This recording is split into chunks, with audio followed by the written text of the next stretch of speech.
Telecast of our signal to our off-track betting parlors is authorized by Supreme Ventures Racing and Entertainment Limited for the sole use of our licensees.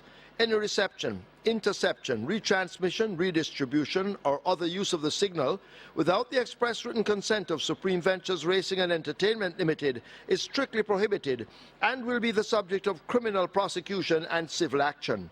Any equipment or apparatus involved in such a use is subject to seizure and forfeiture under the law.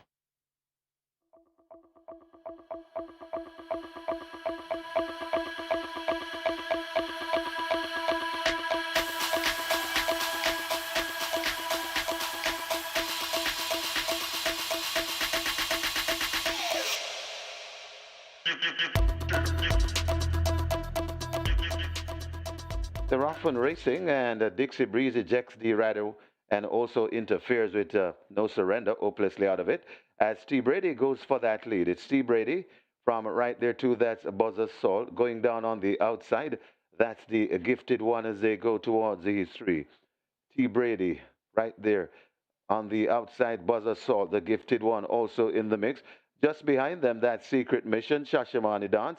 Then comes a Traditional Boy on the outside of Traditional Boy. That's K-Boy. And then comes racing behind those. That's Jay the Striker. Then comes the last of all, hopelessly out of it. That's No Surrender. They're at the top of the lane. Just over a furlong to travel. Buzzer Salt on the inside. The gifted one in the middle, on the outside. T. Brady. And now T. Brady assumes the lead. Here comes Secret Mission hunting up a space, but it is T. Brady coming to the line. T. Brady and the Sneaky Fox Radish Roman will hold on to going away to win the first by about 4 lengths. Buzzer Salt hold on to be second, maybe. Just ahead of Secret Mission, then comes the gifted one, got tied for 5th.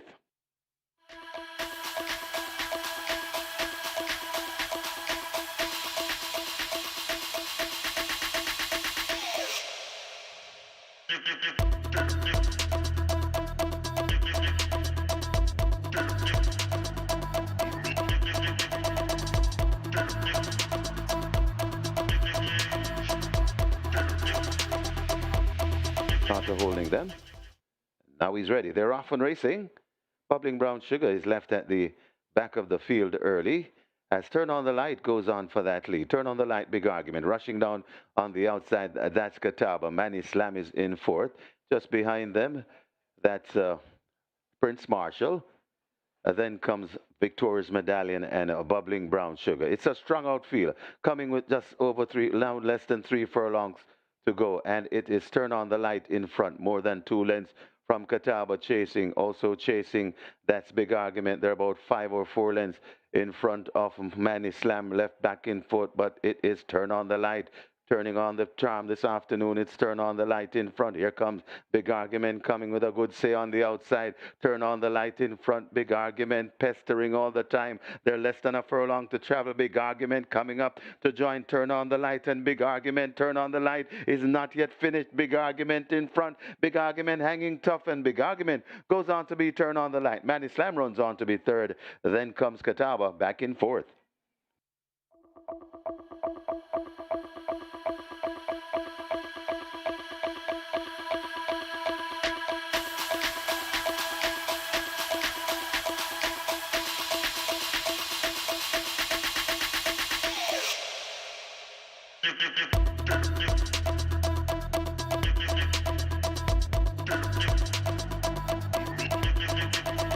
Best of luck with all your wagers. They're off and racing. Oh My Gosh walks out of the gate along with General Kairula. Those two are racing at the back, their own private race. As Racola now goes on for that lead. Sweetburn rushing down on the inside. Sweetburn in front of Racola. They're closely attended by Bossy Girl in 3rd. Then comes on the rail and racing 4th. That's Empress in the Breeze, a huge margin before we come to General Kairula, and hopelessly out of it. Oh My Gosh. They've gone past D4 and heading toward the 3. And it's a 2-horse race at the moment with Racola just the leader now. From racing back into 2nd, Sweetburn. Watching them from 3rd and making improvements. That's Bossy Girl racing in 4th, Empress in the Breeze. And You can forget about General Kairula and, oh my gosh, running their own private race at the back of the field. It is Racola in front and running with purpose, coming to the furlong and a half pole. Racola out in the middle, looks to be running off a true line though. Still coming on, that's Empress in the breeze. Racola still in front and enjoying a comfortable margin. Coming to the final furlong. In the half a furlong pole, Racola in front, and I don't think they'll stop Racola. This is a no contest. Racola sprinting clear. Racola and Dane McKenzie, maybe by 8. Empress in the breeze is second. Then comes Sweet Burn back in fourth. That's Bossy Girl.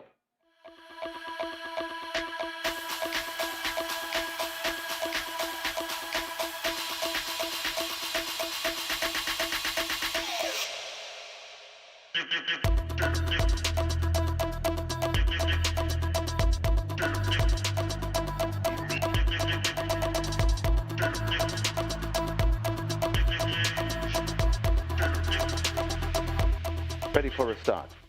They're off and racing a beautiful line as Giant Vigorous blast into an early lead, chased on the outside by Good Conscience. Big LA right against the rail, right also there in a fourth. That's Army Recruit. Then comes Humility racing with Army Recruit. Also coming around, that's Worries Again racing at the back of the field. That's Royal Maverick. And last of all, it is Secret Sensation. They head towards the 3, and it is Big LA blasting into an unassumingly lead, about 2 lengths in front of Humility, rushing around.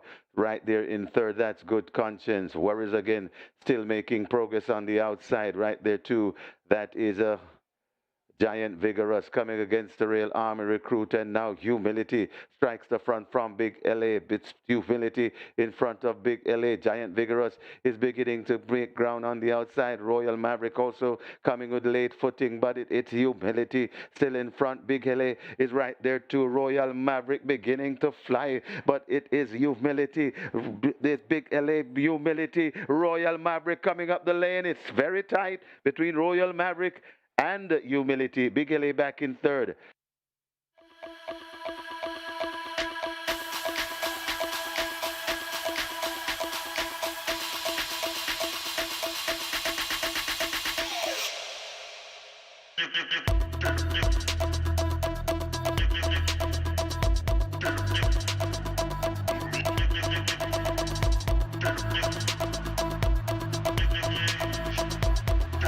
Hickory Slim is in, and they're off and racing. Have a Joy blast into an early lead. Hickory Slim is right on the premises, Never coupling up nicely, and now Never goes on to that lead. It's Never in front of Have a Joy, Hickory Slim. Then comes Noble Sovereign. Monster Vigorous follows them as they go towards the 6. Then comes Chesney back there, about 6 or 7 lengths before we come to the Soul Warrior, another gap before we come to Bomb Night, Don't Tell Lulu, and Lagertha brings up the rear.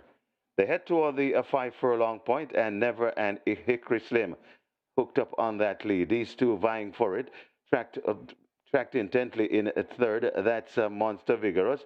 Watch us, Noble Sovereign coming down on the outside. Also making progress, that's Chesney. Chesney now overtaking Have a Joy, who looks to be hooking reverse at the moment. Then a huge gap before we come to the Soul Warrior. Then comes Don't Tell Lulu, Bomb Night, and you can forget about Lagertha. They go past the 3, and it is Hickory Slim on that lead. Noble Sovereign trying to get to Hickory Slim. Also coming on the outside, that is Monster Vigorous, but it's Hickory Slim still in front. Noble Sovereign coming back for more against the rail. Out wide, it's Monster Vigorous. They're coming to the furlong and a half pole, and it is now on the outside. Monster Vigorous, who looks to strike the front. It's Monster Vigorous in front of Hickory Slim, and the Noble Sovereign coming out and trying to come on. That's Chesney, but it is Monster Vigorous looking to be going away from them. They're coming inside to the line, and Monster Vigorous stretching the lead. Monster Vigorous goes on to win handily, maybe by 5 lengths. Hickory Slim is second. Then comes Noble Sovereign. Chesney's next, and finishing 5th, Don't Tell Lulu.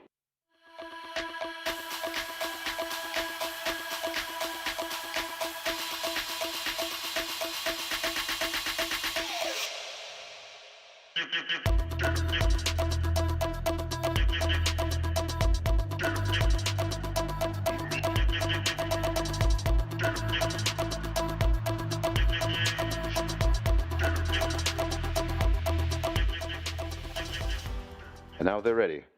They're off and racing. Getting away to the near side and traveling powerfully. That's the gray shadow of a doubt. Right in the middle, Mo Aviator is doing a good work. Also there, that's Coalition. Right in the dead center of the track. That's Excuse Me Goodbye. Over on the far side, Steen might be tacking across, but it is Coalition, Shadow of a Doubt, Steen, and Excuse Me Goodbye. These are the principal at the moment as they come inside the final furlong. It is Coalition, looks to have the lead from Shadow of a Doubt. Over on the far side, Steen is coming on strongly, but it's Coalition in front and traveling well, and Coalition looks to have blown them away. Coalition begins to pull away and sprinting clear. Got tight for second. Could either be Briscoe or Steen. Also tied for third, fourth. That's a Shadow of a Doubt.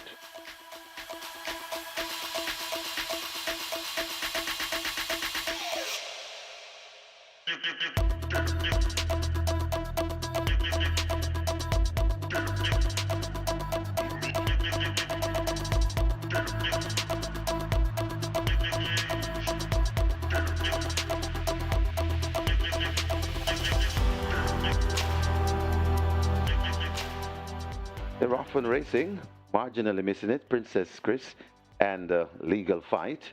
T-Swizzle wants that lead and goes for it. It's T-Swizzle in front of a Family Feud. Just on the outside, Don Quessy. Just behind them, that is All Together. Then comes a gap before we come to Princess Chris. Then comes a Legal Fight, and racing at the back of the field, that's Alive. They head toward the top of the lane, and it's T-Swizzle on that lead. Just on the outside of T-Swizzle, that's Don Quessy trying to make a race of it. T-Swizzle right against the rail. Don Quessy out there, and Don Quessy doing the better work. Don Quessy pointing. T-Swizzle back against the rail, but not quitting. Coming out wide, that's All Together, but it's Don Quessy in front of T-Swizzle, still there, hanging in touch, but it's Don Quessy now begins to go away, and Don Quessy putting paid to T-Swizzle and company. Don Quessy is the second win on the card for Demar Williams, and he's doing very, very well. Don Quessy beat T-Swizzle. Then comes All Together. Princess Chris running on for fourth.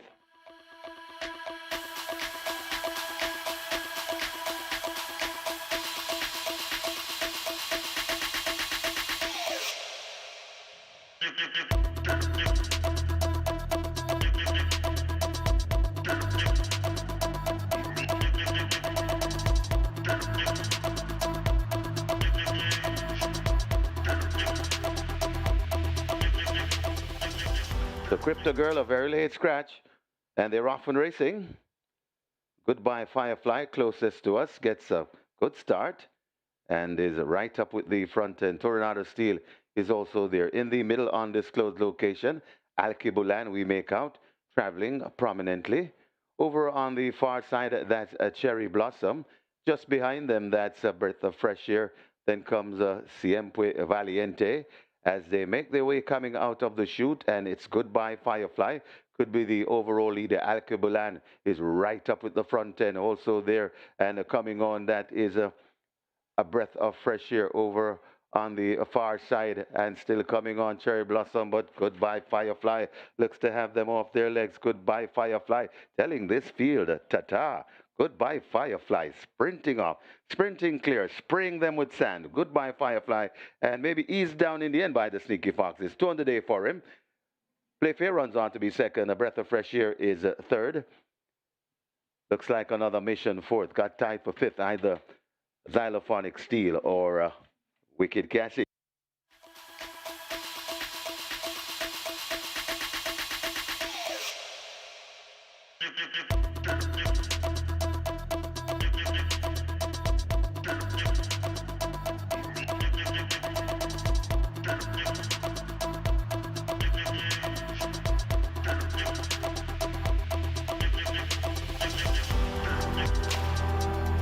Ready for a start. They're off on racing. Got a good break. The Senator, Mr. Senator, though, misses it and is left at the back of the field as they make their way to the clubhouse turn, and it's Geolithic on that lead. The Supremacy is right there too, right against the rail. That's unspun. Neo Star comes next. Then comes the head cornerstone. Just behind them, that is Super Alex. Out wide of Super Alex, that's the 9 horse. That's a Mojito. They make their way on the backstretch, and this is Geolithic in front of Supremacy Racing back there in second. Right there in third, that is Unspun, making stealthy progress though. That's Mojito going down into third. Backing out into fourth, that's Unspun. Then comes Super Alex, also making progress, the head cornerstone. Neo Star comes next. Then comes a Rainsville. Right beside Rainsville, that's Further and Beyond. Then comes Sheer Delight, behind Sheer Delight. And that is Further and Beyond, and racing at the back of the field, Mr. Senator.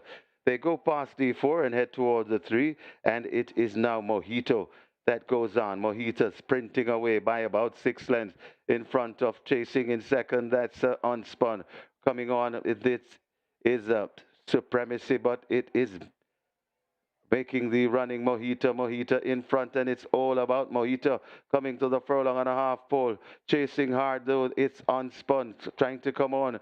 That Supremacy out wide, coming on from that far back. It is a Sheer Delight also coming on too. That is a Super Alex, but Mojito has flown the coop. Mojito in the Kenneth Mattis OD Memorial Cup. Mojito beats Unspun. Running on for third, a very good effort from Super Alex. Then comes Sheer Delight back in fifth. That's Mr. Senator.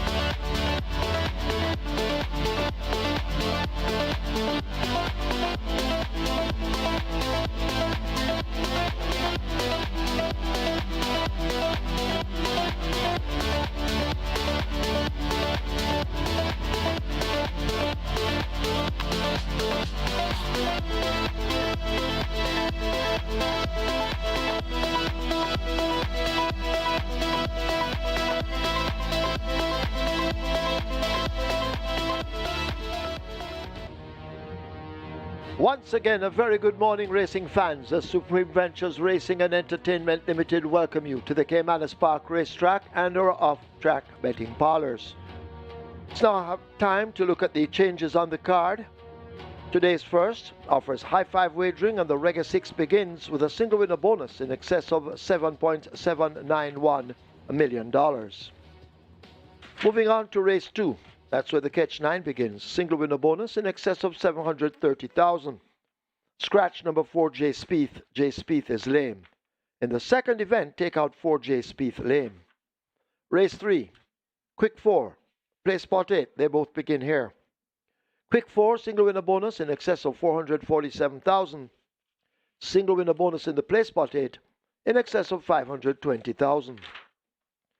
Over in race 4, that's where the early 5-star begins with a single winner bonus in excess of $1,552,000. Fifth event, that's where the Twilight 6 begins. We also offer high five wagering. Scratch number 1, Speed on Wheels. Speed on Wheels is lame. Race 5, Scratch 1, Speed on Wheels, lame. Race 6, high five wagering on the start of the late 5-star. Race 7, high five wagering. The strike 4 begins. Single winner bonus in excess $369,000. Race 8, that's where the late triple begins. Race 9 offers high five wagering. So too race 10, it's the BLUMENTHAL Trophy. Scratch number 6, Norblar. Norblar is injured. Myself and Kevin will be back with you later on when the real action begins. It's now time to go over to our racing analyst, Mr. Michael Kane, as he will try to assist you with your selections, hopefully allowing you to leave here with a bag of cash. Over to Michael.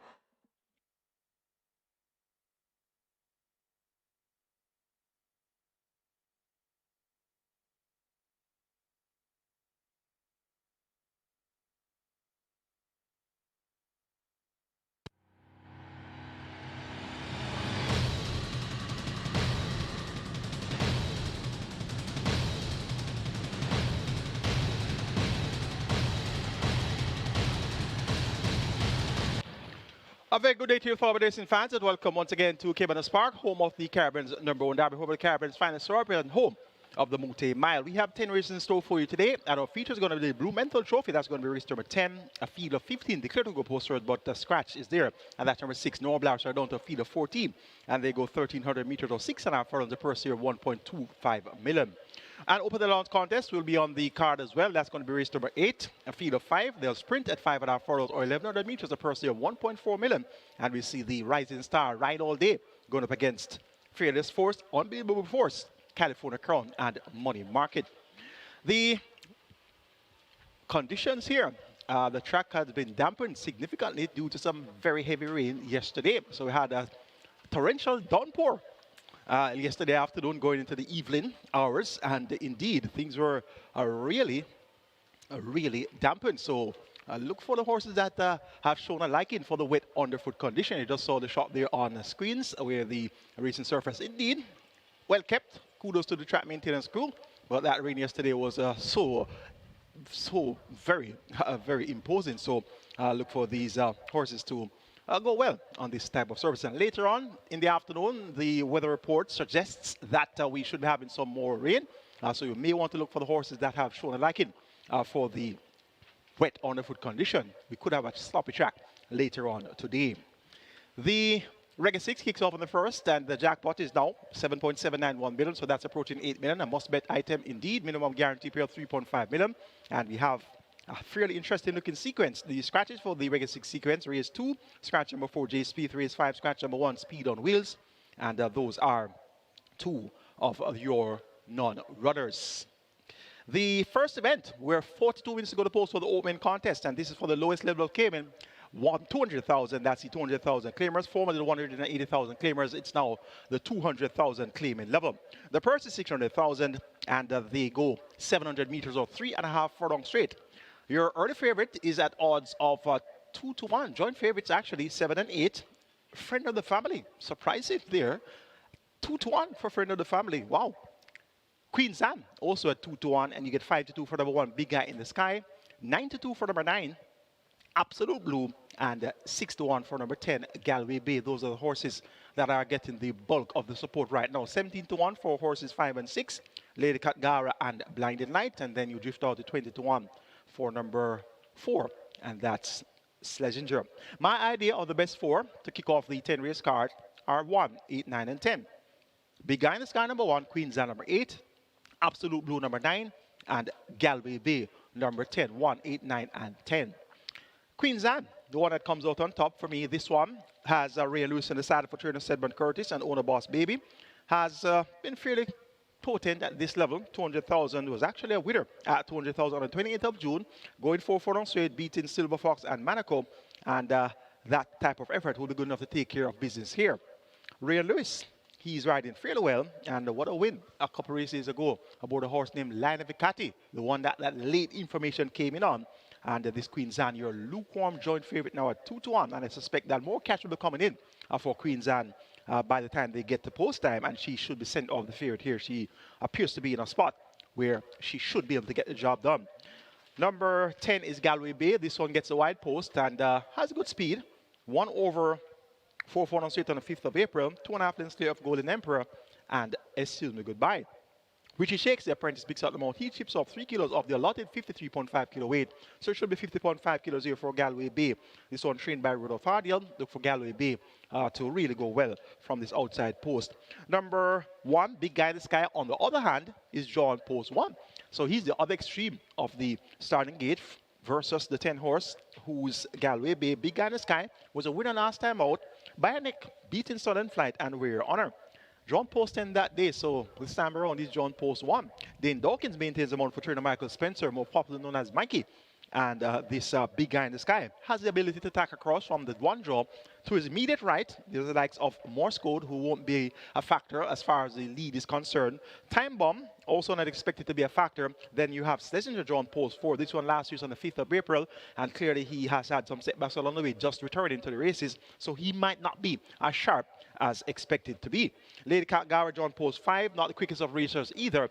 And Blinded Light drawn post 6, not necessarily the quickest of racers either. So there should be a clear enough path for Big Guy in the Sky to tack across from the one draw and make his presence well felt towards center course. He's likely to meet up with the likes of Queen Zan. Queen Zan, though, with the outside post, she's going to have that advantage of keeping her ground.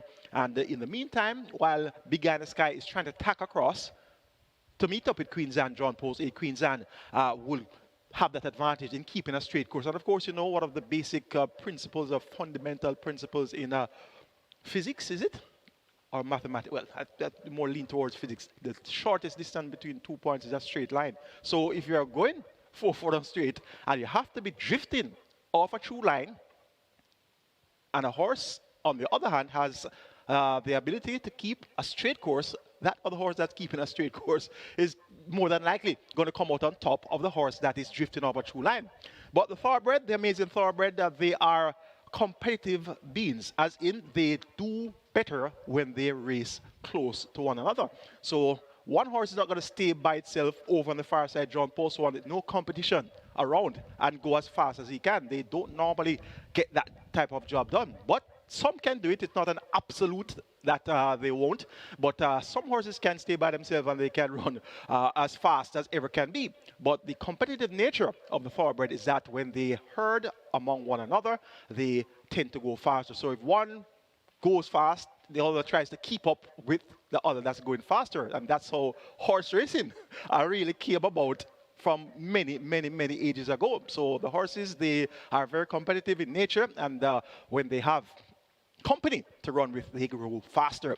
And indeed, let's see if this Big Guy in the Sky should be able to, he should be able to tack across on the one draw and make his presence really well felt.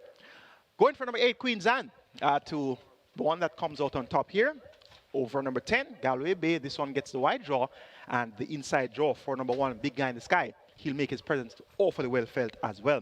Of the others, Absolute Blue number 9 could be the one that should be able to complete the frame here. This one gets good support at 92, had big form last season between May and June. Had a hat-trick of wins, the 25th of May, the 29th of June, and the 24th of September. So Absolute Blue, once he can come back to anywhere near shape of that form, he could make his presence well felt. Also, Emilio McLean picks up the assignment for trainer Ryan Darby. Going for number 8, Queen Zan, to get the better of number 10, Galway Bay, then 1, Big Guy in the Sky, and 9, Absolute Blue. Let's now take a look at my regular 6 ticket for the Saturday card. Starting off in race number 1 with the numbers 1, 8, and 10, Big Guy in the Sky, Queen Zan, and Galway Bay, 1, 8, and 10. Race number 2, please note that number 4, J Speed, is a scratch. Make it 2 and 5, Rocket Fire Seb versus H2O, 2 and 5. Race number 3, 1, 2, 5, and 6, She's Dallas Love, Mantuso, The General, and Firecracker. Race number 4, make it 1, 3, and 7 on Rudy Don, Wicked Cassie, and Shooting Star. Race number 5, number 1 is a scratch, and that's Speed on Wheels. My original selections there were 1, 4, 5, and 8. Going to make a substitution here with the scratch of number 1, Speed on Wheels. And we're going to replace Speed on Wheels with Gelroy number 10. So in place of 1, we're going to use number 10. So 1 is out. We're going to go 4, 5, 8, and 10. Cleopatra Queen, Captain Fantastic, Dream to Reality, and Gelroy. And the 6th event is the catch-out leg of the Reggae 6. Make it 3, 7, 9, 10, and 11. Toots, Leading Lad, Workout Crew, Power for Her Highness, and Jack Daniel. 7,200 will get you my Reggae 6 ticket. Best of luck wagering on the Reggae 6. And remember, the jackpot is approaching 8 million, and the minimum guaranteed payout is 3.5 million. So that 7,200 will be a reasonable investment going after that type of money. Race number 2 is next. We'll start the catch line here. Minimum guaranteed payout 500,000, 730,000 plus is in the jackpot, and it's a restricted stakes event for imported steers and up nuns of 3 and native bred steers and 4 years nuns of 4. The purse is 1.19 million. We're down to a field of 5 with the scratch of J Speed number 4. Numbers 2, Rocket Fire 7, 5 H2O, both importees. Both have looked quite impressive in their recent appearances. Rocket Fire 7 had back-to-back wins recently. Won by 9 3/4 last time out at 125 4 for 7 furlongs, beating Fearless Mission and Richard Sirags. Has worked well since, when 6 furlongs in 114 flat on the 14th of September. On the 8th of September, 5.5 furlongs in 107.4 by 101 and a fifth of a second. Radish Roman maintains about return of Spencer Chung. They teamed up recently with a horse named Goodbye Firefly. That was last weekend. So they're looking to continue the good form here with Rocket Fire Seb, whose first win came over 6 furlongs in 115 and a fifth of a second, beating Sash On and high slew squared. Number 5 is H2O. Shane Ellis rides for trainer Jason Acosta. Was an impressive winner last time out, 126.3 for 7 furlongs. Beating Brompton Bow and I'm outstanding. Has worked well since. On the 30th of August, 6 furlongs in 114.2 easily. On the 6th of September, 5.5 furlongs in 107.3 by 101 and 4/5. And on the 13th of September, the final timed exercise gallop coming into this assignment, 6 furlongs in 114.2. Won easily, 126.3 for 7 furlongs last. That was on the 6th of August. And in comparison to the Rocket Fire Seb's final time of 125.4 for 7 furlongs, we see that Rocket Fire Seb clearly is the one that should come out on top there. But they're both improving at a rapid rate. And it should be a good showdown here between H2O and Rocket Fire Seb. Rocket Fire Seb being ridden by Riders Roman. H2O being ridden by Shane Ellis. Of the others, Perfect Affair number 3, won last time out going 5 furlongs straight, but that was among nuns of 2. No importees involved there. Bubbling War was 2nd and Altogether was 3rd. More to do here for this Perfect Affair, but expecting her to run a fairly decent race. It's only a field of 5, so she should make her presence felt. Global Pursuit number 6. This one has raced 3 times thus far in his career. All 3 efforts came over the straight course. Ran 4 furlongs straight twice, 5 furlongs straight once. So being confined to the straight course as a 2-year-old and 3-year-old, clearly that could speak to some issues coming around the bend. And indeed, let's see. It's the first time around the bend for Global Pursuit at 7.5 furlongs. Jerome Innis, more popular known as Cranberry, picks up the mount of Jason Acosta. Look for a forward place effort here from Global Pursuit. And the other runner is number 1, Enthusiasm, comes in off that effort in the Winston Fanagavis OD Classic, which was a very dull effort.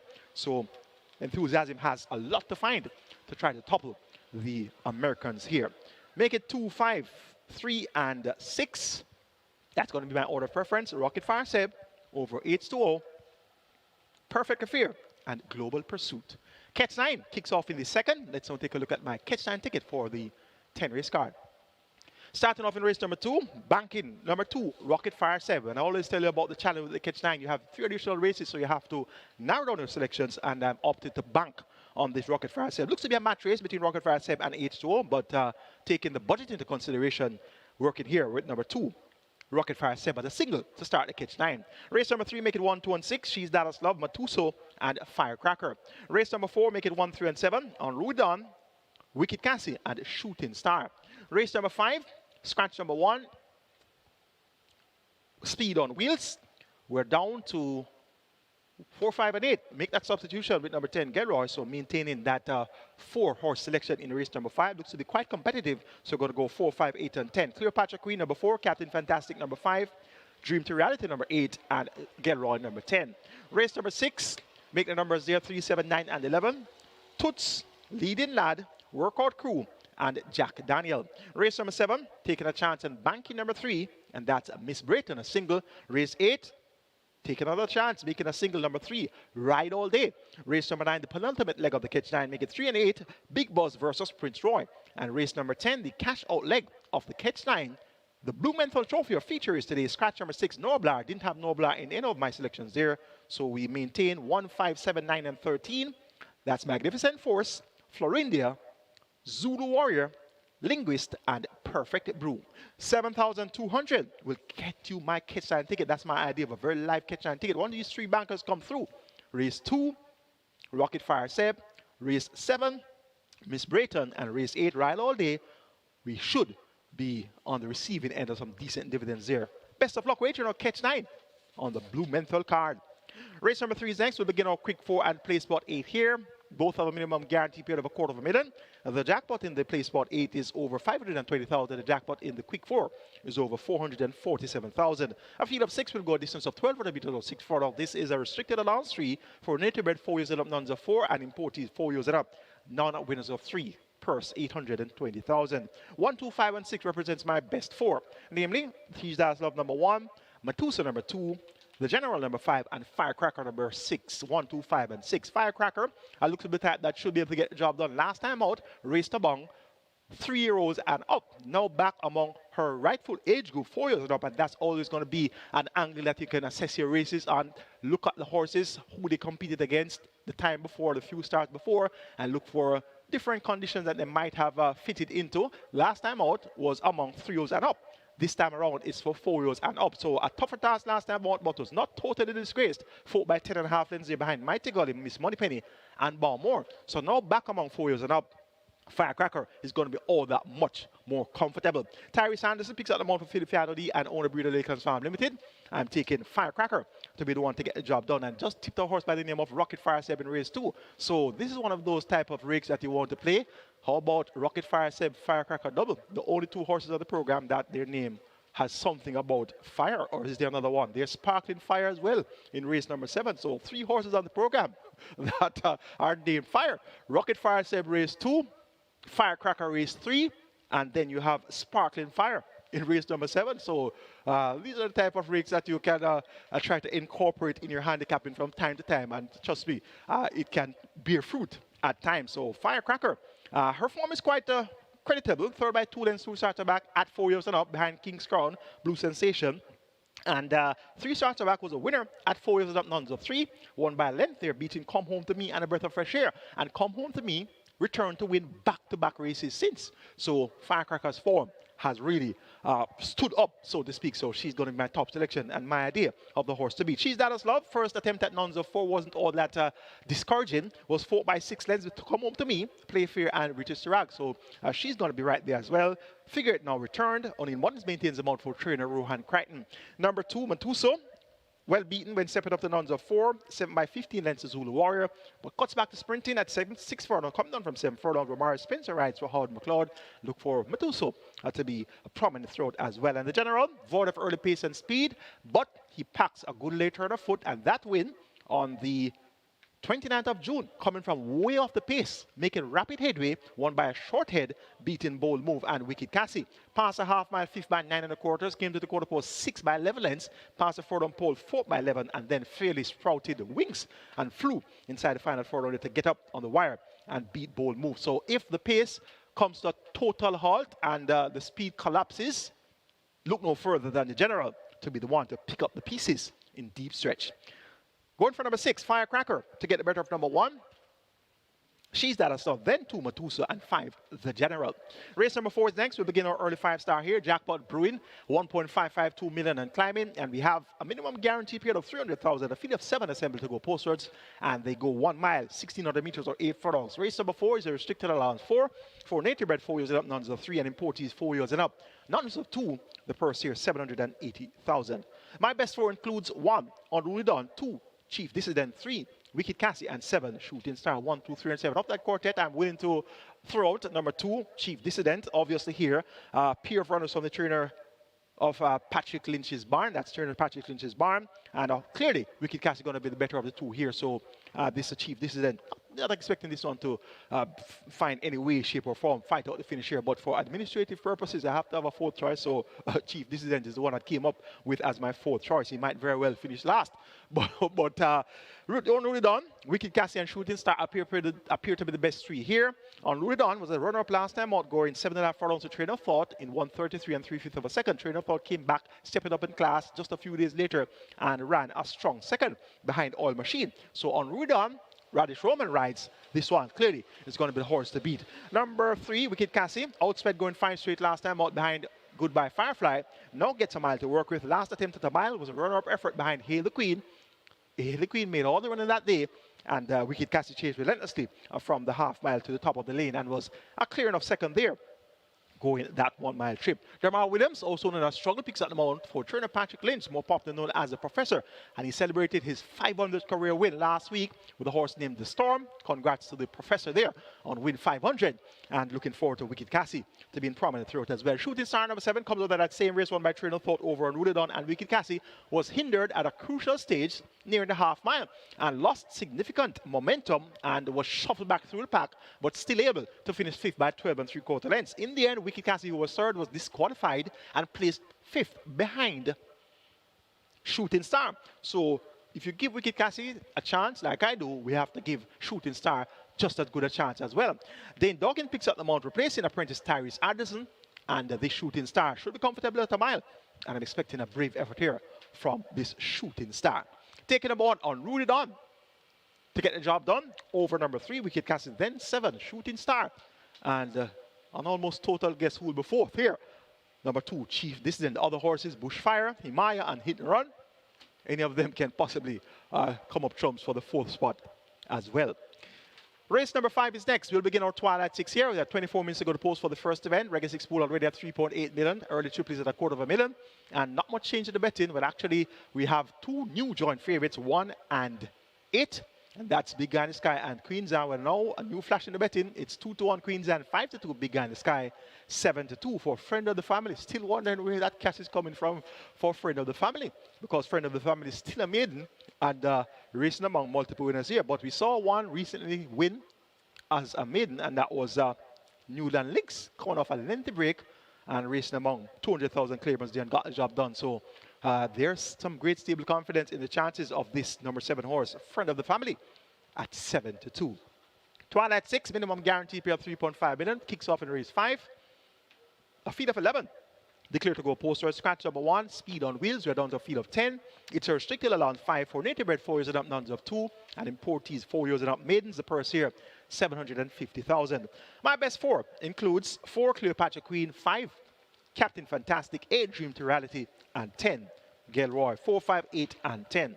Dream to Reality has been fairly effective over the straight. 1 career win came over the straight. That was at 4.5, make that 4 furlong straight in 47 3/5 of a second, beating Lady Sarasuta and Tornado Steel. Since stepping up to nuns of 2, has had 9 attempts and has had some decent efforts. Second on 1 occasion, third on 3 occasions, and he has caught the pace of this level for some time now, this Dream to Reality. Last time on third by 5 3/4 lengths, Al Kebelan and Gilroy going 5 for straight. 2 starts about going 5 round, third by 5 lengths behind Radam and Military Light. Military Light has come back to win twice since. And this Dream to Reality now has the blinkers taken off, visor fitted by trainer Cycling Roman. Dane Dawkins picks up the mount, and Dream to Reality is going to be my top selection here for race number 5. Captain Fantastic, last time out at 5-2, ran below expectations after prompting the issue from the half-mile. Second by the quarter, came to the third pole, weakened 4 by 3 1/4 lengths there. Himaya would over Noble Sovereign and Bomb Knight. Now versus to the straight, Dick Cardenas maintains the mount for trainer Michael Marlowe. I'm expecting a 4th place effort here from Captain Fantastic, as he was 4th by 6 lengths, 2 starts back in the same Al Kebelan, Gilroy, Dream to Reality event. So there's a matchup among the trio of Captain Fantastic, Dream to Reality, and Gilroy, and it should be a close matchup. Cleopatra Queen, an imported filly who's yet to win locally. She has had 12 attempts, 2 runner-up efforts, and she is quite inconsistent. But if she turns up with one of her better efforts here, first time over trainer Michael Spencer, Demar Williams picks up the mount, she could very well be able to get the job done. But as I said, she's a fairly inconsistent. Gilroy number 10, he ran second going 5 straight at 44-1 in that same Al Kebelan event. That same event where Dream to Reality was third, Dream to Reality went off at odds of 3-1. So today, Gilroy will get a lot more attention. Jaheim Addison picks up the mount for trainer Cashbert Kewalski, and from that effort of the 9th of August, when run up to Al Kebelan, we must respect the chances of Gilroy as well. A fairly open-looking 5th event to kick off our Twilight 6. I'm going to make it 8 from 5, 4, and 10. That's my order of preference. Dream to Reality to get the better of Captain Fantastic, Cleopatra Queen, and Gilroy. Let's now take a look at my Twilight 6 ticket for the Saturday card. Starting off in race number 5 with 4, 5, 8, and 10. So number 1 is out. So we're going to just add a 0 to that 1 and make it 10. So 4, 5, 8, and 10. And of course, those horses are Cleopatra Queen, Captain Fantastic, Dream to Reality, and Gilroy. Race number 6, the second leg of the Twilight 6. Make it 3, 7, 9, 10, and 11. Wide open looking event. Toots, Leading Lad, Workout Crew, Power for Highness, and Jack Daniel. Race number 7. Make it 3 and 13. Miss Brayton versus You're My Sweetie. Race number 8. Make it 1, 2, and 3. Fearless Force, Unbelievable Force, and Ride All Day. All 3 horses trained by the maestro, Philip Fiano D. Race 9, the penultimate, taking a chance here, and singling number 3, Big Buzz. And race number 10, the feature is today the BLUMENTHAL Trophy. Start closing off with 1, 5, 7, 9, and 13. And once again, please note that number 6, No Black is a scratch. So normally when you have sequences where you jump a number, I jump the 6 horse there, and sometimes those horses can just come up and just break up all calculations. Well, No Black won't be able to do so. So the other horse that's jumping over in that sequence is the 8-horse King's Crown. So let's see what will happen there. But 1, 5, 7, 9, and 13, those are the numbers for the BLUMENTHAL Trophy, the cash-out leg of the Twilight Six. Magnificent Force, Florindia, Zulu Warrior, Linguist, and Perfect Brew. 7,200 will get you my Twilight Six ticket. And coincidentally, all my tickets today are 7,200. My Reggae 6 ticket, 7,200. My Catch 9 ticket, 7,200. My Twilight 6 ticket, 7,200. So do the math. 21,600 would get all three of my tickets today. And I suspect that that's going to be a fairly good investment. Let's hope that our bankers can come through as well as our outsiders. So that's the idea when you mark exotic wagers such as your Catch 9, Twilight 6, Reggae 6. You have to have bankers win bets. That's the number one rule of wagering exotics. Bankers win bets. You need bankers to be able to spread some other races that look challenging. So once the bankers come through and the other races that look challenging, that you mark multiple horses, of course you don't want the favorite to win. You don't want the second favorite to win. You mark 4 or 5 horses in a race. You want the longest shot to win. So once our bankers can come through and our outsiders can come through, that's how we get paid big bucks. You don't get paid big bucks with all favorites coming in all day long and everybody's happy and smiling. Even the person that spends $100 gets a win versus the person that spends, for example, my ticket 7,200. All the favorites winning. But at the same time, you can spend 100 and carry some outsiders, and outsiders winning and get paid big bucks anyway. But the advantage with the numbers would, of course, be with the more horses that you have on your ticket.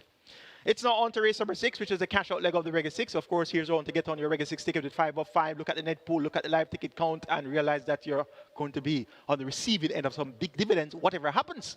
And the dream, of course, is that you will be here, 5 of 5. And you look on the screen and you see one ticket alive, and you know that's your ticket, so you know that you're going to be in the waiting line for some massive, massive dividends. Race number 6 is a restricted allowance for native bred 5 is a dump nuns of 3, and imported 5 is a dump nuns of 2. A field of 11 declared to go postwards. They go a trip here of 1,100 meters or 5.5 furlongs. The purse is 750,000. My best 4 for the 6th event includes 3 Toots, 7 Leading Lad, 9 Workout Crew, and 11 Jack Daniel. 3, 7, 9, and 11 appear to be the numbers that we should get our winner, or exact our Quinella. Hopefully, we can get the trifecta and superfecta as well. Sometimes these numbers really come through and give us all those dividends. Win, place, exacta, Quinella, trifecta, superfecta. Number 9, Workout Crew. The lone importee in the lineup. She was 3rd last time out, beaten by just 3/4 of a length behind Charming Sound and All Is Right. And she has only raced 12 times as a 5-year-old. And that's another angle that you can take when analyzing your races. You have horses that are the same age, 5 years old. You look at the amount of times that they have started. You can do a comparison there. And the comparison between Workout Crew started 12 times to a horse like Power for Highness, same 5 years old. Power for Highness has started 38 times. And we also have Money Must, number 6, has started 18 times. Look at number 5, Great Commander, 5 years old, has started 24 times. How about Xylophonic Steel, 5 years old as well, has started 46 times. How about number 2, Cruising Again?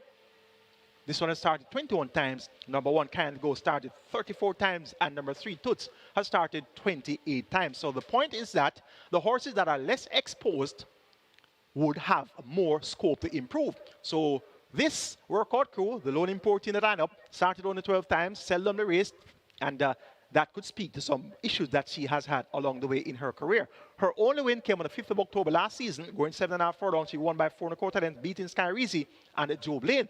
So she clearly has the capability of getting the job done here, and that return to form signaled on last with a close-up 3rd place effort to Charming Sound and All Is Right tells me that Workout Crew is the one that I have to tip here to get the job done. Number 11, Jack Daniel, came out of that same Charming Sound, All Is Right Workout Crew event, was prominent up to the half mile, 2nd by 3/4 of a length, came to the quarter pole, 2nd by a length and a half, and then week thereafter, 5th by 14 1/4 lengths. Ridden that day by Everton Stone, more popular known as Goosey, now been ridden by Demar Williams for trainer Patrick Lynch, and of course Demar Williams, more popular known as Struggle, and the Professor Patrick Lynch, also known as Wacky Lynch. So just Jack Daniel has the blinkers removed. Always pay attention when you see a trainer like Patrick Lynch change equipment. When you see a trainer like Philip Fiano, they change equipment. You pay very significant attention. this Jack Daniel has the capabilities of getting the job done, and as such, I've given this one as my second choice. He can definitely come out on top here. Number 7, Leading Lad. Speaking of a horse that has scope to improve, this horse, also 5 years old, has only raced 5 times. So when you talk about year and per start per year, this is only 1 start per year of age. And of course, he didn't start running until he was a 3-year-old, which was 2023. He's now 5 years old, and he has only started 5 times. And of those 5 outings, he has won twice, and he has finished third on 1 occasion. So clearly, he has had setbacks as well.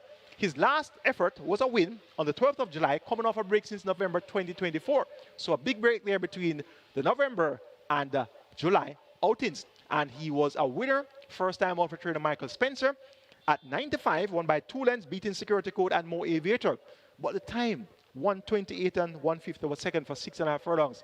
I can run faster. Well, I can't run faster than that, but if you give me a good bicycle, I think I can beat them if they're going to do 1:28.1. So 1:28.1 is too slow for 6.5 furlongs. So while I'm paying some respects here to the winning effort coming off the break, he clearly has some class about him, but he clearly has had issues along the way. If he's able to improve, he can win again. O'Neill Scott picks up the mount for trader Michael Spencer, and this O'Neill Scott, I'm going to point out as well that he has only had 9 mounts so far for 2025. He has 2 wins, 1 second and 1 third, and the most recent win was aboard a horse named Monster Vigorous. And that was going a mile. And that was a very competent ride by this O'Neill Scott. And I may have a ride or two for this O'Neill Scott somewhere in the near future. Because these type of jockeys, they don't have 40 men running behind them every week to give them 20 rides. They have little rides for the year. And what's for sure is that they make utmost best use of the opportunities when they get them. So they don't skylark, so to speak. When they get a ride, they're serious about the ride, and they want to win, and they want to do their best. So opportunities come, not quite frequent for O'Neill Scott, but he has proven to be fairly competent. And that ride aboard Monster Vigorous last week is one that should do well for him for this season. So listen out for a call from me, O'Neill, and may have a mount or two for you. Other horse of interest is Toots number 3. Aaron Chachi riding here for trainer Adin Williams, third by 7 lengths behind Bella Bella and All Is Right. This one, fairly useful and has speed, has pace, and you know pace makes a race, so we're going to expect a 4th place effort here from Toots in race number 6. Taking number 9, Workout Crew. To get the better of number 11, Jack Daniel, then 7, Leading Lad, and 3, Toots. Race number 7 is next. We'll begin our strike 4 here. Minimum guarantee period of half a minute. We have a field of 14, big field of 14 declared to go postwards. It's a maiden condition race for native bred 3-year-old fillies, and the purse here, $1,050,000. My best 4 includes 3, Miss Brayton, 9, Life is Life, 11, Fantastic Hedge, and 13, You're My Sweetie. 3, 9, 11, and 13. Number 3, Miss Brayton has started 9 times thus far, 2 seconds and 5 thirds, so she has been knocking at the door, and the door should very well open sooner than later. Dermar Williams picks up the mount for Ricardo Brown. Blinkers taken off. Last effort, third by 6 1/4 lengths to Dreamless Corner.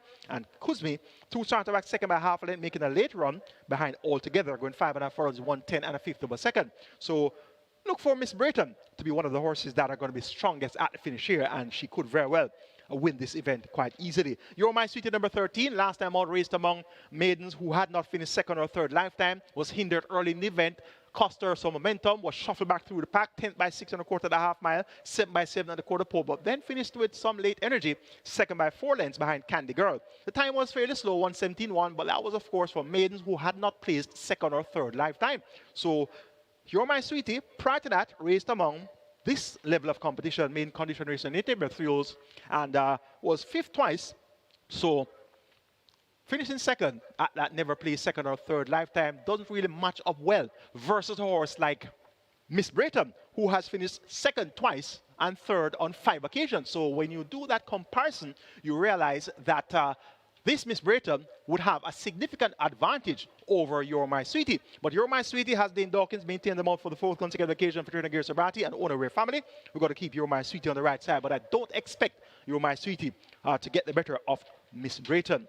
Number 11 is Fantastic Hedge, has only raced twice, and this one has more scope to improve, got significant attention at the tote at 5-2 on her 2nd appearance when going 4 furlongs straight. It was 6 by 6.5 lengths to Platinum Princess. That's a Rush of Class and 1 code. Tyrese Anderson picks up the mount. Blinkers removed. Visor fitted by trainer Alfred Brown. 2nd time LASIK to be administered. look for Fantastic Hedge to show some improvement with that strong market signal that came through on last. On number 9, Life is Life, 5 by 9 lengths last time up behind The Storm, Sparkling Fire, and Modern Monarch. Where Taj Mahal picks up the Mount 4 trainer. Gary Griffiths and owner JJ Tash will keep Life is Light on the right side. A strong opinion here on number 3, Miss Brayton, taking her on top to get the better of number 13, You're My Sweetie, then 11, Fantastic Hedge, and 9, Life is Light. The 8th event is next. We'll begin the late triple here. Minimum guaranteed payout 400,000. We have a field of 5, small field of 5. It's an open allowance contest, and they go a distance of 1,100 meters or 5.5 furlongs. It's an open allowance contest with a purse of 1.4 million. 1, 2, 3, and 4. That's my best 4. 1, 2, and 3, trained by the Maestro Philip Fiano-D. Number 1, Traders Force. Number 2, Unbelievable Force, both owned by ACK Stables. And number 3, Ride All Day, owned by Solomon Sharp. Of course, Solomon Sharp, chairman, SVREL. And this Ride All Day has been ridden by Ian Spence, more popularly known as Dolly Baby. And on all 3 occasions that Ian Spence has been aboard Ride All Day has won for fun. Won easily over 5.5 furlongs, 107.2, 1 by 7.25, and has beaten Barmore and Unruly Mo. Came back over 7.5 furlongs, 133 flat by 9 lengths. Romped home the victory there, beating Miss Grove and Richard Sirags. May not be much right home about, but next in town, going 8 furlongs, stepping up to overnight allowance for the first time. Won in 140 and 4/5 by 7 lengths easily, beating Gervano and Mamma Mia. And we saw Gervano come back to beat Funky and Dunn in a 9 furlong 25-yard contest. So beating Gervano without most ease. That's what Ride All Day did on last. Make that 2 starter back. On last, he stepped up to open allowance, won in 131 and 1/5 of a second for 7.5 furlongs. So that's an improvement of 2 seconds, 2 and 2/5 of a second from that 133.3 on the 21st of June to 131 and 1/5 of a second on the 9th of August. He beat Share the Light and Rhythm Balls quite easily. Has worked well since on the 14th of September when 5.5 furlongs in 106.4 by 59 and 4/5 of a second. Cuts back to sprinting and appears to be equally effective in sprinting just as when going middle distances. So he has sprinted on 3 occasions, won twice and was just beaten by a short head on the other occasion when having a slight stumble at the start, was beaten by a short head by Unspun, the eventual champion 2-year-old of last season. So this Ride All Day could have easily had an undefeated record, but that one blemish was due to that short-head defeat behind Unspun. So he's a rising star, and indeed, he's going to be the horse they'll all have to try and beat here. Traders Force number 1, this one has now stepped up to open allowance. Last time out had to put out all the stops to get back to Bootylicious, going 5.5 furlongs in 106.4. So up to open allowance now, and we'll have that much more running to do. Unbelievable Force stepped up to open allowance on the last 2 attempts and was nowhere to be seen. So this is always something to look forward to see the performance of the horse when they step up from the grade below to the grade above, such as overnight to open allowance. Now, when you look at the comparison of the step up in class by Unbelievable Force to open allowance, and you look at the step up in class by Ride All Day from overnight to open allowance, Ride All Day's effort was a winning effort, first time at open allowance. And Unbelievable Force, on the other hand, was outsped totally, trailed, going 5 straight behind Legacy Isle, then came back in the BJLC Trophy, outsped again, sent by 10.25 lengths. So chances are Unbelievable Force will be found wanting again, and chances are Fearless Force, also stepping up the open allowance, will be wanting again, will be found wanting. Well, first attempt, he could be found wanting. So indications are that of the 3 horses from the Philip Fiano-D camp, that Ride All Day should be the one that will be carrying the flag, and carrying the flag quite high here, 57 kilos and all lumps of weight all around. Look for Ride All Day to prove to be a tough nut to crack. Number 4 is California Crown. This one will have 56.5 kilos, just a half a kilo differential between California Crown and Ride All Day, and that's going to, of course, work to the favor of Ride All Day. California Crown, though, quite talented, last year's 2,000 Guinness winner. He has sprinted well thus far this season. He has had 3 victories going sprinting, went 5 rounds on the 21st of June, 1 by length and a half in a minute and 3/5 with 57 kilos. Early in the season, on the 1st of February, also won at 5 round with 53.5 kilos, doing a minute and 2/5, beating Sensational Move. And his seasonal debut on the 4th of January, he won going 5.5 furlongs with 57 kilos in 105 and 4/5 of a second. So he's quite capable when sprinting, and he could very well prove to be the one that can try to push Ride All Day, if there's going to be anybody to push Ride All Day in this 5-horse field. So Ride All Day should be comfortably in front here, taking number 3 Ride All Day. But I'm going to consider the other Philip Fiano D horses if they decide to just come up with a big effort here to possibly topple their more illustrious stablemate. So I'm going to go 3, 2, 1, and 4. Ride All Day over Unbelievable Force, Fearless Force, and California Crow. The 9th event is the penultimate, and this is where we start our late double. Always a good bet, the late double. A field of 11 will go 6.5 furlongs, into restricted allowance 2 for native bred 3 old nuns of 2 and imported 3 and maidens, the purse 1.1 million. My best 4 for the 9th and penultimate are 2 Sash On, 3 Big Buzz, 8 Prince Roy, and 9 Easy Money. 2, 3, 8, 9. That's where we'll go in race number 9. Number 3 Big Buzz steps in among restricted company after his Classic campaign was over. He raced in the Winston Final Gibbs OD Classic, going 9.5 furlongs, ran a big race, third by length and a quarter at the quarter pole, third by length and a quarter at the furlong pole, then peaked up 5th by 2 3/4 in the end, behind Pretty Perfect, Alchemy of Souls, and Woman in Love.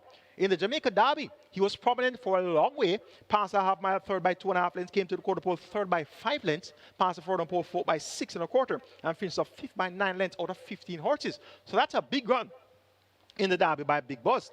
And in the St. Letter, he wasn't totally disgraced, sent by 15 1/4 lengths, but that was 7th out of 14 horses. So that's another angle that you can have a look at your past performances. A horse finishes 7 by 15 lengths. Yes, was it 7 horses in the race? No, it was 14 horses in the race, so he finished in mid-pack. So that's also going to be something that you have to look forward to as well when assessing your races. Of course, this is handicapping seminar. I hope you're making notes. I hope you follow in. And finding out ways and means where you can look for horses between the lines as far as their past performances are concerned. So that's a good run. 7th out of 14 horses in the St. Letter. So Big Buzz on the angle of coming in among restricted company, nuns of 2. This angle has worked recently. We saw a horse that did so. That was last week. That horse's name is slipping me right now.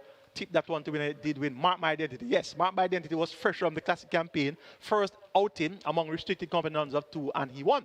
And there's another 1 or 2 that have done well, winning or even finishing second. So this is always that type of angle that you can use after the Classic season is over to look for horses that are stepping in back among restricted age group company versus when they raced in the Classics, the graded stakes events of the season's Classics earlier. So this Big Buzz fits that like a glove. The other horse in the lineup that has that similar angle is number 8, Prince Roy. But the thing is, Prince Roy has had 1 attempt at this nuns of 2, went off at 2 to 5, was second by a length and a quarter, running out to Enthusiasm. So that's another example where the angle can work out very favorably. He raced in the Derby, the Ledger, the Guineas, the Prince Consort as well early in the season, and he was well beaten on all occasions. But when stepping back among restricted company, nuns of 2 3-year-olds,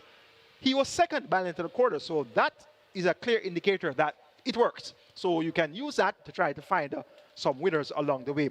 Prince Roy has Anthony Allen riding for Jason Acosta, and this Prince Roy has an equipment change, visor removed, figure 8 fitted, tongue tie also removed, so visor and tongue tie removed, figure 8 fitted, and he was working well alongside I Have a Dream, where the I Dream again in the Derby and going into St. Leger as well. So Prince Roy is one that we're going to keep on the right side. Easy Money should be thereabouts as well. The Cardinals Anthony Nunes. This one was third last time out, going 5.5 furlongs, gets a furlong longer to travel. Look for Easy Money to be prominent, but doesn't appear to be fully effective, going 6.5 furlongs.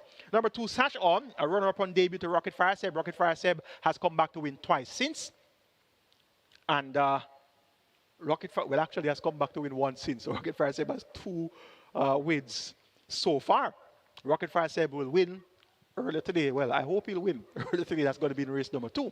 So Sash On still has some very encouraging form lines here to recommend. But her next 2 outings, though, ran below expectations at 95 and 2 to 1. Blinkers now fitted for the first time by Trader Ron Crichton. Radish Roman picks up the mount once again. Look for Sash On to be prominent throughout as well. Going for the horses who are back among restricted company out of Classic company, and that's Big Buzz number 3 over number 8. Prince Roy, then 9, Easy Money, and 2 Sash On, 3, 8, 9, 2. That's where we go in race number 9. The 10th and final, we'll close the curtains here with our feature race today. the Blumenthal Trophy. Scratch number 6, Noblar, we're down to a field of 14. It's an open allowance contest, so 3 years up.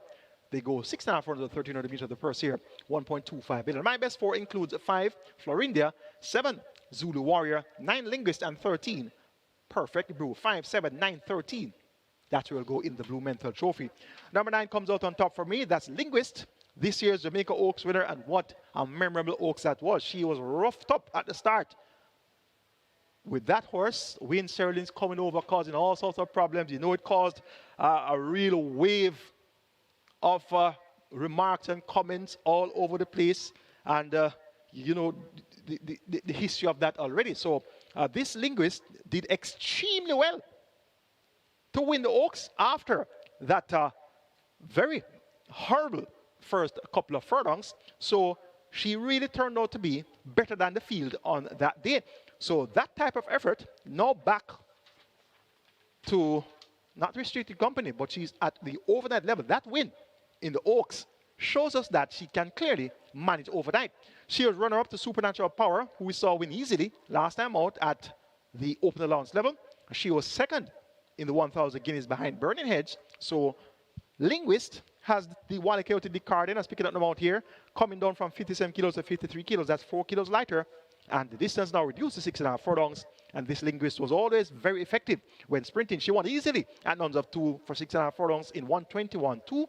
And she won going 5 furlongs straight easily when released the maiden certificate. So she is indeed a classy filly. And I'm expecting her to be able to get the job done running among older horses for the first time. Number 13 is Perfect Brew.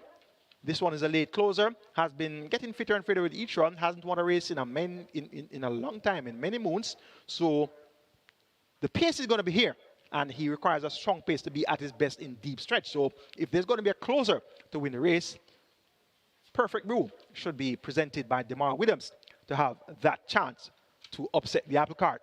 Number 5 is Florindia, also has good pace and speed. She was stretched out to a mile last time out, but clearly didn't appreciate the extended journey. Finished up 11 by 20 and a quarter lengths after being prominent for the first 7 furlongs. Tongue tie now removed by Sharon Arnold and Bally Jr. Radish Roman maintains the mount. Back to sprinting is Florindia. She won well, going 6 furlongs in 1:14.2, beating Zulu Roar by 4 and a quarter lengths. And she was second behind Supernatural Power, going 5 rounds on the 2nd of August and stepping up to overnight for the first time, rather for the second time. So Florindia is going to be one of the horses to keep on the right side. And number 7, Zulu Warrior, stepped up to overnight last time out and was not totally disgraced. Chased the pace, second by length and a half at the half mile, came to the quarter pole, third by 3, and finished up 5th by 4.5 to Fearless Force, Bootylicious, and another one. So Zulu Warrior gets a furlong longer to travel. Tyrese Anderson maintains the mount for trainer Adrian Prince and owner ONS Racers of ONS Tackroom fame. Zulu Warrior will be making his presence well felt in the Blumenthal Trophy. Very competitive feature. I'm taking number 9, Linguist, to get the job done. Over number 13, Perfect Brew. Then 5, Florindia. And 7, Zulu Warrior. That's the handicapping seminar for you today. And I sincerely hope that that analysis would have been a good guide for you when making your decisions and comprising your permutations. And as you see, use up every ounce of time of the clock, which we started off 45 minutes to post and didn't have any replays to share with you today, and so on and so forth. But see, the time has passed, and I tell you, I could go on and on and on and talk more and more and more about many more horses. Basically, stick to my best 4 for each race.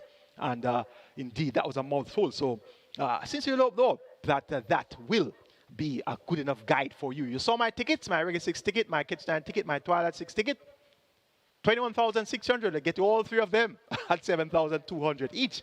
And let's hope that we'll be winning some good money today. Have a great day wagering Caymanas Park Racing right here at the track Caymanas Park in St. Catherine, Jamaica, and also at all our OTBs island-wide, and also on the MBet platform, wagering through the SV Games app. And of course, the overseas betting apps such as Express Bet, the Woodbine mobile betting platform, Naira Bets. Indeed, you should, and Express Bet as well. Of course, you should be in some good dividends today. Have a great day wagering Caymanas Park Racing.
Reggae 6 approaching a 7.5 million. Your Reggae 6 on its way to 7.5 million. Early triple on its way to 700,000. And we also have high five wagering that's approaching 250,000. And there's always something good happening at simulcast. We've been having mandatory payouts for this week, and it continues today. The mandatory payouts, one at Parks, the pick four at Parks, and the CT6 at Charlestown later on. So Parks, the pick four, mandatory payout today on simulcast, and also on simulcast at Charlestown, the very popular CT6, a mandatory payout today.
And welcome again. It's Saturday and another great day of racing in store here at Caymanas Park.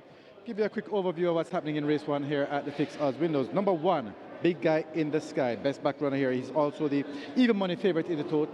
Opened at $2.50, backed all the way down to $2. Big Guy in the Sky is the best back runner at the fixed odds windows here.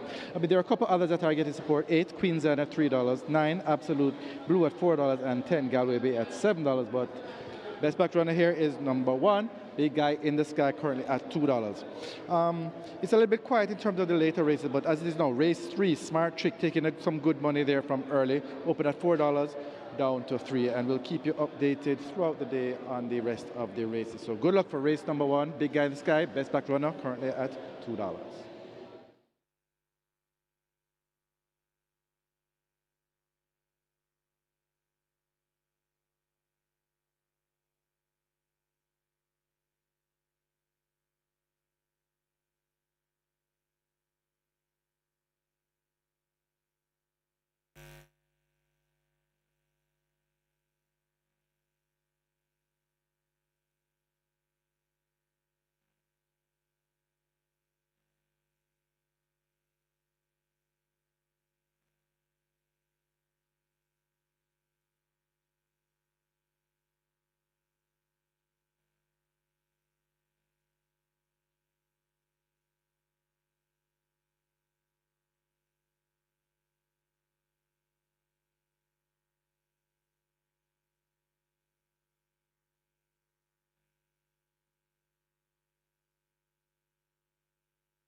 And number 7, Friend of the Family takes the track early.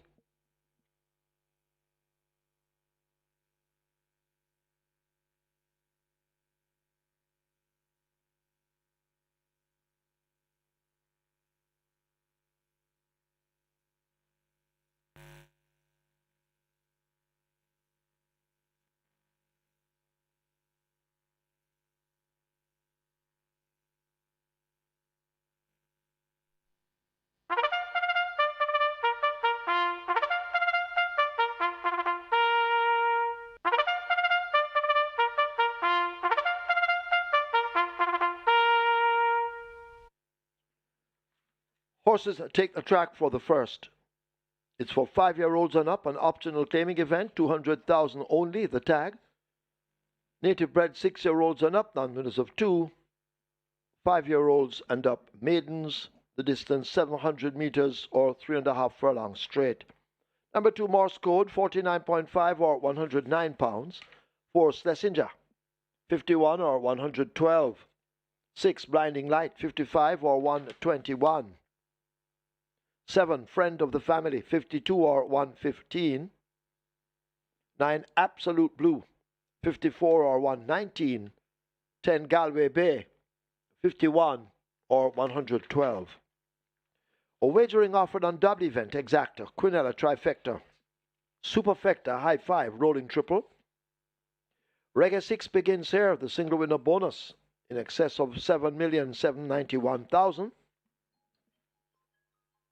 The rolling triple on its way to 700,000, and the Reggae Sixes arrived at 8 million and climbing. Get your wagers on, runners. Make their way to post.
Hello again, Providence fans, and welcome to Caymanas Park, home of the Caribbean's number one derby, home of the Caribbean's finest service at home of the Butte Mile. Our feature today is the BLUMENTHAL trophy. That's going to be race number 10, Winners of the Lawns horses, and we have a field of 14 declared to go postwards, and actually that's 15 horses declared to go postwards, and the purse here 1.25 million. Scratch number 6, no plan, right now down to a field of 14. Horse on the way to the gate for race number 1, the start of our Reggae 6. Reggae 6 pool approaches 9 million. It's at 8.5 million. And the early triple, 750,000 wagered. Jackpot in the Reggae 6 just under 8 million. Minimum guarantee pair of 3.5 million. 200,000 claimers go 700 meters straight of 3.5 furlongs straight. A quick dash. Top selection goes to number 8, Queen Zan. Ryan Lewis riding for trainer Stedman Curtis, and this one gets 5-2, fairly decent price here for Queen Zan. Last time out, being by 10 1/4 lengths in 10th. But comes back in distance to 3.5 furlongs straight. Last effort at 3.5 furlongs straight was on the 26th of July, when third by a length and a quarter to Silver Fox and Nothing But Trouble. 5-2 looks good to start the show. Number 10 is Galway Bay, 9-2 on the price here. Has speed drawn to the outside. Richie Shakes ride for Rudolph Hardiel. Look for this one to be prominent throughout. And number 1, Big Guy in the Sky, the favorite at even money. John Post 1, no real strong speed horses to his immediate right, with the likes of Morse Code, Time Bomb, Stedinger, Lady Gara, Blinded Light. So he should be able to have a couple of lanes to tack across.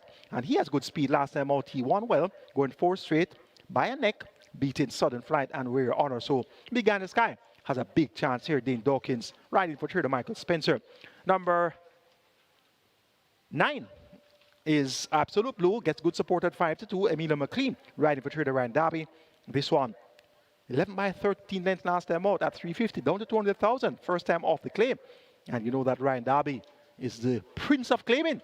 And he, of course, son of the former claiming king, Robert Derby Sr. So always good to have a look at Ryan Derby's horses first off the claim. And this one steps down the claiming ladder. So whenever you see Ryan Derby claiming a horse and he steps that horse down the ladder, he could very well be extremely serious about winning. So 5-2 looks good as well for Absolute Blue. 8-10-1-9, my order preference for race 1, Queen's Anne over Galway Bay, Big Guy in the Sky, and Absolute Blue. Reggae 6 pool continues to climb, 8.5 million, and your triple 750,000. Best of luck.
High Five now on its way to 300,000. The Rolling Triple on its way to 800,000. The Reggae 6 getting closer to 9 million. Runners at the post. Any moment now they will begin to close the gates. Get your wagers on. You're running out of wagering time. Hurry, place your bets.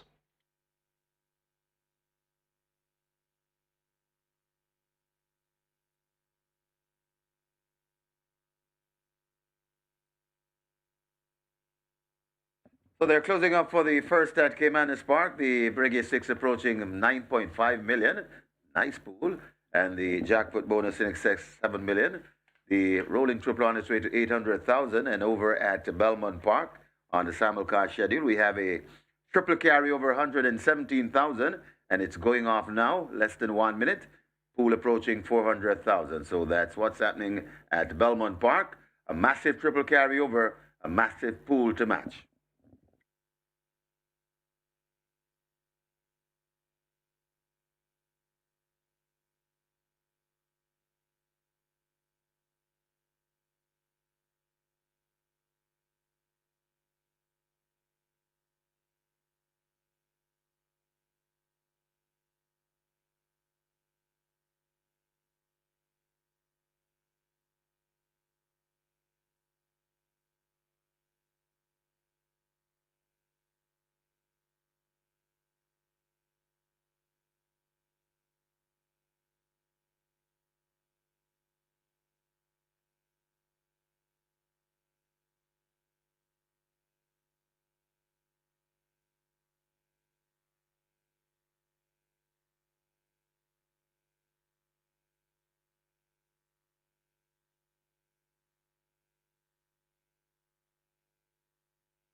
So they've left the front of gate 7 open as they try to load friend of the family riderless. Shaheem Gordon waiting. So friend of the family proving a bit difficult to load for the first event. Try again. Friend of the family. In and locked away. Waiting on Shaheem Gordon to climb aboard. So horse is now loading for the first of 10. 700 meters straight or 3.5 furlongs. Whichever one you prefer. Morse code comes into 2.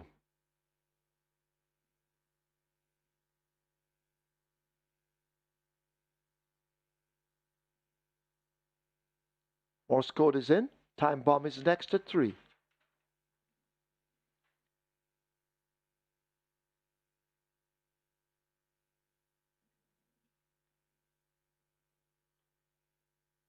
Schlesinger loads at 4.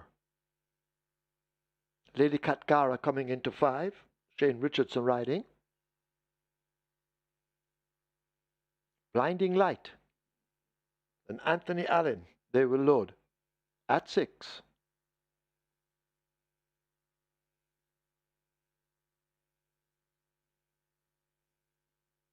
Big Guy in the Sky comes into 1. 3 to load. Here's Galway Bay walking to 10.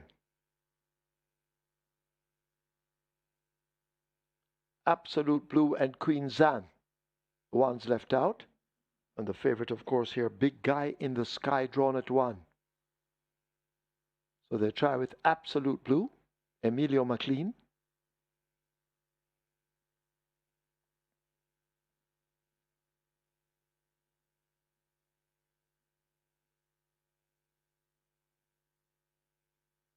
Absolute Blue.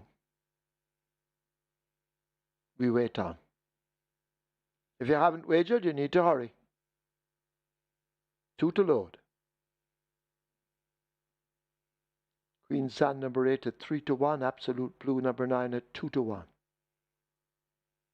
And of course, the 4 to 5 favorite, Big Guy in the Sky.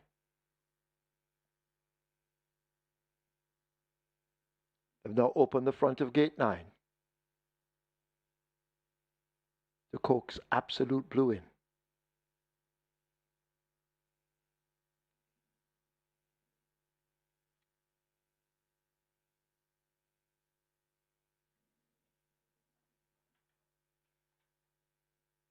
Still they try with Absolute Blue.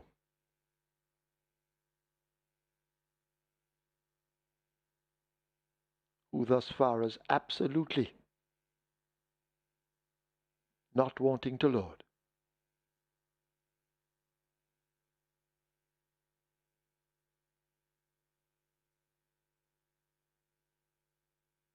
So these two giving you time to wager if you haven't. Up they come again with Absolute Blue. Finally, Absolute Blue is in. The final one will be Queen Zan, gate 8.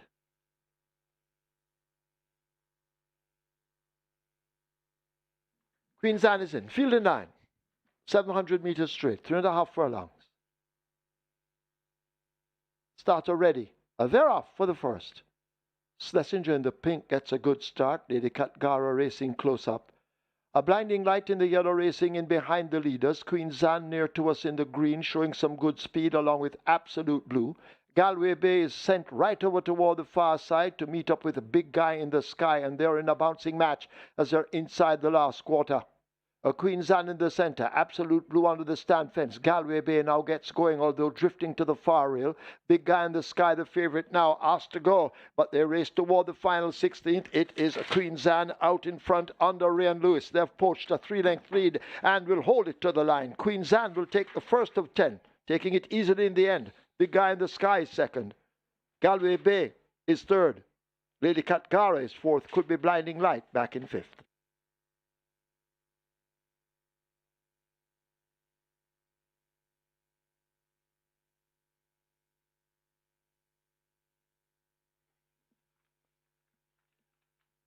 We have claims, we have claims. Number 1, Big Guy in the Sky. 5 submitted, Norman Smith for diamonds. Norman W. Smith claims Big Guy in the Sky for diamonds. 8, Queen Zan. 6 claims submitted, Alfred Brown for Akeem Mahadiao. Alfred Brown claims Queen Zan for Akeem Mahadiao. 1 claim submitted for number 9, Absolute Blue. That claim is void.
In the winners enclosure, the unofficial winner of race number 1, the number 8 Queen Zan, a 7-year-old chestnut mare by a Midnight Hawk, Her Royal Highness by Traditional, bred Aston Marsh, owned Boss Baby, trainer Stedman Curtis, the winning rider.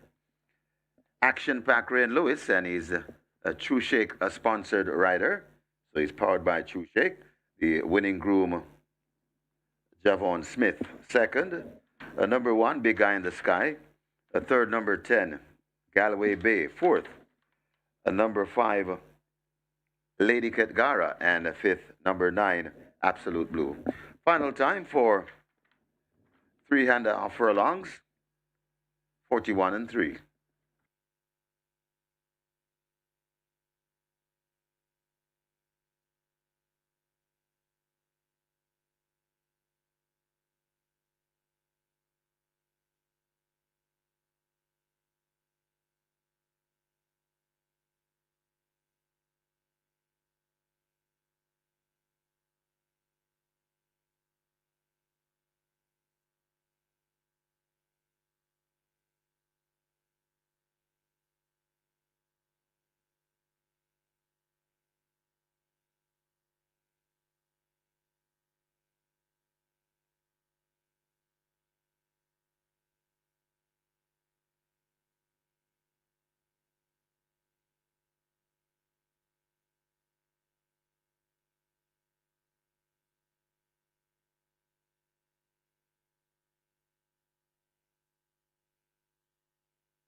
Starter ready. They're off for the first. Schlesinger in the pink gets a good start. Lady Katgara racing close up. A blinding light in the yellow racing in behind the leaders. Queen Zan near to us in the green, showing some good speed along with Absolute Blue. Galway Bay is sent right over toward the far side to meet up with a Big Guy in the Sky, and they're in a bouncing match as they're inside the last quarter. Queen Zan in the center, Absolute Blue under the stand fence. Galway Bay now gets going, although drifting to the far rail. Big Guy in the Sky, the favorite now, asked to go, but they race toward the final 16th. It is Queen Zan out in front under Rain Lewis. They've poached a 3-length lead and will hold it to the line. Queen Zan will take the first of 10, taking it easily in the end. Big Guy in the Sky is second. Galway Bay is third. Lady Katgara is fourth. Could be Blinding Light back in fifth.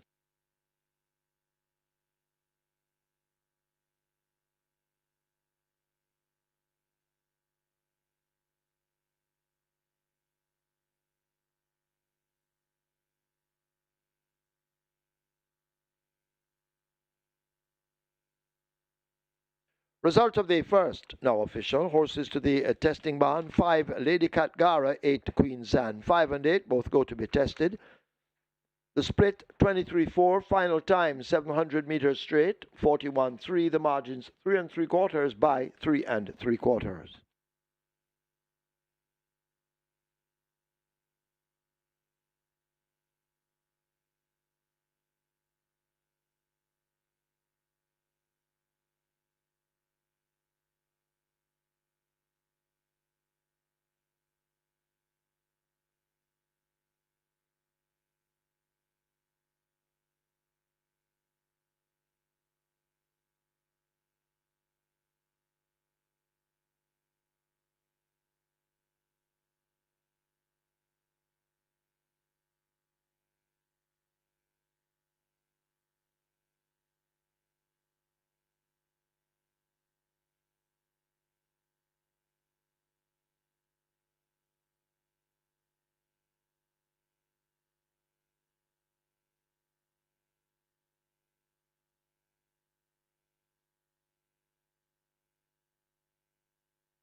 And remember to join us for the post position draw for the Philip Fiani OD Gold Cup.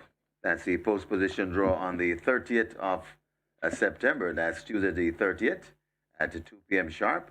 And you can watch via the live stream on caymanasracing.com or on our YouTube channel. And join us for the live race on the 4th of October, the Philip Fiani OD Gold Cup. And it's a win and you're in. The prestigious Mute Mile.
On to race number 2 here. It's a small field with a very short price favorite here in number 2, Rocket Fire Sep.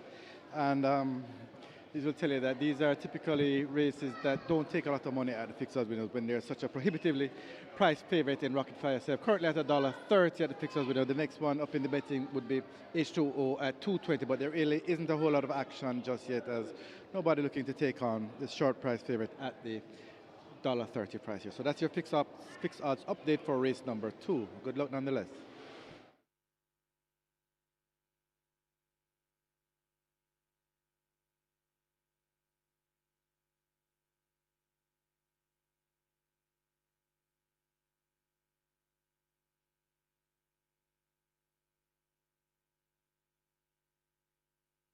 Number 1, Enthusiasm takes the track early. And we have an update over at Simulcast. There's a pick 5 going off right now at Woodbine, a carryover in excess 85,000. The pool approaching 200,000. And over at Belmont, the pick 5 going off as well. Pick 5 got a carryover nearly 80,000. The pool approaching 100,000. And a triple carryover at Belmont in excess of 30,000. There's a pool approaching 150,000.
Horses take the track for the second. It's a restricted stakes for imported 3-year-olds and up, non-winners of 3.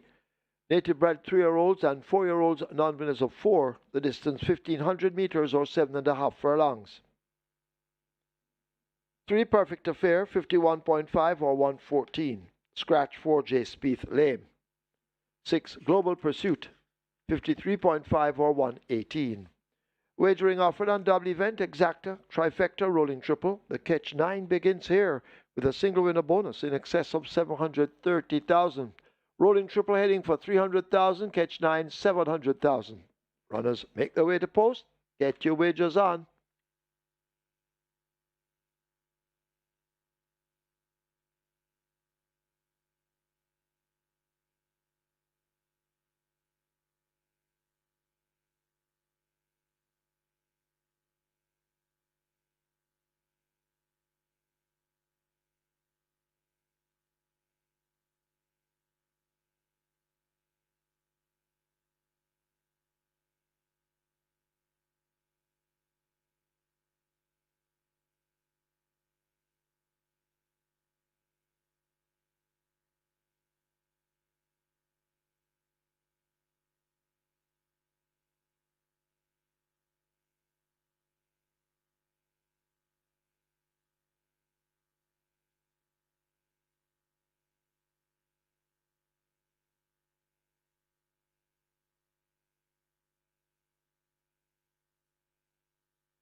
So Queen's Anne, the top choice, gets the job done there at a generous price of 3-1. Rain loose on the side for turn of Sedman Curtin and owner Boss Baby. Queen's Anne from the 8 draw gets a sharp break, goes straight to the lead. And in the meantime, when Big Guy in the Sky was trying to tack across to meet up with Queen's Anne already had gone about her business. So that's the big difference between being drawn on the 1 draw, coming out to the straight, and be drawn towards the outside in this example, a field of 10. So Queen's Anne would have been the one they'd all have to try to get back to, and they could not get back, and 3-1 was a very great way to start the day. 3,648 tickets are off to a winning start on the Reggae 6 with 6.9 million plus in that net pool. And remember, the jackpot is over 7.79 million. It's now on to race 2, start of our Cage 9, minimum guaranteed payout of $500,000. We have over 730,000 in the jackpot. Scratch number 4, J Sweet, we're down to a field of 5, a restricted stakes event for importees, 3 years and up nuns of 3 and native bred 3 years and 4 years nuns of 4. They go a distance of 1,500 meters or 7.5 furlongs a purse, 1.19 million. Top choice goes to number 2, Rocket Fire Seb. Radish Roman rides return to Spencer Chung. And this one was impressive in victory last time out at 7 furlongs, ramped up in 125.4, 9 3/4 lengths clear. Has worked well since on the 8th of September, 5.5 furlongs in 107.4 by 105th. And on the 14th of September, out to shoot 6 furlongs in 114 flat. 57 kilos of weight, picking up 2 kilos from that last weight in 55 kilos. Radish Roman maintains the mount, and Rocket Fire Seb looks likely to be able to dictate terms here, and looks likely to make it 3 consecutive wins. H2O is going to be the main danger. This one gets at 9-5. Shane Ellis rides for Jason Acosta. Won last time out by 7 lengths in 126.3, beating Brompton Boy and I'm Outstanding. Has worked well since on the 30th of August, 6 furlongs in 114.2. On the 6th of September, 5.5 furlongs in 107.3. On the 13th of September, 6 furlongs in 114.2. Looks very well, does H2O. And this exacta looks quite ice cold on paper. The 2-5 exacta, Rocket Fire Seb over H2O. And of the others, Perfect Affair number 3 gets 6-1. She was a winner last time out, going 5 straight at nuns of 2. Finishes only. So now takes on a couple of imported colts. So she's going to have her work cut out for her. And number 6, Global Pursuit, stablemate of H2O. Global Pursuit.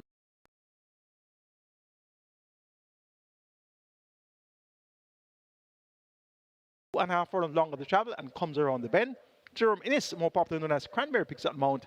Let's see how well Global Pursuit will do here in the second event. Could be the one to try to make things uncomfortable for Rocket Fire Seb on that lead, but Rocket Fire Seb appears to be the type that can be rated. So looking for number 2, Rocket Fire Seb, to get the better of number 5, H2O, then 3, Perfect Affair, and 6, Global Pursuit. Catch 9 pool is at 750,000. Your triple is at 350,000. You have limited wagering time remaining. Best of luck.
They've closed up the gate and the loading up about to start, so hurry and place your wagers. Working on Enthusiasm to gate 1. The rider comes down, that's Dick Cardenas. He's nearing a milestone of 800 wins. He's on 799 winners. Enthusiasm is in. Rocket Fire Seb, the 1-5 favorite, in at gate 2. Radish to Sneaky Fox Roman rides.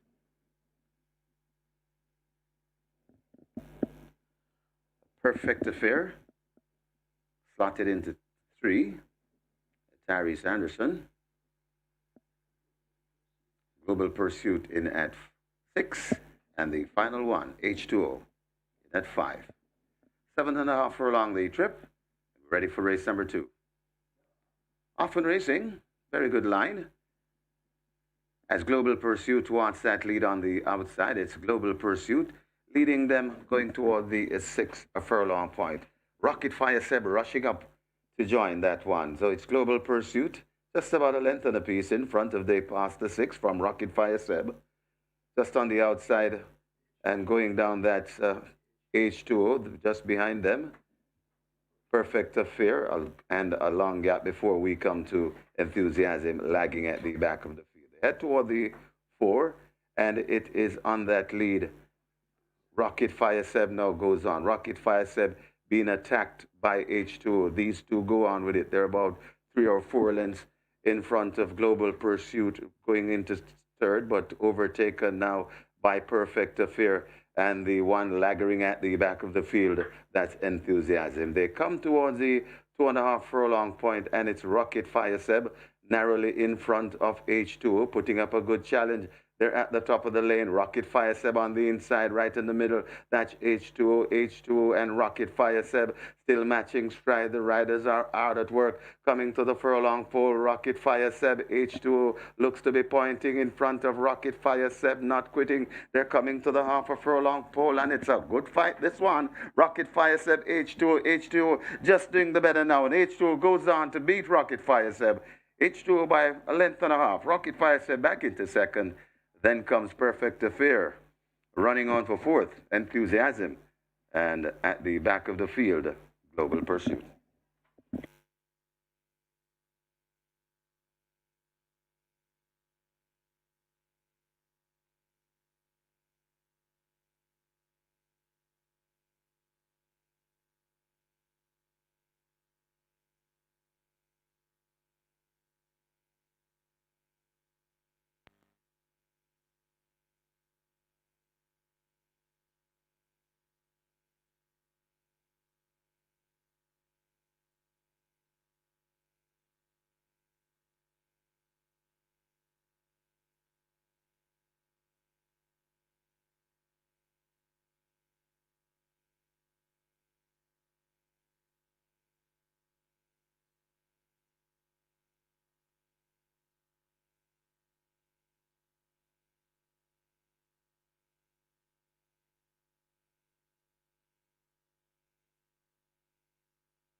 And the winner's enclosure, the unofficial winner of race number 2, number 5, H2O. A 3-year-old chestnut colt by Divining Rod, Trendy Wendy by Smarty Jones. Bred John and Ruth Bashore. Owned to Carlton Watson, conditioned by champion trainer Jason DaCosta, the winning rider, the Canterman Shane Ellis, the groom Vaughn Taylor. Second, number 2, Rocket Fire Seb. Third, number 3, Perfect Affair. And fourth, number 1, Enthusiasm. Final time for 7.5 furlongs, 1:33 and 2.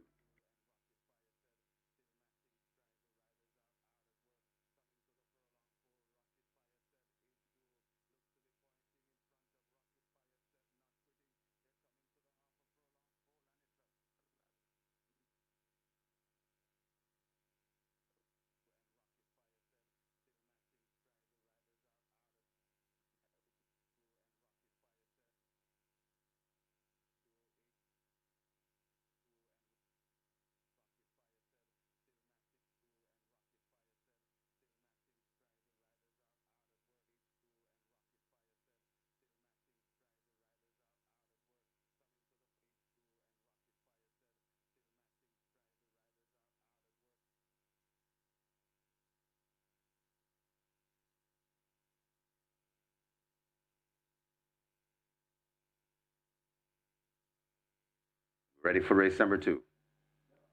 Often Racing, very good line. As Global Pursuit wants that lead on the outside, it's Global Pursuit leading them going toward the 6 furlong point. Rocket Fire Seb rushing up to join that one. So it's Global Pursuit, just about a length and a piece in front of they pass the 6 from Rocket Fire Seb. Just on the outside and going down that H2O just behind them. Perfect Affair and a long gap before we come to Enthusiasm lagging at the back of the field. They head toward the 4, and it is on that lead. Rocket Fire Seb now goes on. Rocket Fire Seb being attacked by H2O. These two go on with it. They're about 3 or 4 lengths in front of Global Pursuit going into third, but overtaken now by Perfect Affair and the one lagging at the back of the field, that's Enthusiasm. They come towards the 2.5 furlong point, and it's Rocket Fire Seb narrowly in front of H2O, putting up a good challenge. They're at the top of the lane. Rocket Fire Seb on the inside, right in the middle. That's H2O, and Rocket Fire Seb still matching stride. The riders are hard at work. Coming to the furlong pole, Rocket Fire Seb, H2O looks to be pointing in front of Rocket Fire Seb, not quitting. They're coming to the half a furlong pole, and it's a good fight, this one. Rocket Fire Seb, H2O just doing the better now, and H2O goes on to beat Rocket Fire Seb. H2O by a length and a half. Rocket Fire Seb back into second. Then comes Perfect Affair, running on for fourth, Enthusiasm, and at the back of the field, Global Pursuit. Result of the second, now official. Horses to the testing barn 3. Perfect Affair 5 H2O. 3 and 5 go to be tested. Splits 23-3, 46-2, 112-4. 7.5 furlongs raced in 133-2. The margins 2 by 12.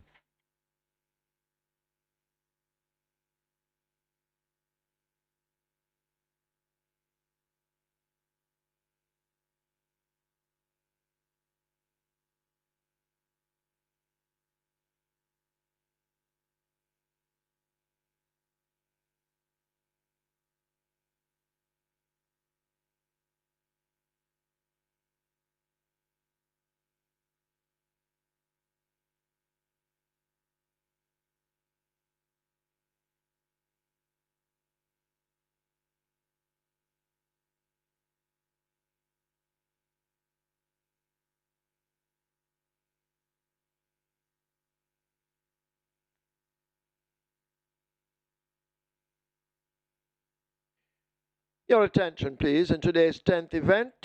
A further non-runner coming in, number 2, Inspire Force Sick. Race 10, we have 2 non-runners. 2, Inspire Force Sick, 6, Norblar injured.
And once again, we have an update on simulcast land. The play spot 8 going off at Woodbine very shortly.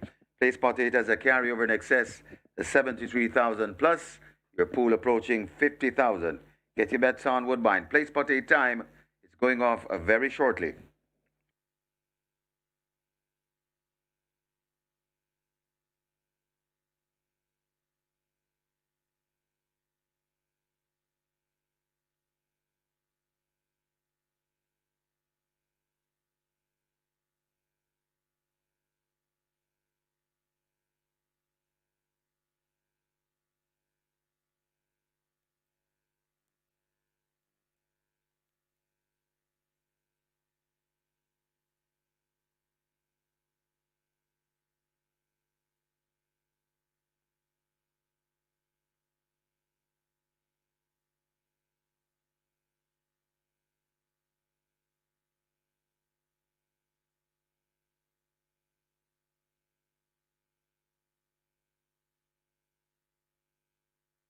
I may have your attention once again.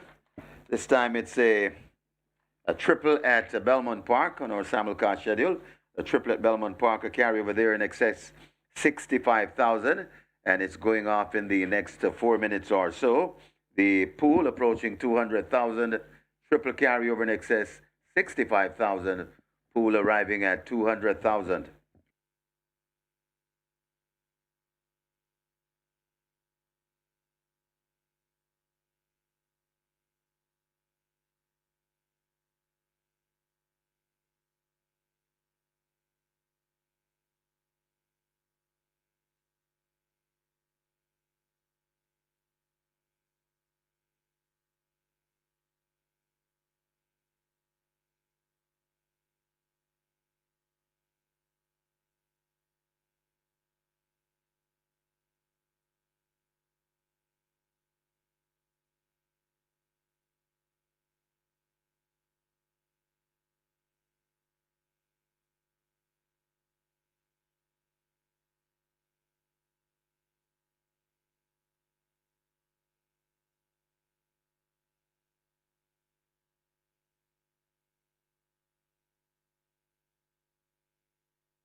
Horses take the track for the third. It's a restricted allowance 3 for native bred 4-year-olds and up, non-winners of 4, and imported 4-year-olds and up, non-winners of 3.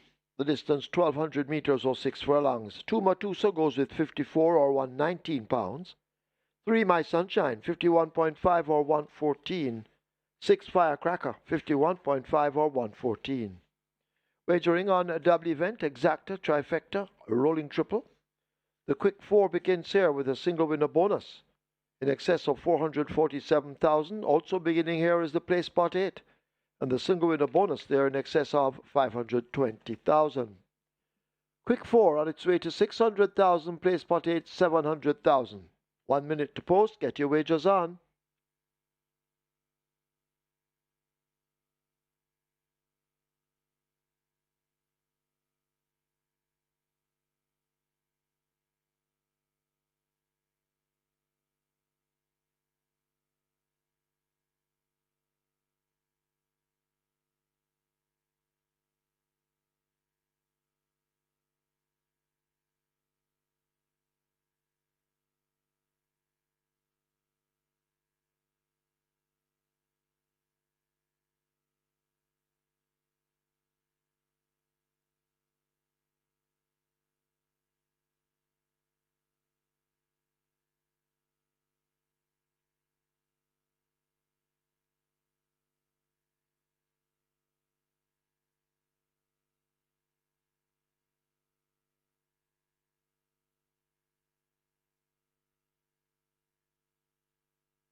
So it was a wet day yesterday. A lot of rain came pouring down. So H2O really worked out to be the right horse there. Stalemate, Global Pursuit kept the thing honest up front with Rocket Fire Seb. Didn't allow Rocket Fire Seb to lead comfortably there. And after Global Pursuit was taken on by Rocket Fire Seb, immediately Rocket Fire Seb was tackled by H2O, and they proved to be the right 2 horses. And inside the final 4.5, H2O got the upper hand and one got away at 2-1. So the second choice of the betting gets the better of the 1-5 favorite Rocket Fire Seb. And indeed, that was the expected matchup. But Rocket Fire Seb, the favorite, was expected to win. But that was not forthcoming. They both worked well coming out of that last effort. We both saw them winning at 7 furlong. Rocket Fire Seb did 125.4 and H2O did 126.3. And they both worked quite well coming into this. And in the end, H2O proved to be the strongest. Live ticket count on the regular 6, 1,207. With 6.9 million plus in the net pool there. And the kit stand starts off with 146 live tickets and over 576,000 in that net pool. It's now on to the start of our quick 4 and play spot 8. Both have a minimum guarantee period of $250,000, and they both have attractive looking single winner bonuses. A field of 6, go 1,200 meters. It's a restricted allowance 3 for native bred 4 years and up, nuns of 4, and imported 4 years and up, nuns of 3. The purse here is 820,000. Top selection is number 6, Firecracker. This one is at 6 to 5, raced among throws and up last time out, beat by Mighty Gully, Miss Moneypenny, and Balmore. Now takes on her rightful age group company, 4 years and up. Tyrese Anderson maintains the mount for Filipiano. The Firecracker at 6 to 5 looks well. Number 1, She's Dallas Love gets 2 to 1. Ran well, first attempt at nuns of 4, 4 by 6 lengths behind. Come Home to Me, Play Fair, and Riches to Rags. Now comes around the bend, figure it refitted. Look for She's Dallas Love to flash her usual good early speed and be a factor throughout. Number 2 is Matuso, upset winner 2 started back at 16 to 1, making all the running going 7 furlongs, beating All Machine, who has subsequently won twice. So Matuso cuts back to sprinting now at 6 furlongs. Romario Spencer, more popular known as Turtleback, picks up the mount for Trader Howard McLeod. 9 to 1 the price there for Matuso, a live outsider. And number 5, the General. This is a deep closer in the lineup. Aaron Chachi for Yoyo Sabrati. Void of early pace and speed, but packs a great late turn of foot. So if the speed runs themselves into the ground, look for the General to be strongest at the finish. Make it 6, 1, 2, and 5. My order of preference are race number 3, Firecracker over She's Dallas Love, Matuso, and the General.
Quick 4 on its way to 600,000. Place spot 8, 700,000. Horses loading. She's Dallas Love and Matuso are the first 2 in. My Sunshine comes into 3. Smart Trick and Dick Cardenas should be next at 4. Dick on 799. Can Smart Trick deliver the goods for him to reach 800 wins? The General and Aaron Chatry, they load at 5. And the final one, Firecracker. Even money. Firecracker coming into 6.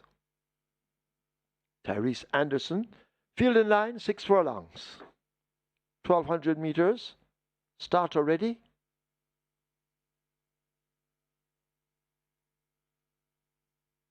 They're off. Almost perfect start. My Sunshine comes out quickest. Smart Trick rushing up to challenge already.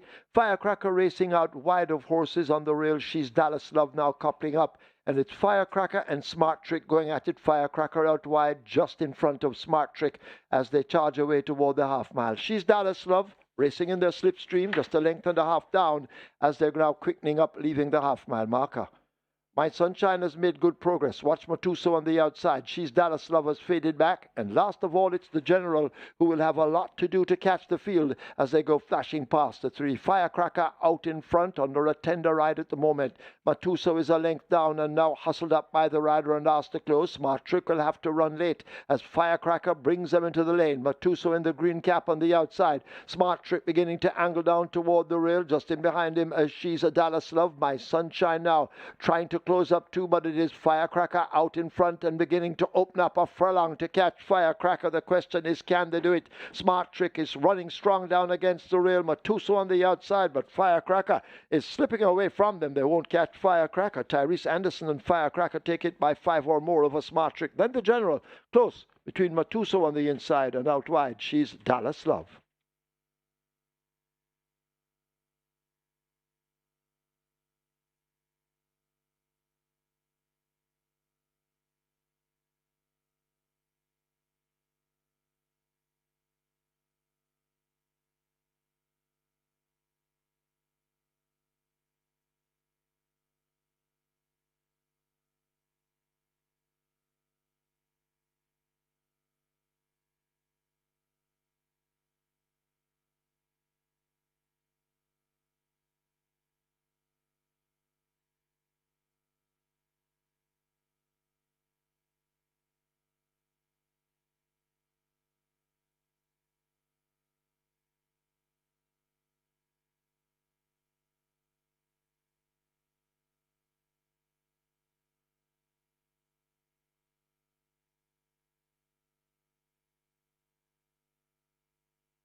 In the winners enclosure, the unofficial winner of race number 3, number 6, Firecracker. 4-year-old Bay Filly by Hedge Fund. Lightning Lily by Stormcraft. Bred and owned Lakeland Farms Limited. Trained Philip Fiani OD, the winning rider Tyrese Anderson. The groom Keith Johnson. Second, number 4, Smart Trick. Third, number 5, The General. And fourth, number 2, Matuso. Final time for a 6 furlongs, 1:13.4.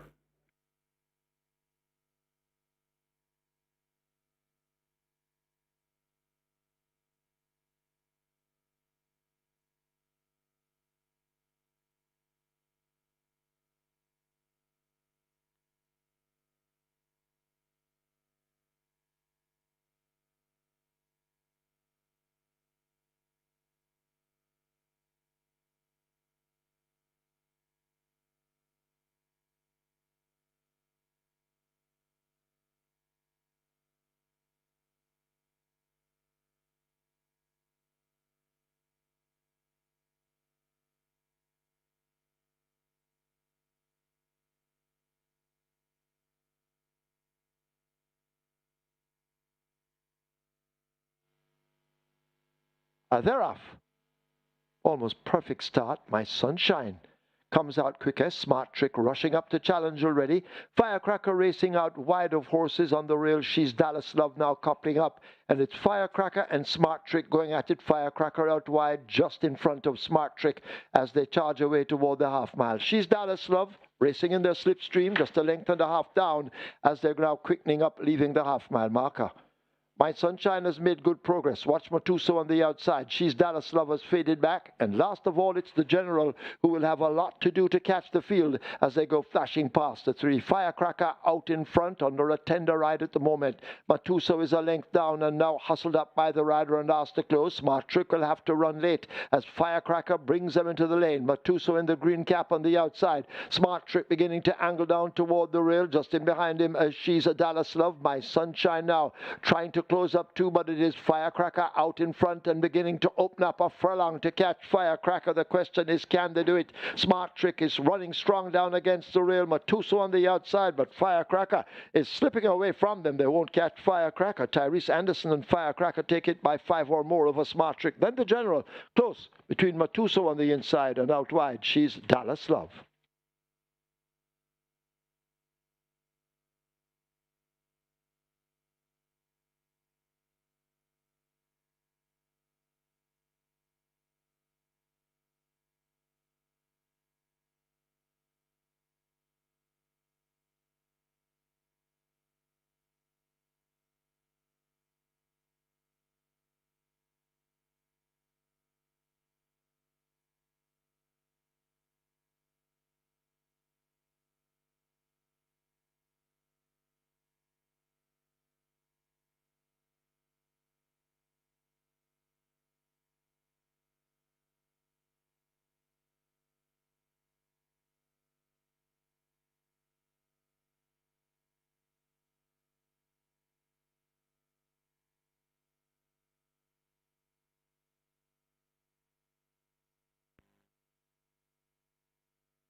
Result of the third now official. Horses to the testing barn. 4 Smart Trick, 6 Firecracker. 4 and 6 both go to be tested. Splits 23-2, 48-1. They raced 6 furlongs in 1:13.4. The margins 5 by 2 1/4.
On to race number 4 here, and there are 3 horses that are really getting bet here. Number 1, Unruly Dawn, currently at $1.75. This one is the 95 second favorite in the tote.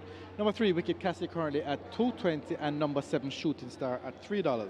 Shooting Star is the 3-2 favorite in the tote at the moment, and at $3 at the fixed odds window, Shooting Star is the best back runner at the fixed odds windows as it is right now. So number 7, Shooting Star, currently at $3, is the best back runner at the fixed odds windows, but there is good support for number 1, Unruly Dawn, at $1.75, and number 3, Wicked Cassie, at $2.20. But 85 favorite in the tote, $3 at the fixed odds window, number 7, Shooting Star.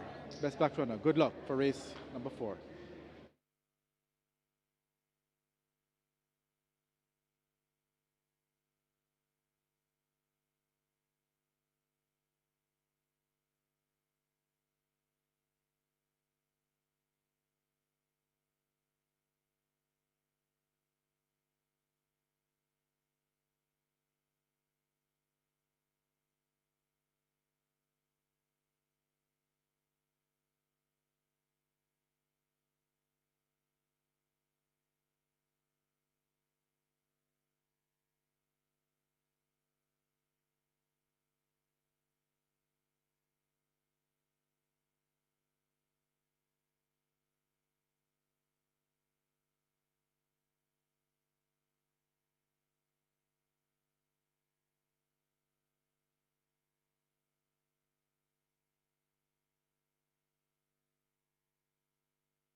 Horses that take the track for the 4th.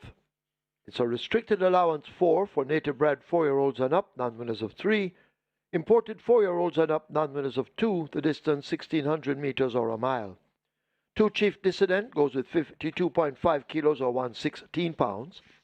4 Bushfire 55 or 121. 6 Hit and Run 51.5 or 114. A wagering offered on double event exacta trifecta rolling triple. This is where the early 5-star begins with a single winner bonus in excess of 1.552 million. Early 5-star heading for 700,000, rolling triple 400,000. Get your bets on.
top selection, Firecracker comes good in race number 3. Tyrese Anderson riding there for Turner Filippiano, the owner breeder Lakelands Farm Limited, stepping back among age group company 4 years and up. Raced among 3 years and up last time out, and it proved to be the right move here for Firecracker, and she delivers the goods. Smart Trick second, General third, and Matusa checked in 4. Live ticket count on the regular 6, 1,006, with over 6.9 million in that net pool, and the catch time live ticket count now down to 101, over 576,000 is up for grabs here for that net pool. It's on to race number 4, start of the early 5-star, 1.5 million plus in the jackpot, minimum guaranteed pay of 300,000, a field of 7, goes 1 mile, 1,600 meters or 8 furlongs, and this is a restricted allowance for native bred 4 years not nuns of 3, and importees 4 years not nuns of 2. The purse here is 780,000. Top choice is number 1. Unruly Dawn. Radish Rowan picks up the mount. He ran second last time out aboard Unruly Dawn. That was over 7.5 furlongs behind Train of Thought. Train of Thought stepped up right away and was a brave second behind All Machine. So Unruly Dawn gets a half a furlong longer the travel. Should get a strong enough pace to chase here. Unruly Dawn gets the vote. Number 3, Wicked Cassie gets 2-1. Demar Williams riding for Patrick Lynch. Was a runner-up going a mile on the 16th of August. Second by 3.5 lengths to Hail the Queen. Chase relentlessly from the top of the lane, just not able to get on terms with Hail the Queen. Another encouraging run should be forthcoming here from Wicked Cassie. Shooting Star number 7, Dane Dawkins rides for Roy Matthews. Hindered last time out in that same Train of Thought on Real Dawn event, and was placed, well actually Wicked Cassie was served, was placed behind Shooting Star, so Shooting Star had an apparent excuse there. Gets a mile, and should be right there, was a strong runner-up going a mile to Hot Bread Scammer on the 21st of April this year, so Shooting Star clearly should be in the thick of things from the word go. Of the others, Chief Dissident gets 43-1. He could be able to muster a minor share here, and so can Bushfire, Himaya, or Hit and Run. But they don't appear likely to be able to get in the top 2 or 3 spots. Make it 1, 3, 7, and 2. My order of preference for race 4, Unruly Dawn to get the better of Wicked Cassie, Shooting Star, and Chief Dissident.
So they've closed up the front of the gate for the start of race 4, and the runners are soon to be loading.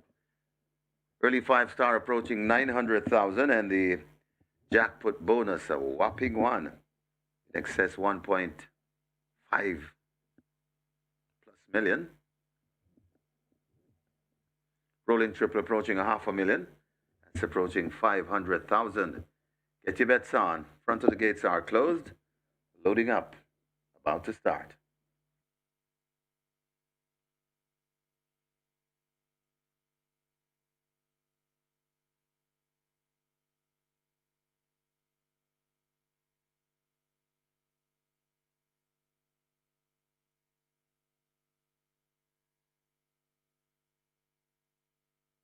Horses loading. The first one to load, a Chief Dissident in gate 2.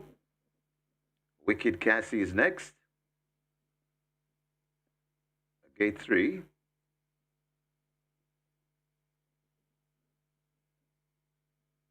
Nearly 900,000 in your early 5-star pool. Bushfire is next at 4.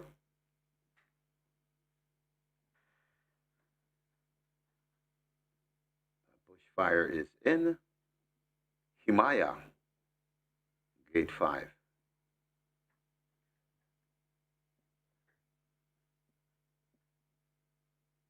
Unruly Dawn is in at 1. Hit and Run is in at 6. On to load. Shooting Star to complete the line. 1 mile the trip, 8 furlongs, and we're ready. Ready for a start.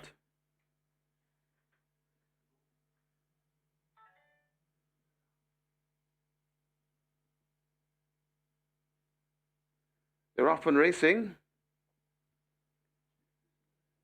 Chief Dissident misses it and is left at the back of the field as a Hit and Run wants that lead. Also wanting it, that Shooting Star, as they make their way coming out of the chute and heading toward the 6 furlong point on the course. And it's Hit and Run on that lead, right against the rail. That's Unruly Dawn. Bushfire coming up on the outside. Also just behind them, that Shooting Star. Then comes Wicked Cassie. Another 6 or 7 lengths before we come to Imaya. And racing at the back of the field, a slow starting Chief Dissident. Field making the way to the half mile, and it is now Unruly Dawn who assumes that lead from Hit and Run back into second, right against the rear Shooting Star. Just on their outside, that's Bushfire making ground. Another 3 before we come to Wicked Cassie, 10 or 11 before we come to Imaya, and you can forget about Chief Dissident from that awful start. They go past the 3, and it is Unruly Dawn coming down on the outside once again for more. That Shooting Star threatening Unruly Dawn. They're coming at the top of the lane. These two locked in battle. Unruly Dawn on the inside. Shooting Star. Watch Wicked Cassie coming out wide. It is still Unruly Dawn. Shooting Star is there. Wicked Cassie joining the party. Coming to the furlong pole. Unruly Dawn. Shooting Star. Wicked Cassie. It's going to come down to one of these, but Unruly Dawn repelling them. Coming to the half a furlong pole. Shooting Star is right there too. Wicked Cassie gets rolling. It's Unruly Dawn hanging on from Wicked Cassie. Unruly Dawn holding Wicked Cassie, and that's the way they'll finish. Unruly Dawn beats Wicked Cassie. Then comes Shooting Star. Imaya runs on to be fourth.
And the winners enclosure, the unofficial winner of race number 4, number 1, Unruly Dawn.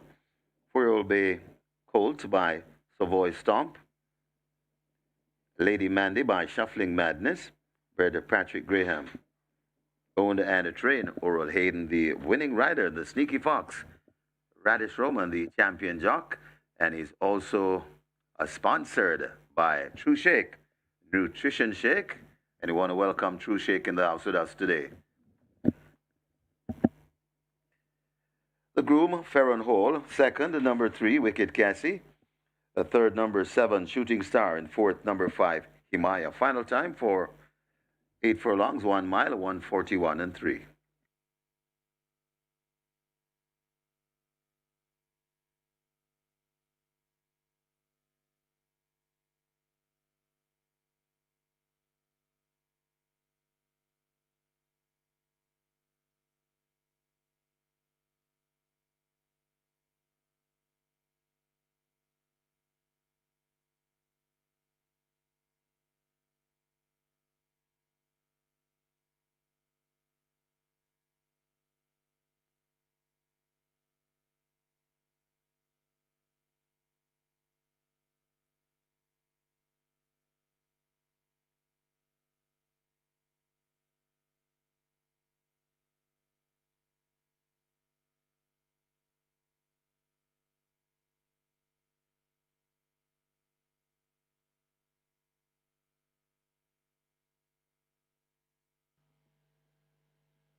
They're off and racing.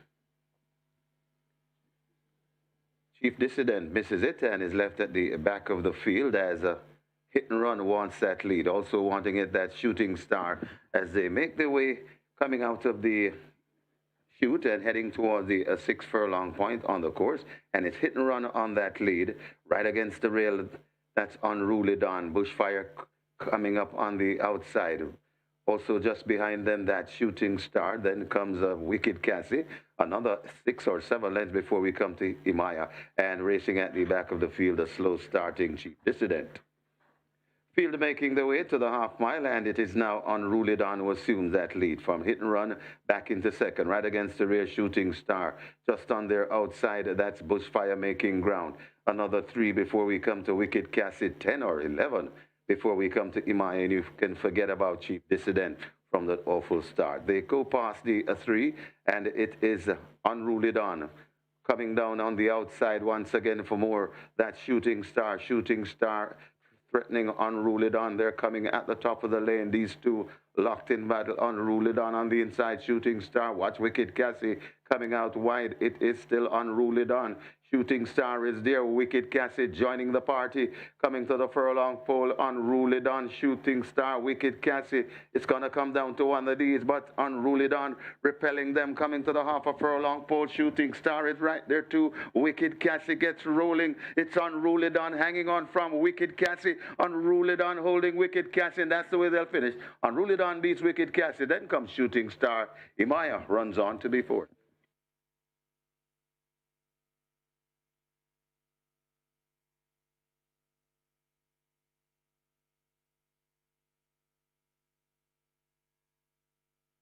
Result of the fourth now official. Horses to the testing barn. 1, Unruly Dawn. 2, Chief Dissident. 1 and 2 both go to be tested. The splits were 24-1, 47-3, 114. They completed a mile in 141 and 3. The margins 3/4 by 1 and 3/4.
Along to race number 5 here. So there's the 3-2 favorite in total, number 8.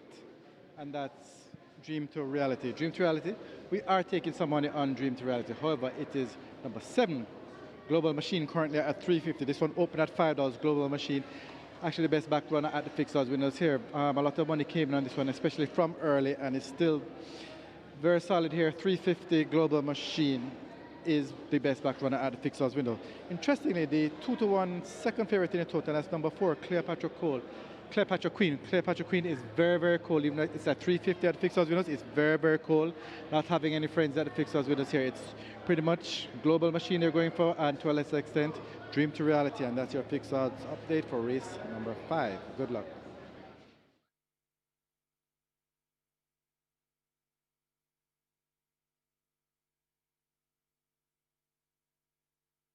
Number 6, Ruby's Light, takes the track early.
Horses take the track for the 5th.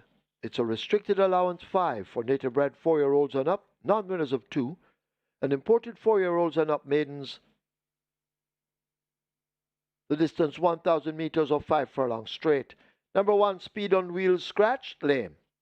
2, Plum, 49.5 or 109 pounds. 4, Cleopatra Queen, 52.5 or 116. 6, Ruby's Light, 52.5 or 116. 7, Global Machine, 51.5 or 114. 9, A Lucky Papa, 54 or 119. 10, Gelroy, 51 or 112. Wagering on double event, Exacta Quinella, Trifecta, Superfecta, High 5, Rolling Triple. Twilight 6 wagering begins here. The Twilight 6 is at 6.4 and climbing. Rolling triple heading for 300,000. Get your bets on.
The favorite gets the job done in race number 4 on Rudy Don, Radish Roban Award, and he rode a picture of a race there, had this one in front from some way out, and kept on going. Hellsway over Wicked Cassie was second, Shooting Star was third. The numbers I gave you there were 137 and 2. The race came back 137 and 5. Lap ticket count on the regular 6 now 876 with 2 legs remaining, over 6.9 million in the net pool, and the Catch 9 81 live tickets over 576,000 in that net pool. It's now time to shift your focus to the Twilight 6, which begins in the upcoming 5th event. Minimum guaranteed payout 3.5 million, already over 6.9 million wagered, and your triple is at 350,000.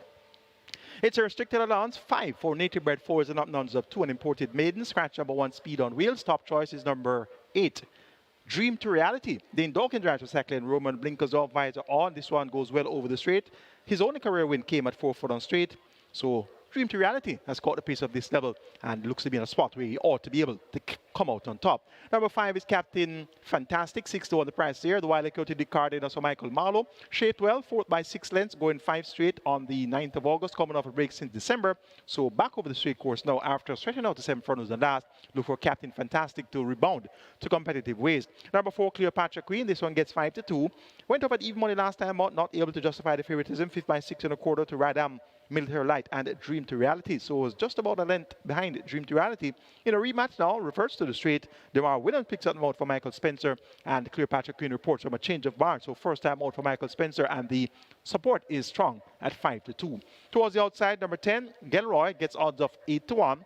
Ran second, 2 starts back at 44-1, going 5 furlongs straight. That second game behind Al Kebelan. Al Kebelan stepped up to run well at nuns of 3. So Gelroy, from a similar effort, should be able to keep things honest throughout. Make it 8, 5, 4, and 10. My order preference for race number 5, Dream to Reality, to get a bit of Captain Fantastic, Cleopatra Queen, and Gelroy.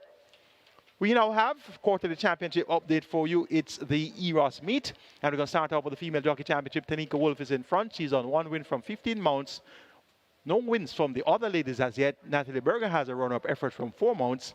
Abigail Abel on place from 5 mounts, Joy Haynes on place from 6 mounts, and Andrew Paul on place from 4 mounts. In the gentlemen's section, leading is Radish Roman, of course, 32 wins, 13 seconds, 14 thirds from 102 mounts, win percentage 31, top 3, 58%, and 22.6 million in earnings. Dane Dawkins is second with 15 wins, 10 seconds, 14 thirds from 65 mounts, win percentage 23, top 3, 60%, 12.5 million earned. Robert Halladine, 13 wins, 12 seconds, 4 thirds on 41 mounts, win percentage 32, top 3, 71%, and 15.7 million earned. Demar Williams has 12 wins, 4 seconds, 7 thirds on 79 mounts, win percentage 15, top 3, 29%, and 8.5 million earned. Nick Cardenas rounds off the group, 6 wins, 7 seconds, 4 thirds on 49 mounts, win percentage 12, top 3, 35%.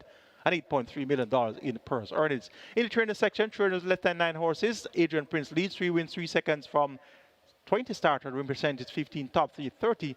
1.9 million earned. Philip Elliott joined leadership, 3 wins, 3 seconds from 11 starter, represented 27, top 3, 55%, 1.7 million earned. Ron Matthew has 3 wins, 1/3 from 11 starter, represented 27, top 3, 36, and 1.9 million earned. The next one is Ron Matthew, that must be junior, is it? 3 wins, 3/3 from 8 starter, win percentage 38, top 3, 75%. 2 million in earnings, and Michael Spencer runs off the group. 3 wins from 9 starters, 33% in the win and top 3 columns, and 1.2 million in purse earnings. Turns between 9 and 15 horses. Leading is Gary Griffiths, 4 wins, 3 seconds, 6 thirds from 33 starters, win percentage 12, top 3, 39%, and 3 million earned. Baron Davis has 4 wins, 1/3 from 13 starters, win percentage 31, top 3, 38%, and 2 million earned. Carlton Cunningham, 3 wins, 4 seconds, 2/3 from 15 starters, win percentage 20, top 3, 60%, and 2.5 million earned. Ricardo Brown has 2 wins, 3 seconds, 6 thirds from 22 started, win percentage 9, top 3, 50%, and 1.7 million earned. Is the Norman Smith rounds off the group. 2 wins, 1 second, 1/3 from 14 starts, win percentage 14, top 3, 29%, and 1.3 million in purse earnings there. Turn it between 16 and 35 horses. Gary Sabrata leads, 10 wins, 4 seconds, 7/3 from 49 starters. Win percentage 20, top 3, 43%, and 10.3 million in purse earnings. Feliciano D has 7 wins, 4 seconds, 6/3 from 30 starters. Win percentage 23, top 3, 57, and 6.3 million earned. Peter Dumpassard, 5 wins, 7 seconds, 4/3 from 30 starters. Win percentage 17, top 3, 53%, and 5.2 million earned. Patrick Lynch, 4 wins, 7 seconds, 3/3 from 52 starters. Win percentage 8, top 3, 27%, and $4.3 million in purse earnings. Owen Hayden runs off the group, 4 wins, 6 seconds, 8/3 from 45 starters, represented 9, top 3, 40%, and 3.9 million in purse earnings. Turned with more than 35 horses, leading is here Jason DaCosta, 17 wins, 16 seconds, 15/3 from 102 starters, representing 17, top 3, 47, and 22.1 million earnings. Almost a dead heat here. 17 wins, 16 seconds for Anthony Baba Nunez, 10/3 of 100 mounts made at 100 started, represented 17, top 3, 43%, and 15.9 million in purse earnings there. So close thing for the category of traded more than 35 horses. In the owner section, Carlton Watson has 9 winning horses, 10 races won, 10.6 million earned. Oral Hayden, 4 winning horses, 4 races won, 3.6 million earned. ACK Stables, 2 winning horses, 4 races won, 3.2 million earned. Mycross, 3 winning horses, 4 races won, 3.2 million earned. Elizabeth DaCosta, 3 winning horses, 4 races won, 2.5 million earnings. Peter Dumpassard, 3 winning horses, 4 races won, 1.7 million earnings. Solomon Sharp, 2 winning horses, 3 races won, 2.6 million earned. Yardie Stable is next with 3 winning horses, 3 races won, 2.3 million earned. Derek Smith Jr., 1 winning horse with 2 races won, 6.4 million in earnings. And Chevron Maharaj rounds off the group of top 10 owners, 2 winning horses, 2 races won, and 4.2 million in earnings. In the groom section, Kobe Anthony leads, 6 wins, 5 seconds, 5/3 on 31 starts, win percentage 19, top 3, 52%, and 5.1 million earned. Johnny Oxford, 6 wins, 1 second, 2/3 from 18 starts, win percentage 33, top 3, 50%, and 3.8 million in earnings. Farron Hall is next with 5 wins, 6 seconds, 8/3 on 44 starts, win percentage 11, top 3, 43%, and 4.2 million earned. Tafar Wright is next with 4 wins, 3 seconds from 9 started, win percentage 44, top 3, 78%, and 2.7 million earned. Harold Moody rounds off the group, 4 wins, 1/3 from 13 started, win percentage 31, top 3, 38%, and 2 million in purse earnings. That's the Eros meet quarterly championship update, and I wonder if you had your clock out and clock in my words per second count there, and that's indeed a good clip, maybe 21:43, 108. Nice going. Until it's time for race number 6. Get your bets on. Well,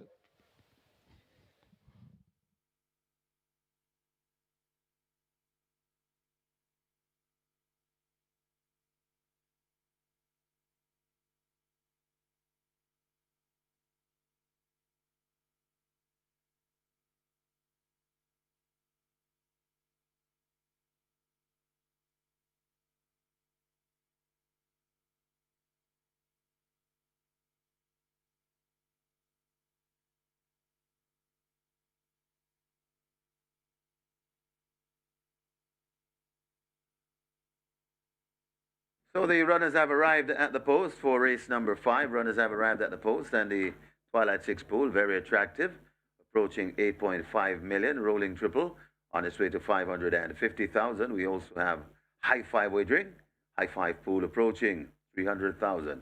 Get your bets on. They're going to be closing the front of the gates right now for the loading process. So hurry and place your wagers.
They're closing up the gates as they prepare to start the loading for this, the 5th event.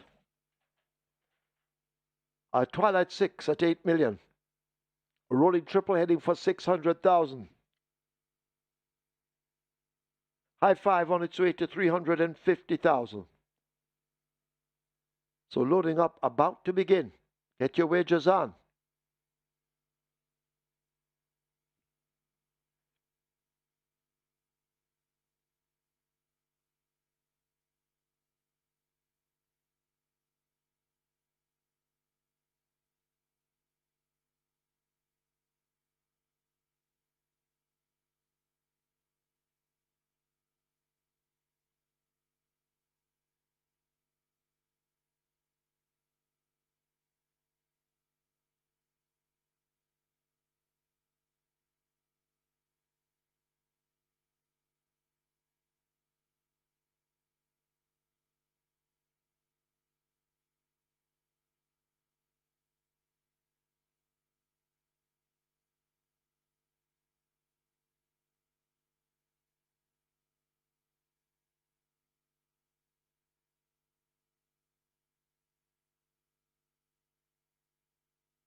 Horses loading. A plum is in at 2.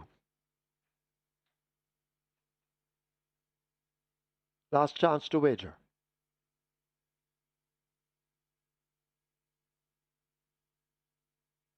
Gate 7, the front of that one opened to accept Global Machine when ready.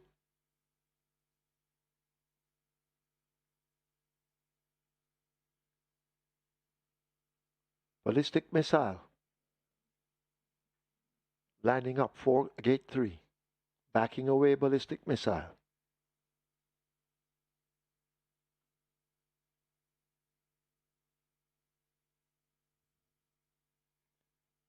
So they try with Ballistic Missile, riderless at the moment.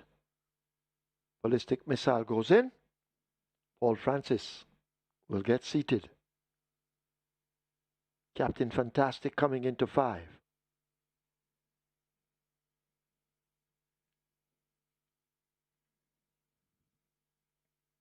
Captain Fantastic is in.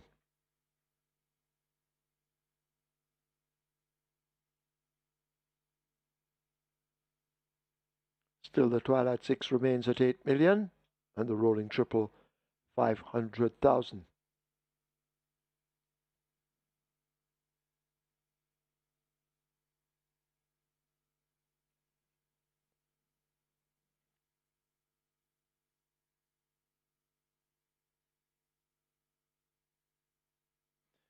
Dream to Reality is the favorite at even money. So 3 have loaded.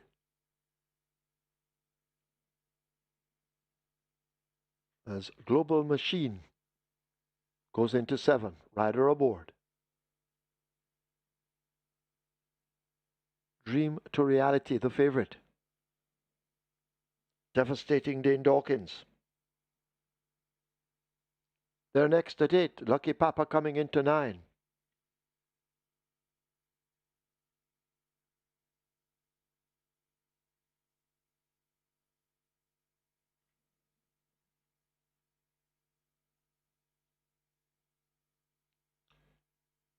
Kelroy loads at 10.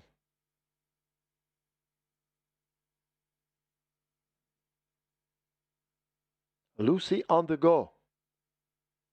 In at 11. We wait on the 6 horse, Ruby's Light.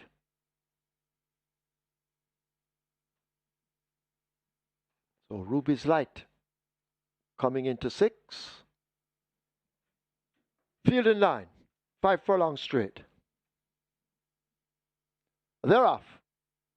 Ballistic Missile and a Plum come away on the far side, running quickly. Global Machine is showing usual dash in the center and shaken up to go for that lead. Lucy on the Go races nearest to us, Kelroy just in behind.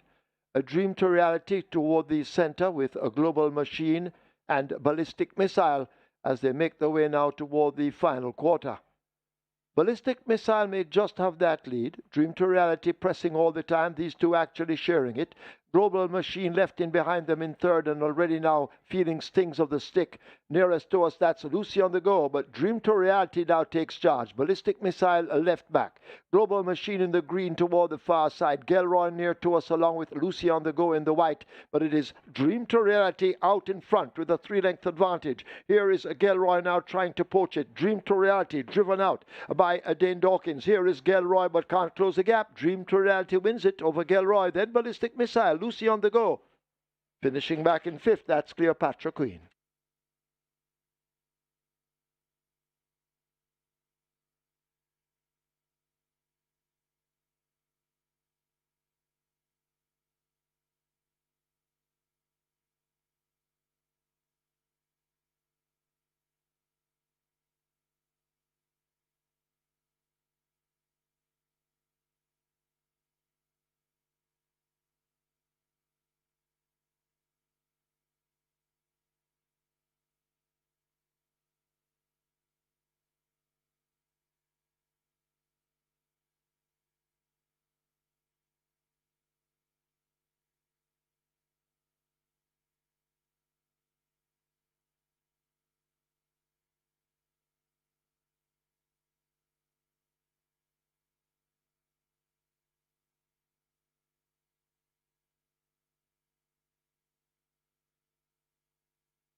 In the winners enclosure, the unofficial winner of race number 5, number 8, Dream to Reality, a 4-year-old bay colt by Sensational Slam. Dream Come True by Deputy Glitters.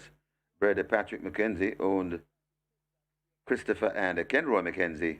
Trained Sacklin Roman, the winning rider. Devastating Dane Dawkins. The groom Dale Wallace, second. Number 10, Gelroy. Third, number 3, Ballistic Missile. Fourth, number 11, Lucy on the Go. And fifth, number 4, Cleopatra Queen. Final time for 5 furlong straight, 1 minute and 1/5.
Field in line. 5 furlong straight. They're off. Ballistic Missile and a Plum come away on the far side, running quickly. Global Machine is showing usual dash in the center and shaken up to go for that lead. Lucy on the Go races nearest to us, Gelroy just in behind. A Dream to Reality toward the center with a Global Machine and Ballistic Missile as they make their way now toward the final quarter. Ballistic Missile may just have that lead. Dream to Reality pressing all the time, these two actually sharing it. Global Machine left in behind them in third and already now feeling stings of the stick. Nearest to us, that's Lucy on the Go, but Dream to Reality now takes charge. Ballistic Missile a left back. Global Machine in the green toward the far side. Gelroy near to us along with Lucy on the Go in the white, but it is Dream to Reality out in front with a 3-length advantage. Here is Gelroy now trying to poach it. Dream to Reality driven out by Dane Dawkins. Here is Gelroy but can't close the gap. Dream to Reality wins it over Gelroy. Then Ballistic Missile. Lucy on the Go. Finishing back in fifth, that's Cleopatra Queen.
Result of the fifth now official. Horses to the testing barn. 7 Global Machine, 8 Dream to Reality. 7 and 8 go to the barn. Splits 23-1, 46-3. They raced 5 furlong straight in 1 minute and 1/5. The margins 3 by 2 1/4.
Now to race number 6 here. So there's a, well, it's no longer a joint fair, but number 4 and number 11 were the two best bet, the two favorites, first and second favorite respectively in the total. And that's number 4, Princess Ifia, and number 11, Jack Daniel. Now we are well, higher than the total prices on both of these runners, and this Princess Ifia opened at $7 down, very well back, down to $4 now, and this is actually the best backed runner. $7 into $4 now, number 4, Princess Ifia is the best backed runner, but number 11, Jack Daniels, currently at 350, very well supported as well. This one is a 2-1 in the tote, and 350 at the fixers winner, so a better price than the tote on this one here. A couple others that are getting a little bit of support as well. Number 7, Leading Lad, and number 9, Workout Crew, currently at 460, but no doubt about where the betting is. It's number 4, Princess Ifia, currently at $4. Rock solid best back runner here for race number 6, and great support for number 11, Jack Daniels. This one very, very, very well supported. These two are respectively the first and second favorites in the tote as well. So good luck for race number 6.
Horses take the track for the 6th.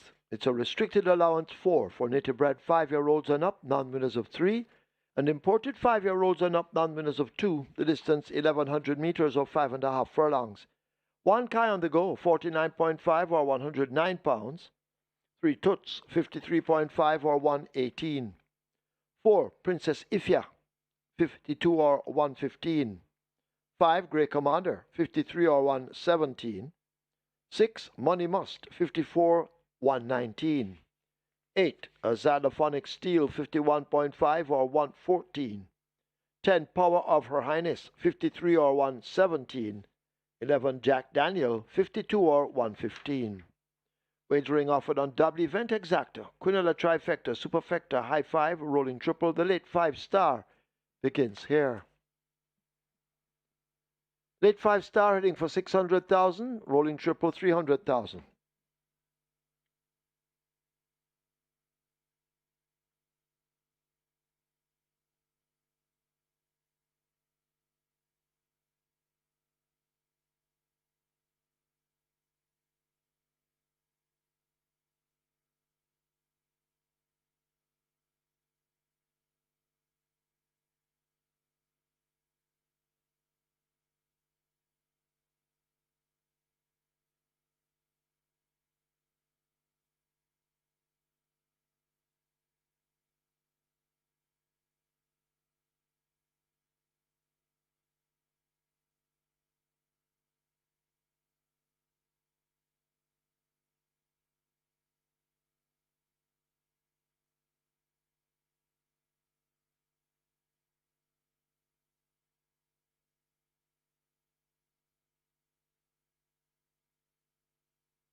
No problems there for the top choice. Dream to reality. Dane Dawkins is decided for Turner Sackler and Roman. Blinkers off, visor on, and clearly Dream to reality appreciated the change of equipment and justified the favoritism. Went off the even money favorite. Gilroy chased home, relentlessly for second. Ballistic Missile ran a good race, led for first 2 furlongs or so, held on for third. Last ticket count on the regular 6 coming to the cash out leg, now down to 806 and 6.9 million plus in that net pool. 70 tickets alive on the catch time, and the Twilight 6 starts off with 3,188 live tickets and 5.9 million plus in that net pool. It's now on to the cash out leg of the regular 6 and start of the late 5 star. A restricted allowance for native bred 5 years nuns of 3 and imported 5 years nuns of 2. The purse 750,000. 11 horses will go 1,100 meters of 5.5 furlong. Top choice goes to number 9, Workout Crew. O'Neill Mullins riding for O'Neill Markland, so O'Neill teams up with O'Neill. O'Neill Markland, more popularly known as the Sweetie Man. And this Workout Crew third by 3/4 of a length last time out, going 7 furlongs behind Charming Sound and All Is Right. Cuts back in distance now to sprinting, and she should be just as effective. 7-2. Looks good to me. Number 11 is Jack Daniel. This one gets 9-5, so a lot of cash comes in for Jack Daniel. Jamar Williams replaces Everton Stone, and the last time out was sent off at odds of 9-2, going 7 furlongs in that same race where Charming Sound was a winner over Always Right and Workout Crew. So Jack Daniel was 5th by 14.25 lengths, and Workout Crew was 3rd by 3/4 of a length. Workout Crew, though, was 5th by a length and a half at a half mile, while Jack Daniel was earlier 2nd by 3/4 of a length. Jack Daniel came to the quarter bowl 2nd by a length and a half, while Workout Crew was 4th by 3 lengths. But in the end, Workout Crew was well ahead of Jack Daniel. So why is it that Jack Daniel gets 95 and Workout Crew gets 72? There clearly is some value there for Workout Crew. Number 7 is Leading Lad. This one gets 3-1. Only a Scott rides for Michael Spencer. Leading Lad has only raced 5 times, and he's a 5-year-old, has won twice, and finished 3rd on 1 occasion. Came off a lengthy break from the 30th of November 2024 to the 12th of July 2025. So a big break there, and he was still able to get the job done. The time was slow though, 1:28 1/5 of a second for 6.5 furlongs. But the fact is that he won, and he has a lot of scope to improve. And once he is in just as good nick as he was when coming out of the break, and once he doesn't bounce, as of course you know that horses can definitely bounce in the thoroughbred racing world. A bounce is when you come off a lengthy break and you run a big enough race to either win or run second. The next outing you may regress. So we're going to keep our fingers crossed here that that bounce doesn't occur here with Leading Lad, and he actually progresses. So let's see which will be the outcome here for Leading Lad. He's getting odds of 7-2. And number 3 is Toots. This one gets 7-1. Aaron Chatty riding for Andy Williams. Toots has pace. You know, pace makes a race. Has experience at this rounds of 3 level, having competed at the level on 6 occasions thus far. So steadily catching a piece of the level is this Toots, and 7-1 looks to be some amount of value as well. So you're getting value all around here. I'm going to go 9, 11, 7, and 3 as my order of preference. Workout Crew over Jack Daniel. The cash is even coming in even more now at 8-5 for Jack Daniel, and it's 3-1 for Workout Crew. So 9, 11, 7, and 3. Workout Crew over Jack Daniel, Leading Lad, and Toots. Late 5 star, 650,000, and time in your triple is at 350,000. Best of luck.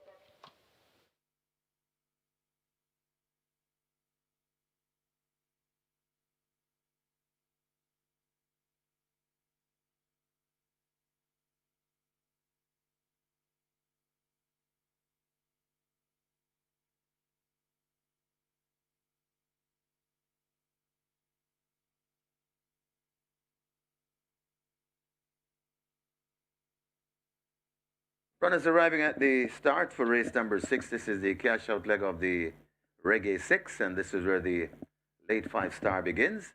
Late 5 star approaching 700,000, rolling triple on its way to 400,000. We also have high 5 wagering offered. High 5 pool approaching 250,000. Get your bets on as the runners are arriving at the post.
Closing up the front of the gates as the runners have arrived at the post.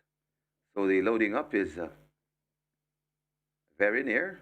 We'll begin shortly, so hurry to the windows and place your wagers as the late 5-star now approaches 800,000. And rolling triple still on its way to 400,000. Still closing in on 250,000. That's your high five pool. Get your bets on. They have closed up for the loading process.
Late 5-star now arriving at 900,000. And don't forget later on at Charlestown, we have a mandatory payout on the very popular CT6. It's a mandatory payout today, so everything must go in the CT6 later on at Charlestown.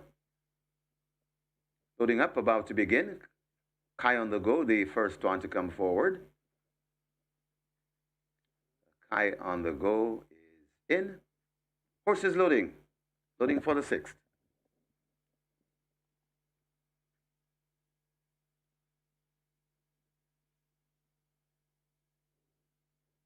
Cruising again. Heads to gate 2. Cruising again is in.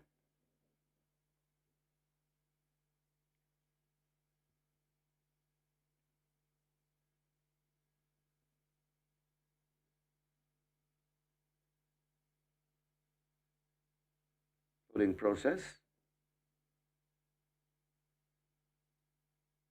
Moving very fast as now Toots is asked to come forward. Toots goes in at 3. Princess Ifya will be next. Great Commander heads to gate 5.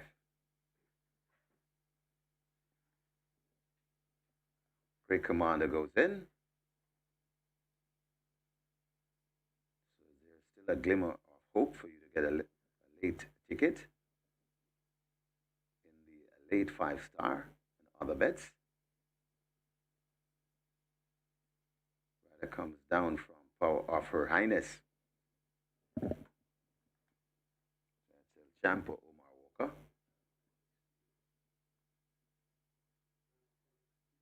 Telephonic Steel goes in. Power of Her Highness. That's the one they work on.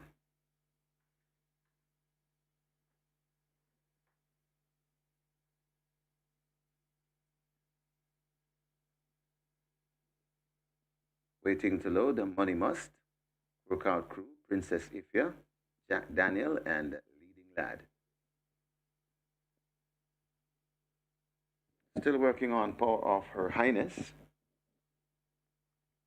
to get this one into gate 10. Backing away from the gate.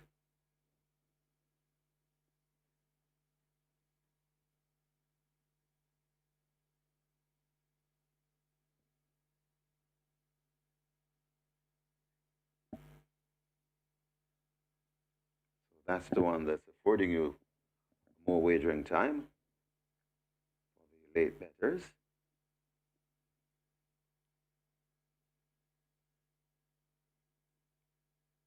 For Highness.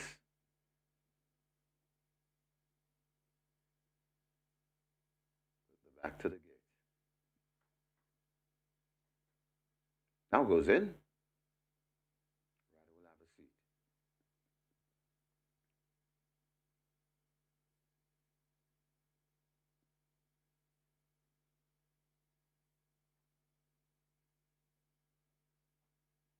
Money Must.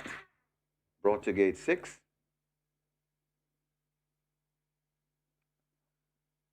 Money Must. Turning sideways. Workout Crew led to 9. Workout Crew goes in. 4 to load.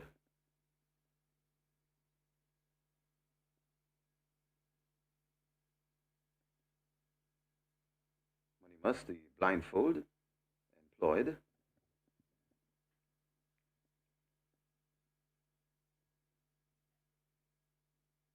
let's see if it works.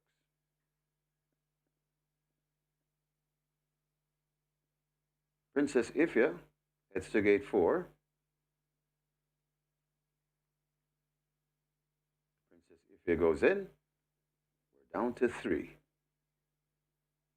Jack Daniel going out wide to 11.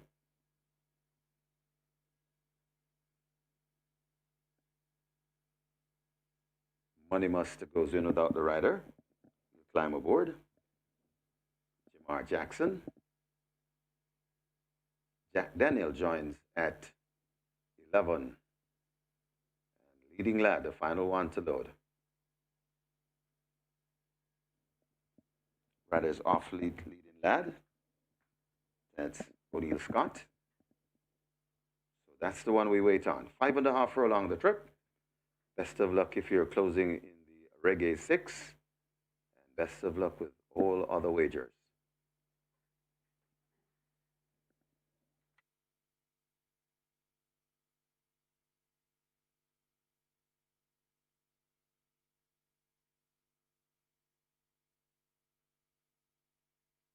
Working on Leading Lad to complete the line. Leading Lad is not cooperating with the starter's assistance right now. Let's see, heading to the gate. Now goes in. We have a line. 5.5 furlong the trip. Rider climbs aboard.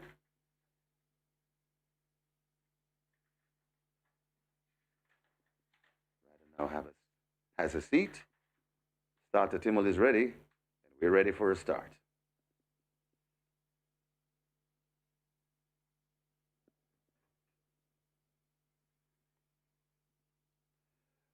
They're off and racing, missing the break completely. That is Sky on the go, left at the back of the field. Princess Ifya, though, goes past the 5 on that lead. It's Princess Ifya in front of Money Must, rushing down on the out. That's Xylophonic Steel. Right there, too, that's Grey Commander. Also coming down into it, Workout Crew. Then comes Cruising again. Money Must coming after that one as well, right against the rail. That's Leading Lad as they make their way towards the 2.5 furlong point, and it's Princess Ifya unmolested on that lead. Racing back into second, that's Grey Commander. Workout Crew is coming on the outside. Xylophonic Steel is still there. It's Princess Ifya in front, coming up on the rail. Grey Commander out wide. Workout Crew. Xylophonic Steel left back, also coming on the rail. That's Power of Her Highness, but it's Princess Ifya showing them a clean pair of heel. A half a furlong to travel, and Princess Ifya is going away, gone. Princess Ifya sprinting clear. Princess Ifya and Uville Pinnock by about 8 lengths. Workout Crew might have held second from Toots. Then comes Jack Daniel and Grey Commander.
And the winners enclosure, the unofficial winner of race number 6, number 4, Princess Ifya. 5 will be Mare by Buzz Nightmare, Forced on Me by Patton Jack, Bread Ham Stables Limited, on Preston Monroe Train, Errol Burke, the winning rider, Yuval Pinnock, the groom on the Ricket. Second, number 3, Toots. A third, number 9, Workout Crew. Fourth, number 11, Jack Daniel. And a fifth, number 5, Great Commander. Final time for 5.5 furlongs, 109 and 2.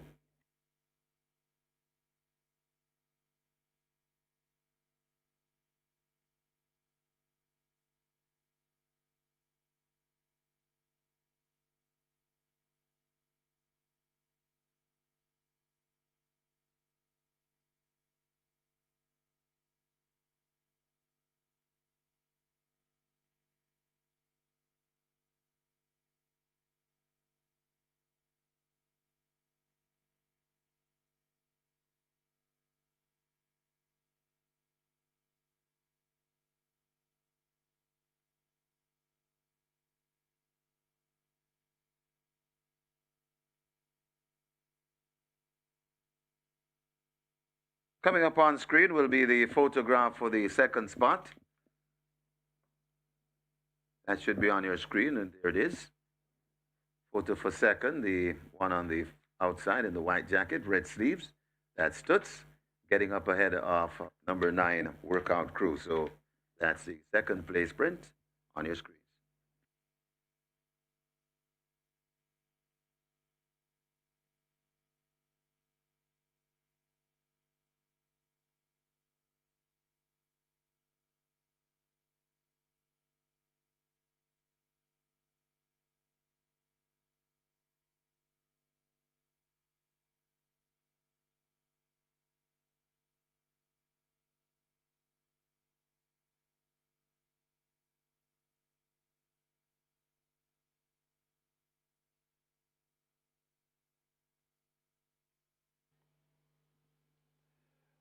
They're often racing, missing the break completely. That is Sky on the Go, left at the back of the field. Princess Ifya, though, goes past the 5 on that lead. It's Princess Ifya in front of Money Must, rushing down on the out. That's Xylophonic Steel.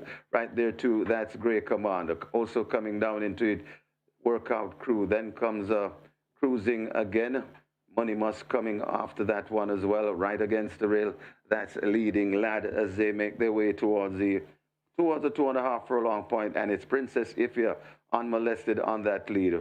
Racing back into second, that's Great Commander. Workout Crew is coming on the outside. Xylophonic Steel is still there. It's Princess Ifya in front, coming up on the rail. Great Commander out wide. Workout Crew, Xylophonic Steel left back, also coming on the rail. That's Power of Her Highness, but it's Princess Ifya showing them a clean pair of heel. A half a furlong to travel, and Princess Ifya is going away, gone. Princess Ifya sprinting clear. Princess Ifya and Yuval Pinnock by about 8 lengths. Workout Crew might have held second from Toots. Then comes Jack Daniel.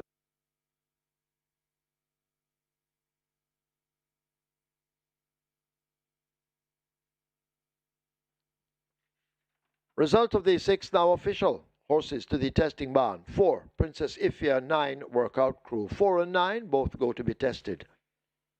Splits 23-3, 49. They raced 5.5 furlongs and 109.2. The margins 9 3/4 by a short head.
Princess Sophia shows rivals a clean pair of heels at 7-2. Ubel Pinnock riding there for trainer Errol Burke and owner Preston Monroe. Princess Sophia wins by a wide margin. Congrats to our Regular 6 winners. $21,934 in dividends here. That's $21,934. And the jackpot now $9.865 million plus. Let's take a look at the closing stages of our Regular 6 races.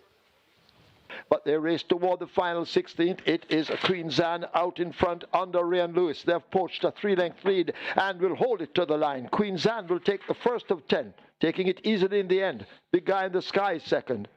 Galway Bay is third. Lady Katgara is fourth. Could be Blinding Light back in fifth. H2 and Rocket Fire Seb still matching stride. The riders are out at work. Coming to the furlong pole, Rocket Fire Seb. H2 looks to be pointing in front of Rocket Fire Seb, not quitting. They're coming to the half a furlong pole, and it's a good fight, this one. Rocket Fire Seb, H2 just doing the better now, and H2 goes on to beat Rocket Fire Seb. H2 by a length and a half. Rocket Fire Seb back into second. Then comes Perfect Affair, running on for fourth. Enthusiasm. And at the back of the field, Global Pursuit. But it is Firecracker out in front and beginning to open up a furlong to catch Firecracker. The question is, can they do it? Smart Trick is running strong down against the rail. Matuso on the outside, but Firecracker is slipping away from them. They won't catch Firecracker. Tyrese Anderson and Firecracker take it by 5 or more over Smart Trick. Then the general, close between Matuso on the inside and out wide. She's Dallas Love. Coming to the furlong pole, Unruly Dawn, Shooting Star, Wicked Cassie. It's going to come down to one of these, but Unruly Dawn repelling them. Coming to the half a furlong pole, Shooting Star is right there too. Wicked Cassie gets rolling. It's Unruly Dawn hanging on from Wicked Cassie. Unruly Dawn holding Wicked Cassie, and that's the way they'll finish. Unruly Dawn beats Wicked Cassie. Then comes Shooting Star. Imaya runs on to be fourth. But it is Dream to Reality out in front with a 3-length advantage. Here is Gelroy now trying to poach it. Dream to Reality driven out by Dane Dawkins. Here is Gelroy but can't close the gap. Dream to Reality wins it over Gelroy. Then Ballistic Missile, Lucy on the go. Finishing back in fifth, that's Cleopatra Queen. It's Princess Ifya in front, coming up on the rail. Great Commander out wide, Workout Crew, Xylophonic Steel left back also coming on the rail. That's Power of Her Highness, but it's Princess Ifya showing them a clean pair of heel. A half a furlong to travel, and Princess Ifya is going away, gone. Princess Ifya sprinting clear. Princess Ifya and Ubel Pinnock by about 8 lengths. Workout Crew might have held second from Toots.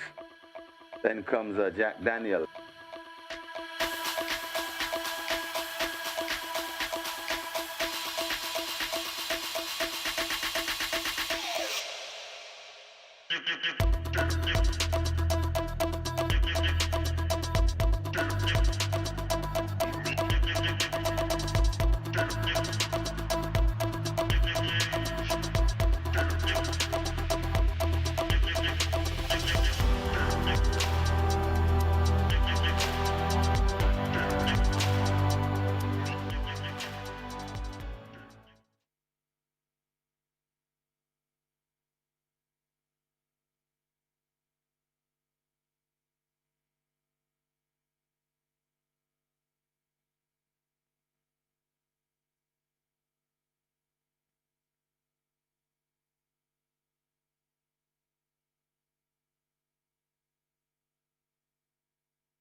Number 9, Life is Light, takes the track early.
Now to race number 7 here, and this one is pretty, well, there's a nice big field of 14 year, just 2 horses that are really selling at the 6 odds winners here, and these are the 2 best fancied horses in the tote as well. Number 3, Miss Brayton currently at 240, and number 13, You're My Sweetie, currently at 270. So these are the 2 that are selling best of all. I mean, not much support is coming in for any of the other runners. It's really Miss Brayton currently at 240, and You're My Sweetie currently at 280. Those are the only 2 horses that are being bet here, with the slight edge in the favoritism being towards number 3, Miss Brayton, currently at 240. So good luck for race number 7.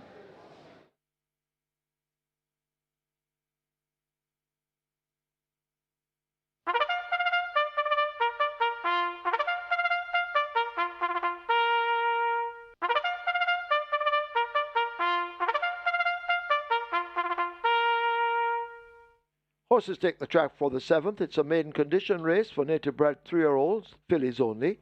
The distance 1,100 meters, or 5.5 furlongs. Number 3, Miss Brayton, 54 kilos or 119 pounds. 6, Bad Tanisha, 54 or 119. 8, Vulnerable, 51.5 or 114. 9, Life is Light, 52.5 or 116. 10, Casually Yours, 53.5 or 118. 12, Sparkling Fire, 52 or 115. Wagering on double event exacta. Quinella. Trifecta, Superfecta, High 5, Rolling Triple, Strike 4 begins here. Single winner bonus, almost 370,000. Rolling Triple heading for 300,000, Strike 4, 700,000. Get your wagers on.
It's now on to race number 7, start of our strike 4, minimum guarantee paid at $500,000. We have a field of 14 fillies.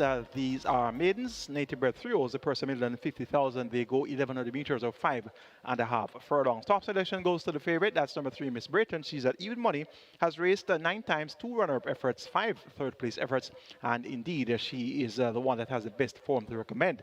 Most of the other horses here haven't gotten as close, so Miss Brayton with Demar Williams riding for Ricardo Brown. Blinkers taken off, she gets the vote here. Your even money favorite. Number 13 is You're My Sweetie. Runner up last time out, racing among maidens who hadn't finished second or third lifetime. Now back among maidens, more formidable opponents in this field. But You're My Sweetie. Lynn Dawkins perseveres with the mount, and this one was supported once again at odds of 8-5. Was hindered last time out in that race won by Candy Girl on a stoppy track. Number 11, Fantastic Hedge, gets 4-1, continues to be well supported, went up at 5-2 half time out, 6 by 6.5 lengths to Platinum Princess and Company, going 4 straight, now comes around the bend, blinkers off, visor on, Tyrese Addison picks up the mount, replacing Demar Williams for Alfred Brown, second time race 6 for Fantastic Hedge, and she should make a step forward. Number 9, Life is Light, gets 34-1, Rotage Maraway for Gary Griffiths, last time out 5-1 in that race run by The Storm over Sparkling Fire and Modern Monarch. Life is Light, one of those horses for the lower legs of your exotics, such as your exactas, trifectas, superfectas, and high fives. Make it 3, 13, 11, 9, my order of preference, Miss Brayton, to get the better of You're My Sweetie, Fantastic Hedge, and Life is Light. Strike for pool 900,000 and climbing. Best of luck.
So the runners are making their way to post. This is race number 7, where the strike 4 begins. A strike for a jackpot bonus in excess or nearly 370,000.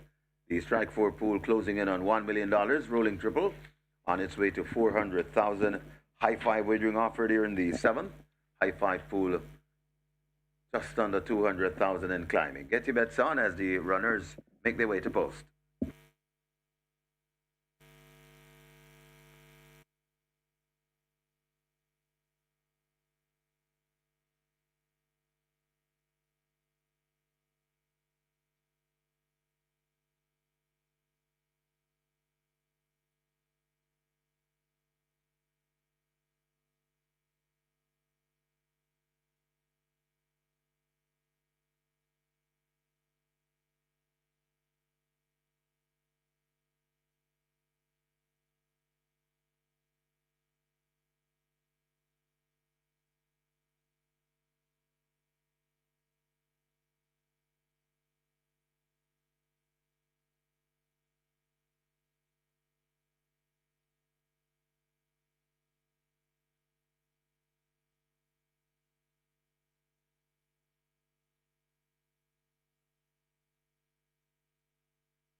So the high five pool now closing in on 300,000. The high five pool on its way to $300,000.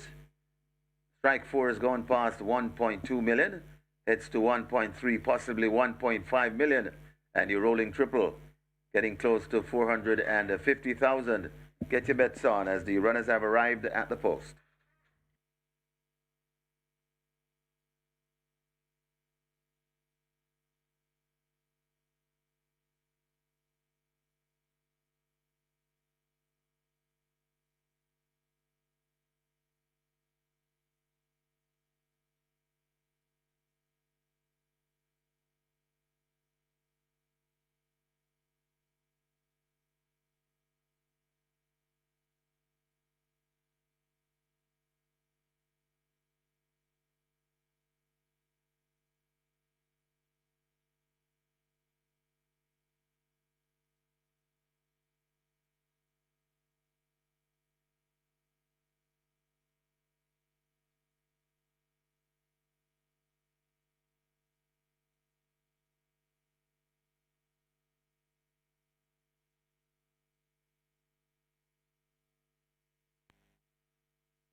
They've now closed up the front of the gates as they prepare for loading race 7. Rolling triple heading for 500,000, strike 4 on its way to 1.5 million. It's now at 1.3 and climbing. Get your wagers on. High five on its way to $350,000.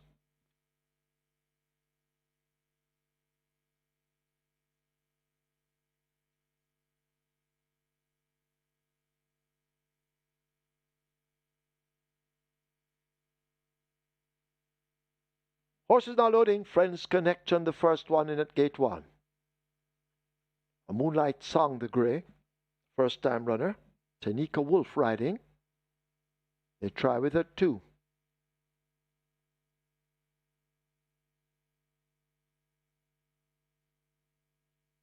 So Moonlight Song. Rider has to come down as they attempt to load this Moonlight Song.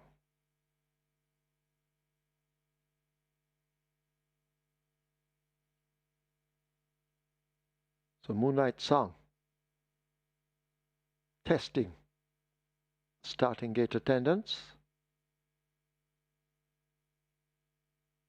You need to get your wagers on.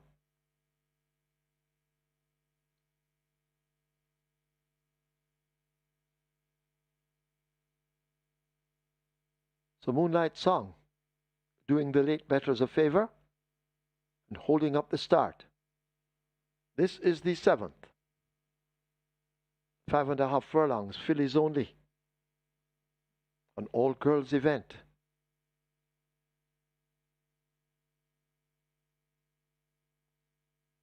So the starters will try their repertoire of tricks to get Moonlight Song in. Nothing working at the moment.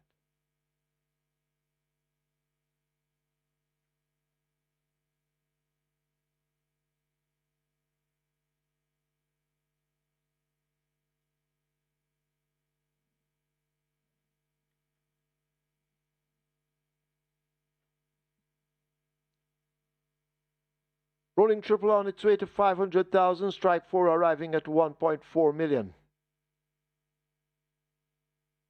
High five on its way to 400,000.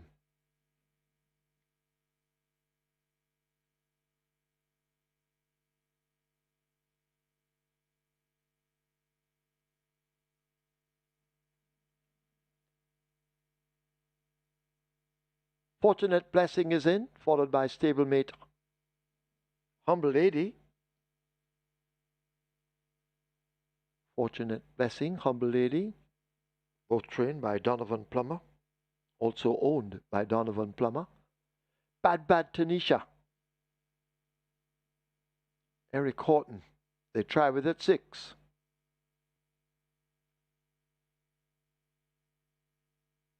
Bad Tanisha goes in.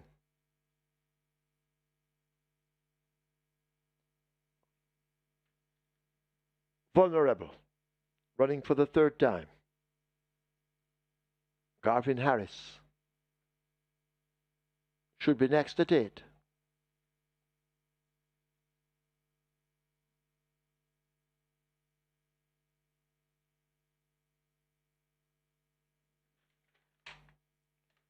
Dane Dawkins, standing near the rail, as You're My Sweetie has gone in without him. And still they fight with Vulnerable.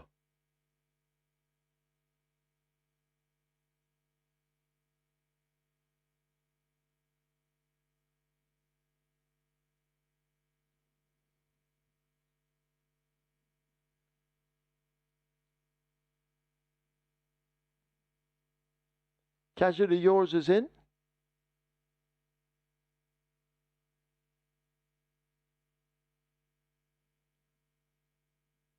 Vulnerable went in. Here's Fantastic Hedge coming to 11. Jody's Fun being led to 14.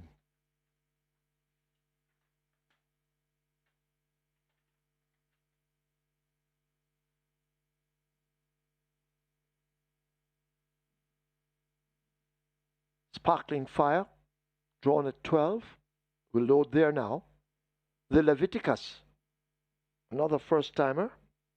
She will load at 7, both in. Rider off Miss Brayton. 2 to load, Miss Brayton and Life is Light. So Miss Brayton being led to 3.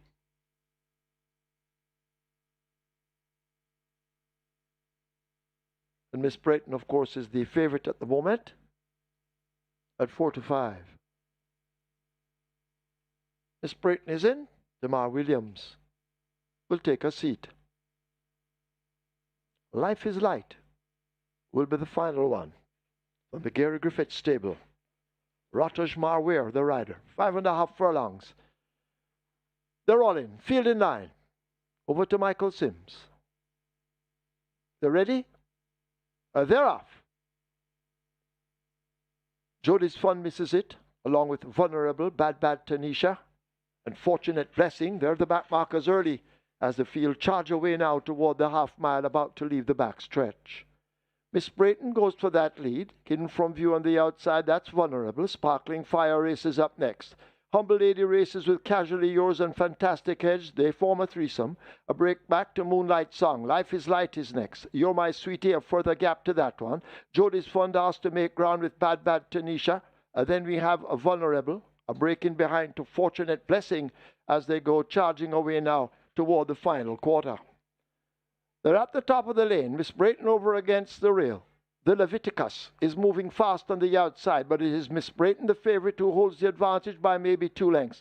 The Leviticus, the first-time runner, trying to go in chase. Sparkling Fire left back in behind horses, but it's Miss Brayton now under a drive. Out comes the right-hand stick. Miss Brayton continuing to fend off the Leviticus. They're inside the final 16th. You're My Sweetie now beginning to come with a late charge, but too late. Miss Brayton wins it over You're My Sweetie. Then the Leviticus close between Bad Tanisha and Sparkling Fire.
And the winners enclosure, the unofficial winner of race number 7, number 3, Miss Brayton, a 3-year-old bay filly by Successful Native, Silver Slipper by Twilight Time, bred and owned Derek Martin, trained Ricardo Brown, the winning rider, Demar Williams, the groom Dave Dixon, second. Number 13, You're My Sweetie. Third, number 7, the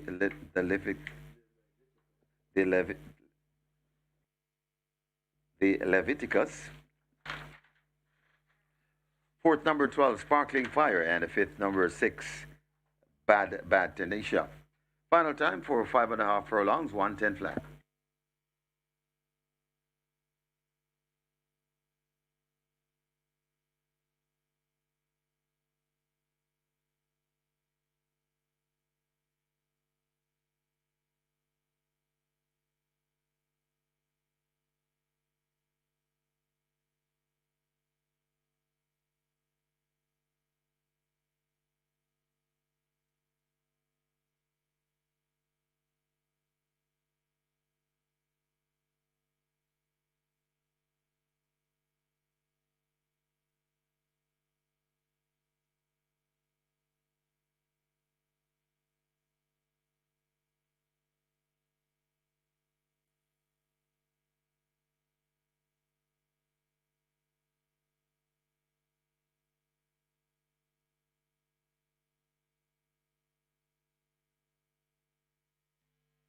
They're ready?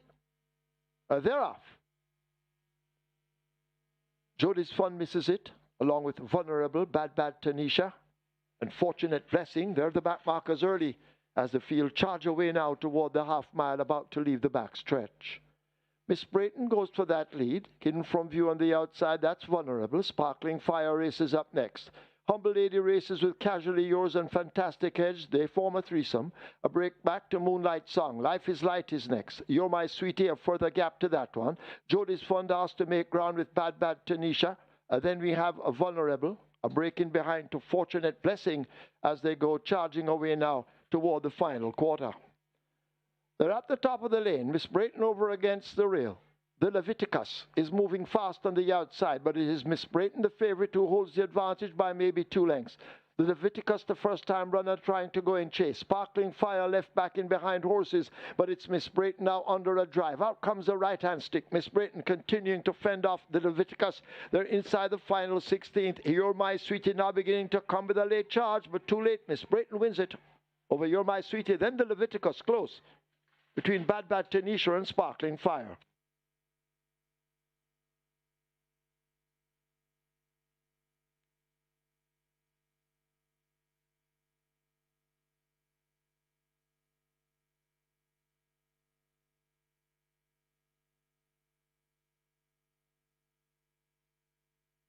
Result of the 7th now official.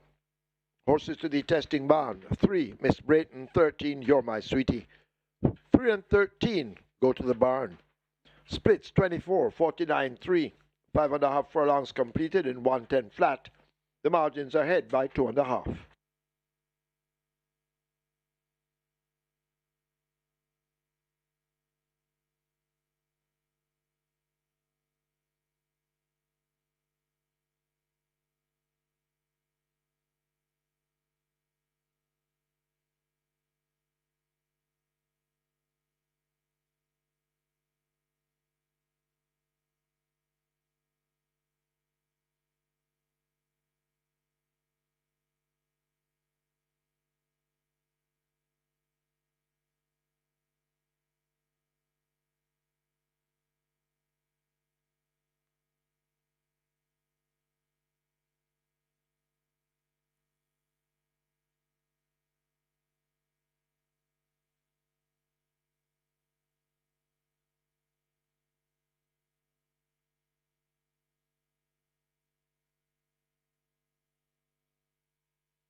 selection and favorite Miss Brayton comes through. Demar Williams riding there for Ricardo Brown. Just hold it on from the fast finishing. You're My Sweet Team. The top two choices of the betting were first and second. The 4-5 here gets the better of the 9-5 second favorite. 8 tickets remain alive on the Catch 9, and we have 731 tickets alive on the Twilight 6. It's now on to the late triple. Minimum guaranteed payout 400,000. We have a small field of 5. It's an open allowance contest to race number 8. The purse 1.4 million, and it's all about ride all day at 1-5. Ian Spence riding for Philip D and owner Solomon Sharp, because Solomon Sharp, chairman SVREL. And this ride all day has only lost once. That was by a short head behind Onspun. All of the efforts are quite impressive victories. Has worked well, 5.5 furlongs to 106.4 by 59.4 on the 14th of September. And his last appearance was at open allowance for the first time. Stopped the clock in 131.1 for 7.5 furlongs, beating Sheer Delight and Rhythm Buzz. So ride all day, 57 kilos and all. The one to beat here. Number 2 is still made Unbelievable Force, has speed and just should be able to try to make the lead here. Paul Francis for ACK Stables and Philip D, and the other ACK Stables runner is number 1, Fearless Force, strongly supported at 2-1. Radish Roman aboard there. Last time out had to put all the stops to get back to Bootylicious. Good effort though. Look for Fearless Force to be prominent throughout. And number 4 is California Crown. Last year's 2000 Guinness winner, continues to prove that he's a very good sprinter. Has won 3 sprints so far this season. Won twice at 5, round 1 once at 5.5 furlongs.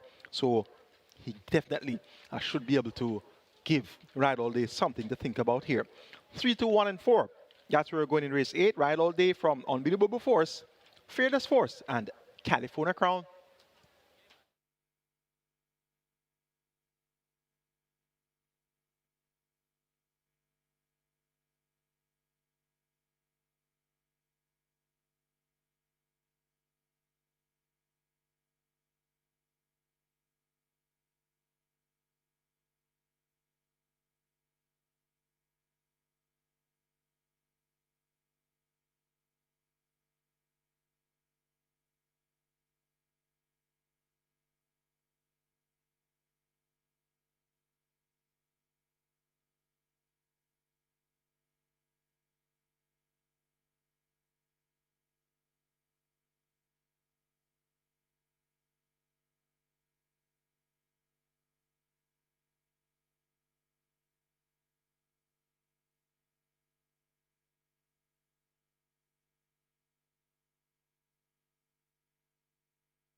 So the runners are making their way to post. This is race number 8, where the very popular late triple begins. Sure $1 million seller. We're close to $1 million as we speak. Heading to 900,000, very close to $1 million. Get your wagers on. And don't forget later on at Samuelcast, Charlestown, the place to be.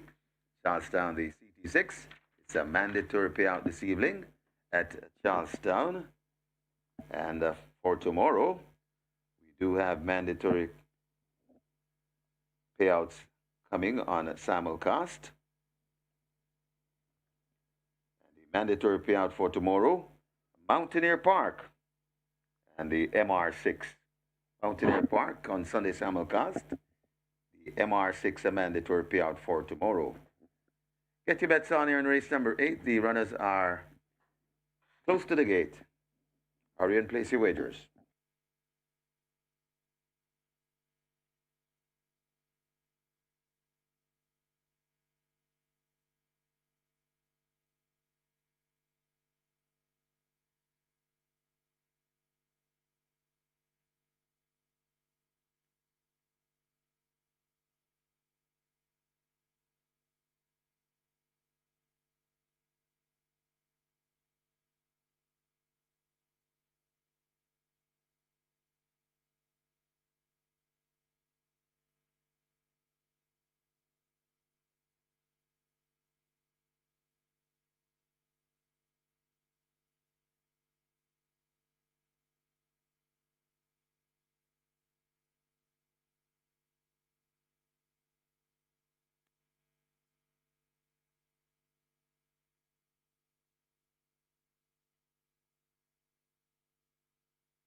Horses loading for the 8th. The first one to load, a Fearless Force in gate 1. Unbelievable Force coming to gate 2. Rider comes off. That's Paul Francis.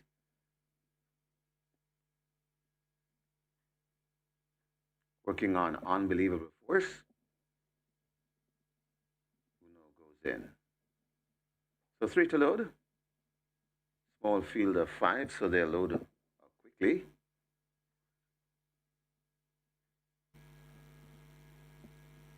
California Crown coming to gate 4. Rather off, that's Shane Ellis. California Crown was part of the way in, backing out once again. Money Market, a ride all day wait.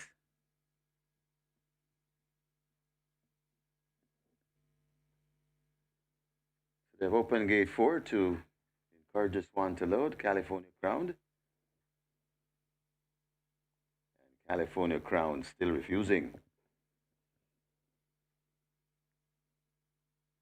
California Crown goes in. Chanel is sprinting across to have a seat.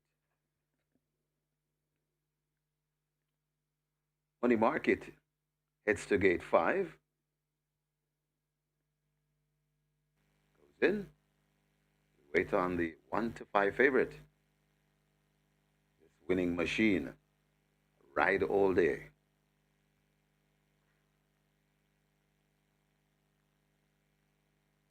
Ride all day. And Ian Dolly Baby Spence slotted into 3.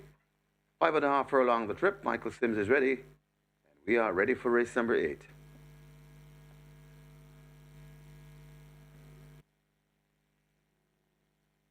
They're off on racing. Came out in a beautiful line.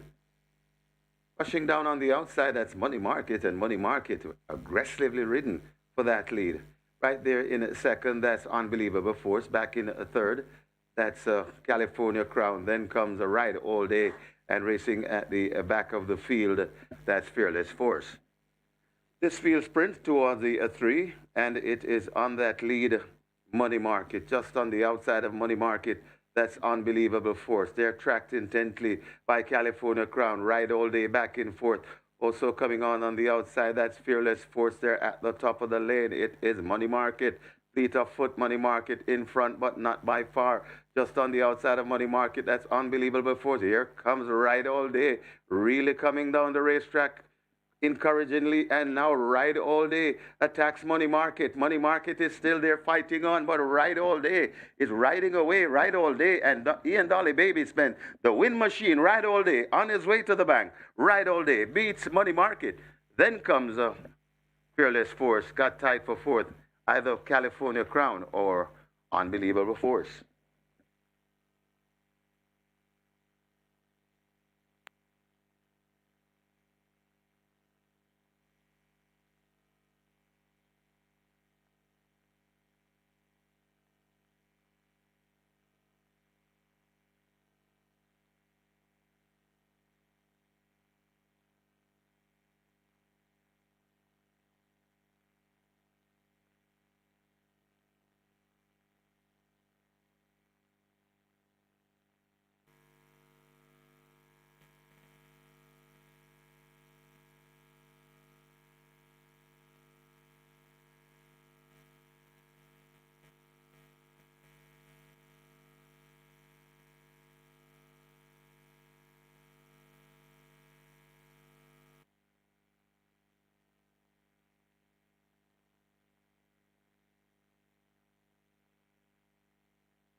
And the winners enclosure, the unofficial winner of race number 8 to number 3, Ride All Day. A 3-year-old gray or roan colt by Vekoma. Song for Hours by Unbridled Song, bred Nirvana Farms LLC, owned Solomon Sharp. It's the second win on the card for the winning trainer, Philip Fiani OD. Winning rider, Ian Dolly Baby Spence, the groom, Devon Biggs. Second, a number 5, Money Market. A third, number 1, Fearless Force. Fourth, a number 2, Unbelievable Force. Final time for 5.5 furlongs, 105 and 4.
They're off on racing.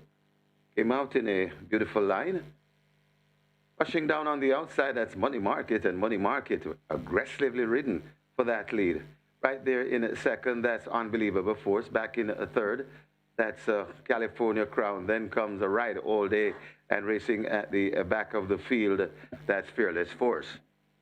This field sprints towards the 3, and it is on that lead, Money Market, just on the outside of Money Market. That's Unbelievable Force. They're tracked intently by California Crown. Ride All Day back and forth. Also coming on the outside, that's Fearless Force. They're at the top of the lane. It is Money Market. Fleet of foot, Money Market in front, but not by far.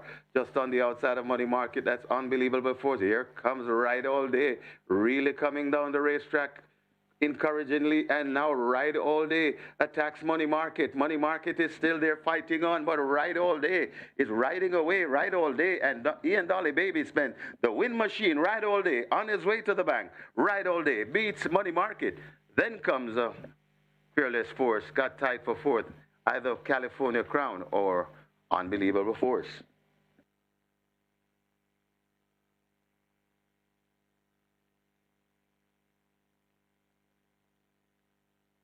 Result of the 8th now official. Horses to the barn. 2, Unbelievable Force. 3, Ride All Day. 2, Unbelievable Force. 3, Ride All Day. Go to the barn to be tested. Splits 23-48. 5.5 furlongs. Race did 105.4. The margins 2.5, 6 3/4.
Horses take the track for the 9th. It's a restricted allowance 2 for native bred 3-year-olds, non-winners of 2, and imported 3-year-old and up maidens a distance 1,300 meters or 6.5 furlongs.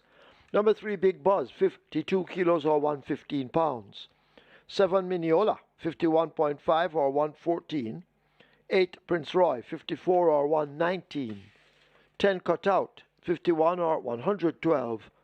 11, Dreamer's Corner, 53 or 117. Wagering on double event, this is the late double. Exacta, Quinella Trifecta, Superfecta, High 5. Get your wagers on.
So Ride All Day gets an impressive win there. Ian Spence for Feliciano and Solomon Sharp, and of course that one quite impressively. 6 wins from 7 starts locally with 1 runner-up effort. So this Ride All Day, clearly the real deal. 1:05 and 4/5 of a second for 5.5 furlongs with 57 kilos, and that was cutting back in distance from 7.5 furlongs and 8 furlongs for his last 3 outings. So he can sprint as well, and indeed one for the future. Money Market runner Brave Brave for second. Live ticket count on Orchid Stein, Doubt 8 with 576,000 plus in that net pool, and 719 tickets are still going on the Twilight 6 with over 5.9 million in that net pool. It's time for the late double races 9 and 10, and we have a field of 11. They go 6.5 furlongs here, restricted allowance 2 for native bred 3 downs of 2 and imported maidens. The purse 1.1 million. Top selection is number 3, Big Buzz. Steps in among restricted nuns of 2, coming in from the Classic campaign. Ran in the Winston Fanagabis OD Classic. Recently also ran in the Jamaica Derby. Ran in the St. Ledger as well, and was prominent for a long way in the Derby and the Winston Fanagabis OD Classic. Demar Williams picks up the mount for Ray Phillips and Oda Fisher's place. Big Buzz at 3-2. Should be able to get the job done now back at the nuns of 2 level.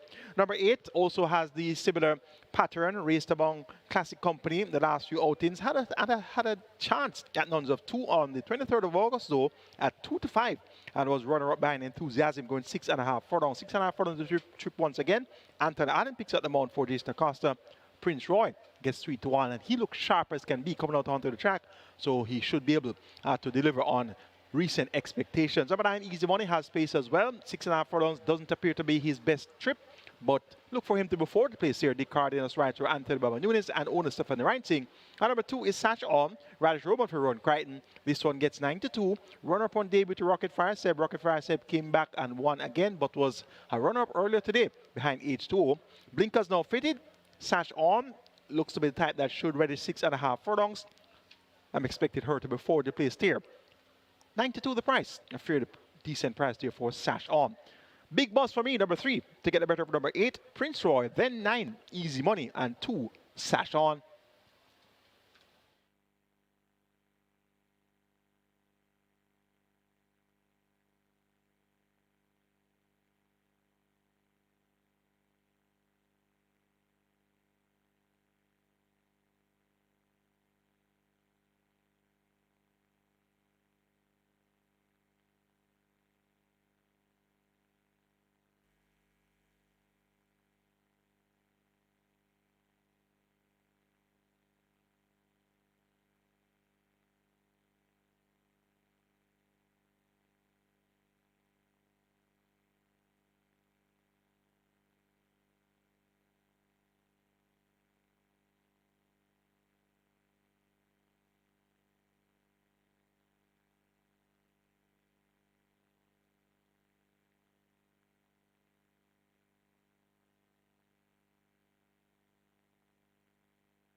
Runners arriving at the post. This is race number 9. The late double starts here, and you can see we're close to 900,000. We're going to get a million shortly.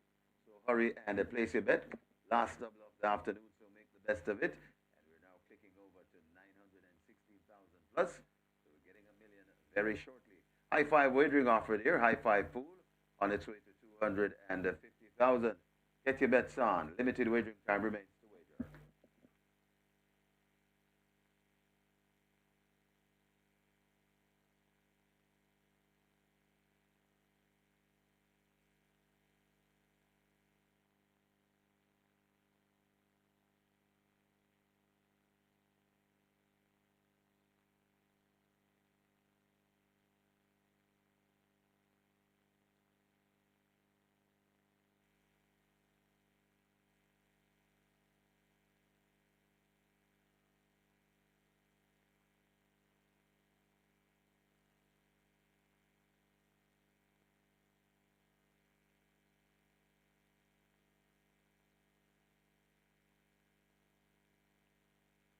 So nearly $1 million in the late double, and your high five approaching 300,000.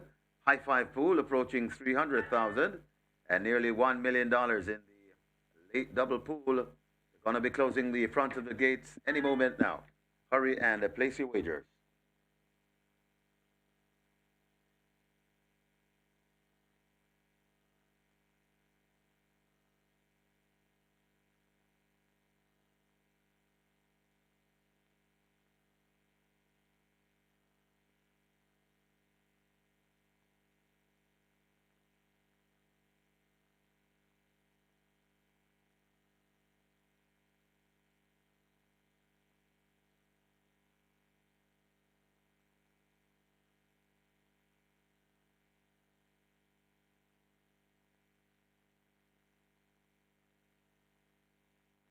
So they have closed the front of the gate for race number 9. They have closed the front of the gates.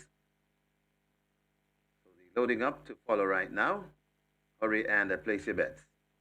Big Buzz being brought to gate 3. Big Buzz is in. Horses loading for the 9th.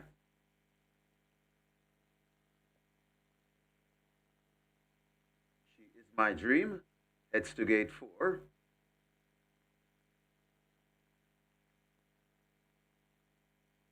Value in the win pool. Favorite at 3-2.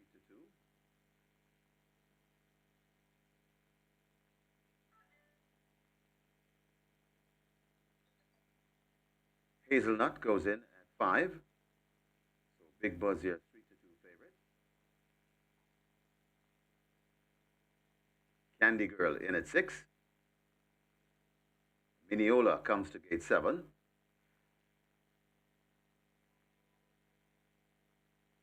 Cutout comes to gate number 10.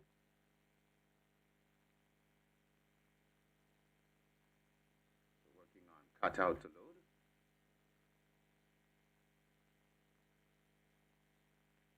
Cutout goes in. Next up we have a Midnight Runner in gate 1.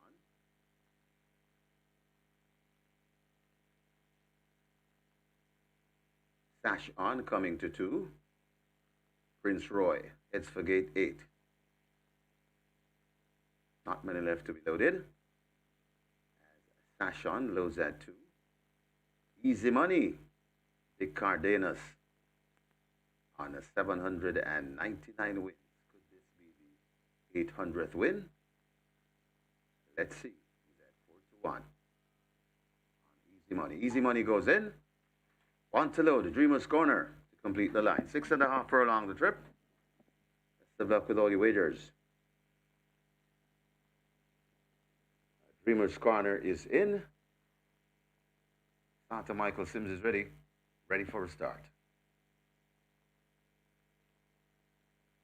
They're off on racing, a beautiful line, and no one wants to lead as they're bunching up as Sashon now rushes past the 6 in front. It's Sashon in front, Dreamer's Corner out wide. Big Buzz is right in the mix, right against the rail. That is a Midnight Runner. Also in that cracker, that's cut out very early. So this is the way they go towards the 4 furlong point, and it is Sashon in front, Dreamer's Corner. Cutout is in between horses, right against the rail. That's Midnight Runner. Then comes Big Buzz. Watch Easy Money making progress, backing out a bit. That She Is My Dream. As they're going to come to the 3 furlong point shortly, it is Sashon in front, Dreamer's Corner right there. Cutout running a big one in third. Still there, Easy Money also coming on and coming out wide. That's Hazelnut there at the top of the lane, and Sashon is still in front. They're still steering at the back of Sashon, kicking away by maybe 3 lengths. Coming on the wide outside, that is Hazelnut. It's Sashon in front. Big Buzz is winding up for a charge, but Sashon is not stopping. Coming to the furlong pole with a good-looking lead. Sashon trying to sprint away from these and is doing enough at the moment. Sashon is sprinting clear. Sashon is gonna land this one with ease. It's a Sneaky Fox Radish Roman 2 on the day. Rich Roy runs on to be second. Then comes a Big Buzz. Maybe Hazelnut just over Mineola back in 5th.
In the winners enclosure, the unofficial winner of race number 9 and number 2, Sash On. A 3-year-old Dark Bay or Brown filly by Big Screen. Miss Brown Sugar by Big Brown. Bred at Spring Farm. Owned Mr. JPS. Trained Rohan Crichton, the winning rider. 2 on the day for the champion jockey Radesh, the Sneaky Fox Roman. The groom Howard Angling. And of course, Radesh is powered by True Shake, Nutrition Shake. Second, the number 8, Prince Roy. The third, number 3, Big Buzz. Fourth, number 5, Hazelnut. And the fifth, number 7, Mineola. Final time for 6.5 furlongs, 1:21 and 3.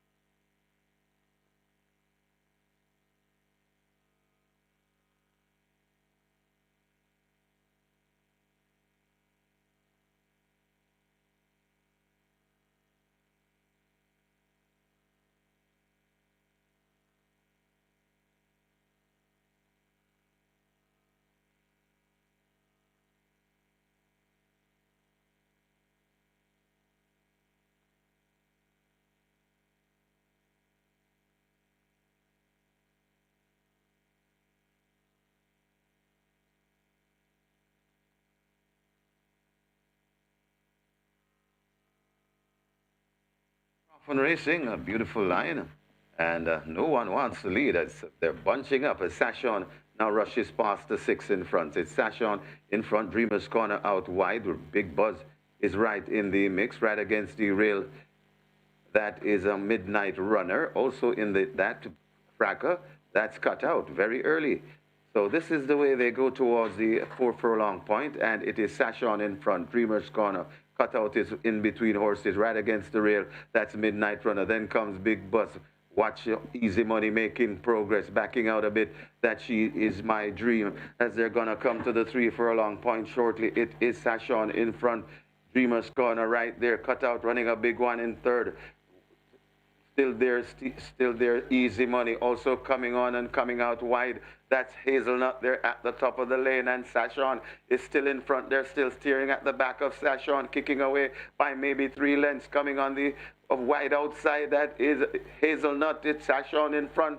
Big Buzz is winding up for a charge, but Sashon is not stopping. Coming to the furlong pole with a good-looking lead. Sashon trying to sprint away from these and is doing enough at the moment. Sashon is sprinting clear. Sashon is going to land this one with ease. It's a Sneaky Fox Radish Roman 2 on the day. Rich Roy runs on to be second. Then comes a Big Buzz, maybe Hazelnut, just over Mineola, back in 5th.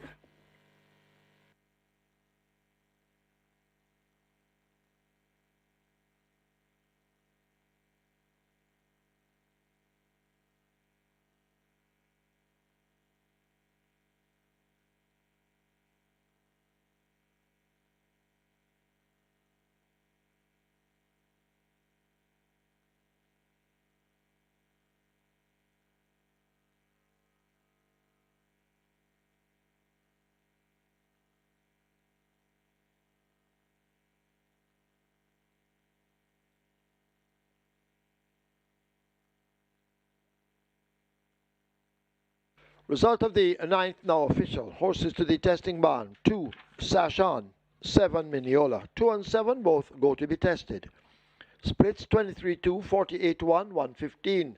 6.5 furlongs raced in 121.3. The margins 3 1/4 by 1 3/4. Coming up next, the BLUMENTHAL Trophy.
And we're on to the 10th and final, so it's a nice big field here, but there are really only 3 horses that are really getting a decent amount of support here. Number 5, Florinda, currently at 269, Linguist at 460, and number 13, Perfect Brew, currently at $3.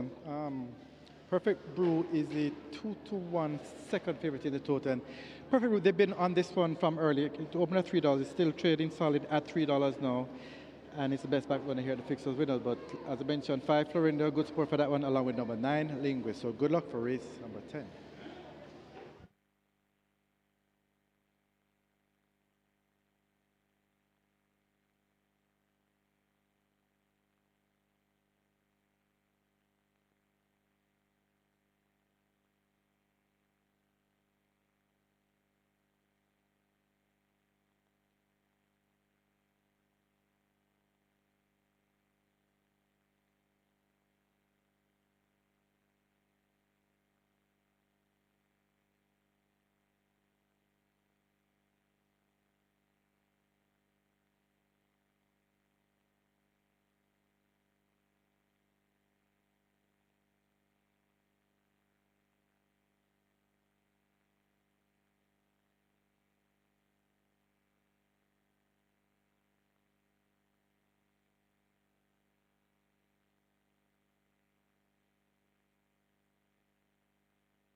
horses take the track for the 10th. It's the BLUMENTHAL Trophy, an overnight allowance for 3-year-olds and up. The distance 1,300 meters or 6.5 furlongs. Scratch number 2, Inspire for Sick. 4, Immeasurable Joy, 52.5 or 116. Scratch 6, Norblar injured. 7, Zulu Warrior, 51 or 112. 8, King's Crown, 52 or 115. 11, Provident, 54 or 119. 12, Come Home to Me, 51.5 or 114. 13, Perfect Brew, 52 or 115. 14, Money Monster, 48.5 or 107. 15, Lion Charmer, 49.5 or 109. Wagering on Exacta Quinella Trifecta, Superfecta High 5. Get your wagers on.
Ladies and gentlemen, your attention called to the winners' enclosure for the presentation of the best dressed groom. This is the Rockin' Robin handicap, and it's an incentive program for the stakeholders. Making the presentation, Orville Thompson, security and surveillance manager, and she makes it to the best dressed groom, and the best dressed groom judged to be Tevin Dawes.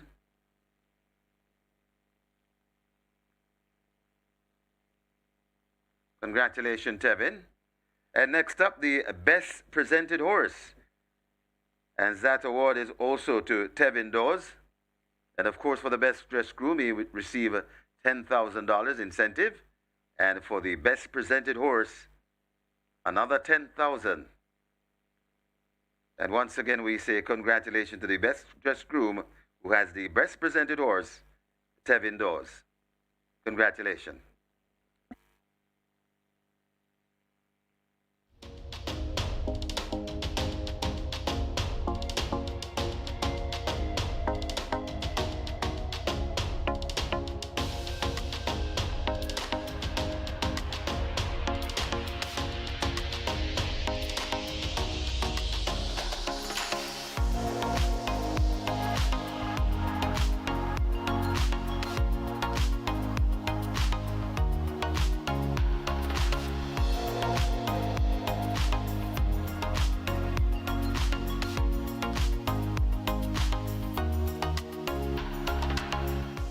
It's now time for a feature race. It's the BLUMENTHAL. And on your monitor right now is a photo of BLUMENTHAL, Horse of the Year 1998 and 1999, owned by Lawrence Hefe's train. Jose Pinchin, jockey on board there, Charles Hussey OD. And BLUMENTHAL had 19 career wins from 25 starts, winner of the Island Cricket Trophy. That was a Grade 1 event in 1999.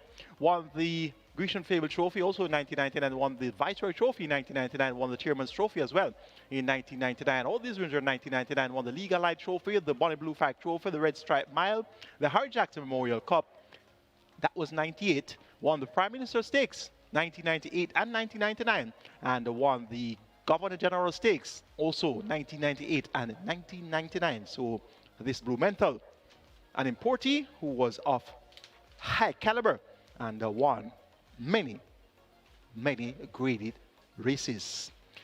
The winner of the previous event, 9-2 for Sash On, went to the lead and dictated terms, made all the running at 9-2.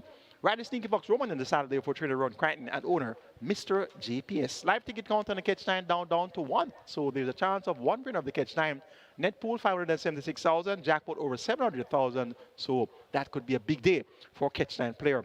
264 tickets are still going on the Twilight 6 with over 5.9 million in that net pool. It's time for a feature, the BLUMENTHAL. Scratch 2, Inspire Force, and 6, Norblar were down to a field of 13. Top selection is this year's Jamaica Oaks winner, Linguist number 9.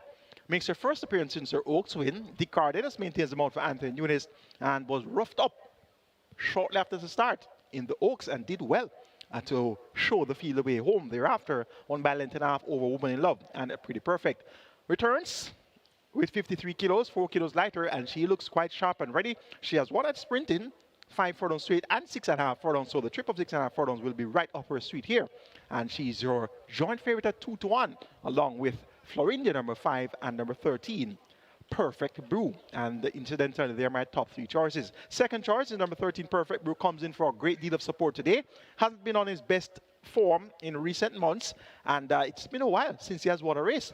And actually he won 1 race last season from 7 starts, and so far this season he has not won a race. So this is a Perfect Brew, getting on in years now at 6 years old, has a good late turn of foot.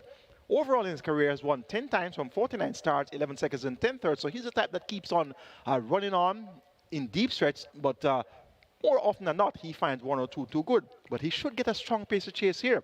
And I'm expecting this Perfect Brew to be the one to try to stave off in deep stretch. And the market signals are strong today at 2-1 for Perfect Brew.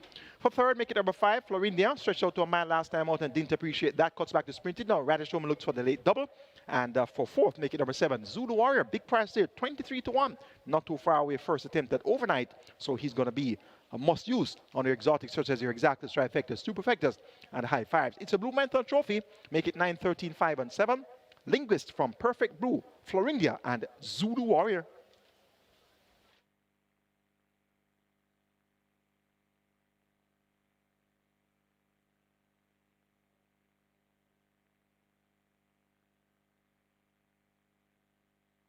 High Five on its way to 400,000 as they've closed up the gates for the BLUMENTHAL trophy. You need to get your wagers on now. Any moment now, they will begin to load.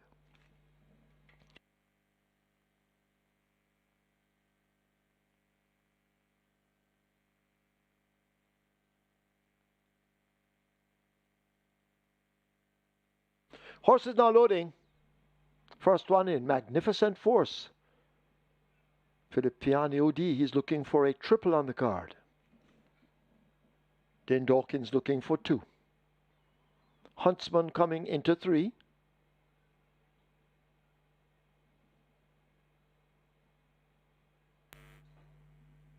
So loading up is underway.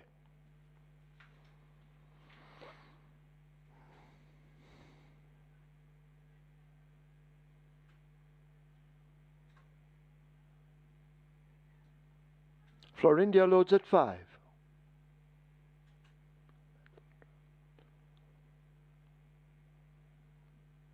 You need to get your wagers on now if you haven't.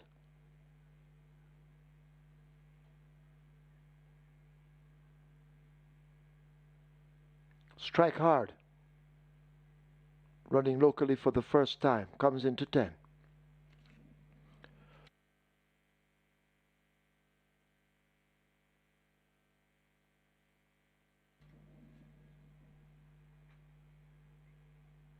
Provident slots into 11. Come Home to Me will load at 12. Loading up, moving quickly.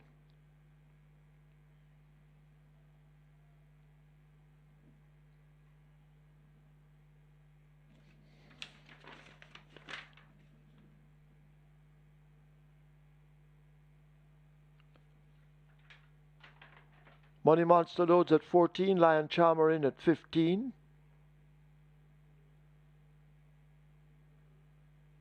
Perfect Brew coming to 13.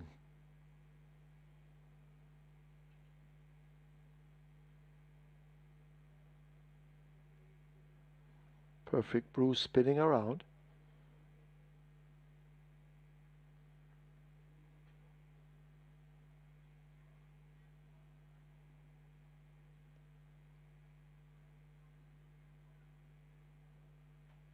So loading up continues. Zulu Warrior goes in at 7.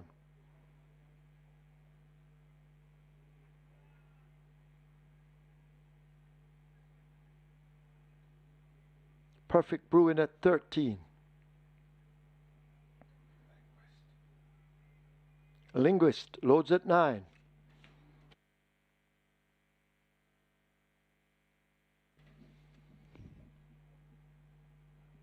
King's Crown coming into 8.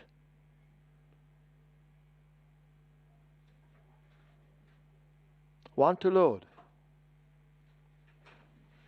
Immeasurable Joy.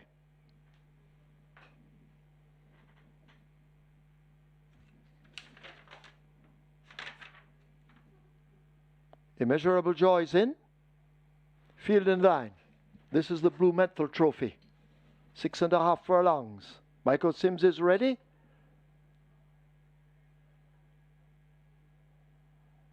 And they're off. Magnificent Force just misses it, along with Linguist left at the back. Florindia takes off quickly, attacked early by a Zulu Warrior racing on the outside. King's Crown is right there in third. Huntsman and Immeasurable Joy race up next. Money Monster on the outside. Magnificent Force now beginning to recover. Linguist also asked to make ground with Come Home to Me. Perfect Brew on the outside. Strike Hard races up next. Lion Charmer toward the back of the field. And last of all, it is Provident as they thunder past the half mile and make their way now toward the 7/16th. Huntsman has now taken charge and quickly slipped away by some 3 lengths.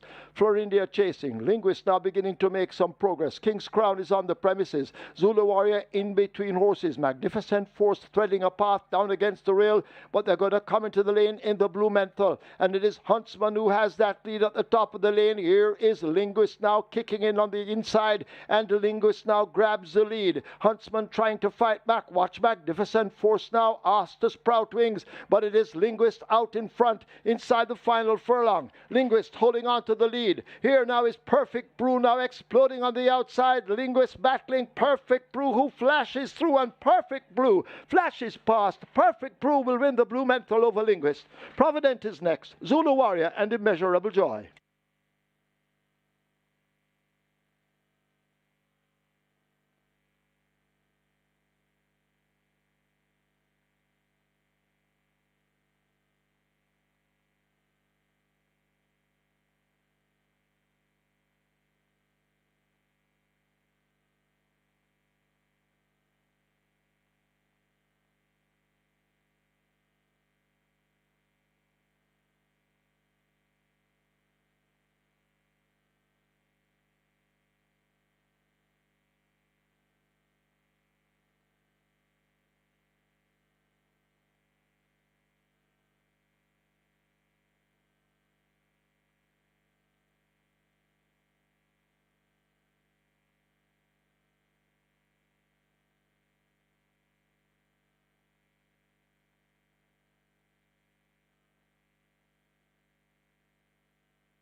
In the winners enclosure, the unofficial winner of race number 10, the BLUMENTHAL trophy, number 13, A Perfect Brew.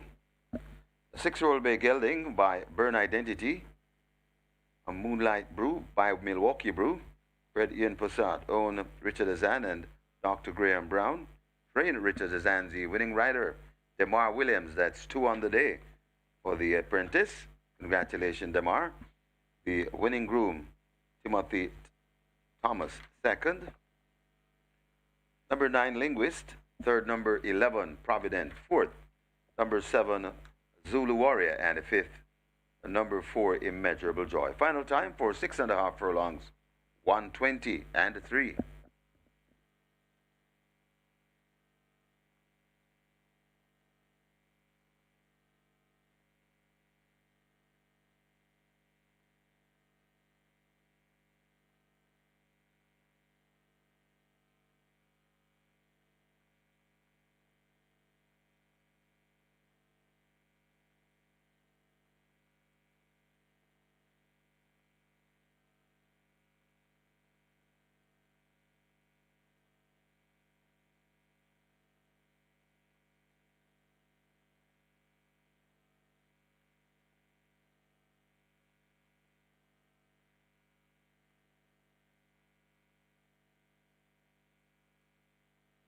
And ladies and gentlemen, we draw your attention to the winners enclosure for another presentation in the Rockin' Robin Handicap, this time to the Winning Connections of race number 10, the BLUMENTHAL trophy. Winning Connections, represented by Gary Crawford, making the presentation Adrian Taylor. And it's an incentive check for $50,000. Congratulations to the Winning Connections of BLUMENTHAL, Richard Azan and Dr. Graham Brown.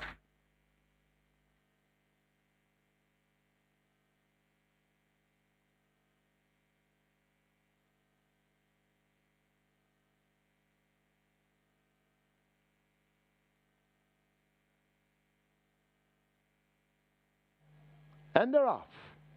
Magnificent Force just misses it, along with Linguist left at the back. Florindia takes off quickly, attacked early by a Zulu Warrior racing on the outside.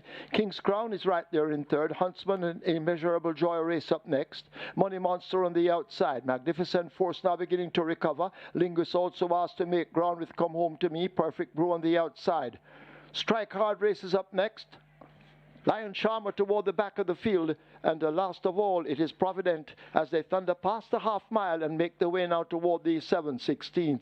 Huntsman has now taken charge and quickly slipped away by some 3 lengths.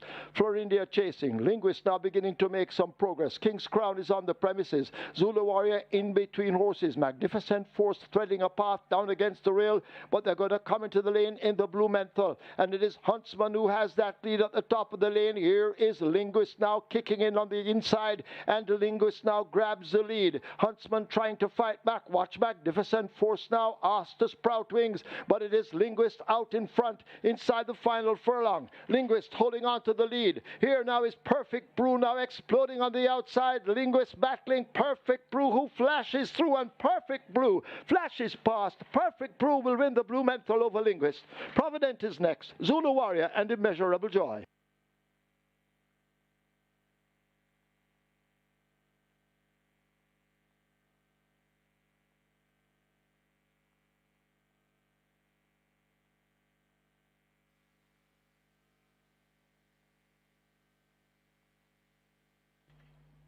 Result of the 10th, now official. Horses to the barn, 9 Linguist, 13 Perfect Brew. 9 and 13 both go to be tested. Splits 23-3, 48-4, 114-3. They raced 6.5 furlongs in 120-3. The margins 3 by 3/4.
Ladies and gentlemen, your attention called to the winners enclosure for the presentation of the BLUMENTHAL trophy.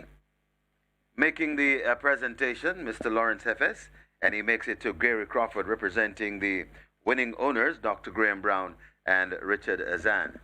Congratulations to the winning connections, race number 10, the BLUMENTHAL trophy. And coming up next will be Mr. Michael Kane with his recap of today's happening. Thank you for joining us today. If you're heading home, please do so safely, staying for simulcast. Want to wish you the best of luck and have a nice evening. Stand by for a recap of today's happening with Mr. Michael Kane.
A great 10-race card has come to a closure here at Caymanas Park, and indeed it was an exciting day. Radish Roman started the show in the Jockey's Colony along with Demar Williams. They both had 2 wins, so 2 wins each there. They started the show, and in the trainer section, Philippe D had 2 wins, so they doubled up on the card. Feature race was the BLUMENTHAL Trophy race number 10. We had a field of 15 declared 2 non-runners in 2 Inspire Force and 6 Noblar. We're down to a field of 13, and the favorites were Florindia number 5, Radish Roman for Honorable Lambada Jr., Linguist number 9, the Cardinals for Anthony Nunes, and Perfect Brew number 13, Demar Williams for Hall of Fame trainer Richard Azan. But they're going to come into the lane in the BLUMENTHAL, and it is Huntsman who has that lead at the top of the lane. Here is Linguist now kicking in on the inside, and the Linguist now grabs the lead. Huntsman trying to fight back. Watch Magnificent Force now asks the Sprout Wings, but it is Linguist out in front inside the final furlong. Linguist holding on to the lead. Here now is Perfect Brew now exploding on the outside. Linguist battling Perfect Brew, who flashes through, and Perfect Brew flashes past. Perfect Brew will win the BLUMENTHAL over Linguist. Provident is next. Zulu Warrior and Immeasurable Joy. So late burst of speed there from Perfect Brew back to winning ways, and that's Demar Williams' second win on the card, and what a peach of a ride there by Demar Williams, more popularly known as Struggle. That's going to be it from us here at Caymanas Park today. It was indeed a pleasure taking you live and direct. We'll have a double-header weekend next week. That's going to be Saturday the 27th of September and Sunday the 28th of September. So double-header weekend coming your way next weekend. I'm your artist, Michael Kane, on behalf of the production team, as well as on behalf of our promoters, Supreme Venture Racing and Entertainment Limited. Have a productive week and see you next Saturday.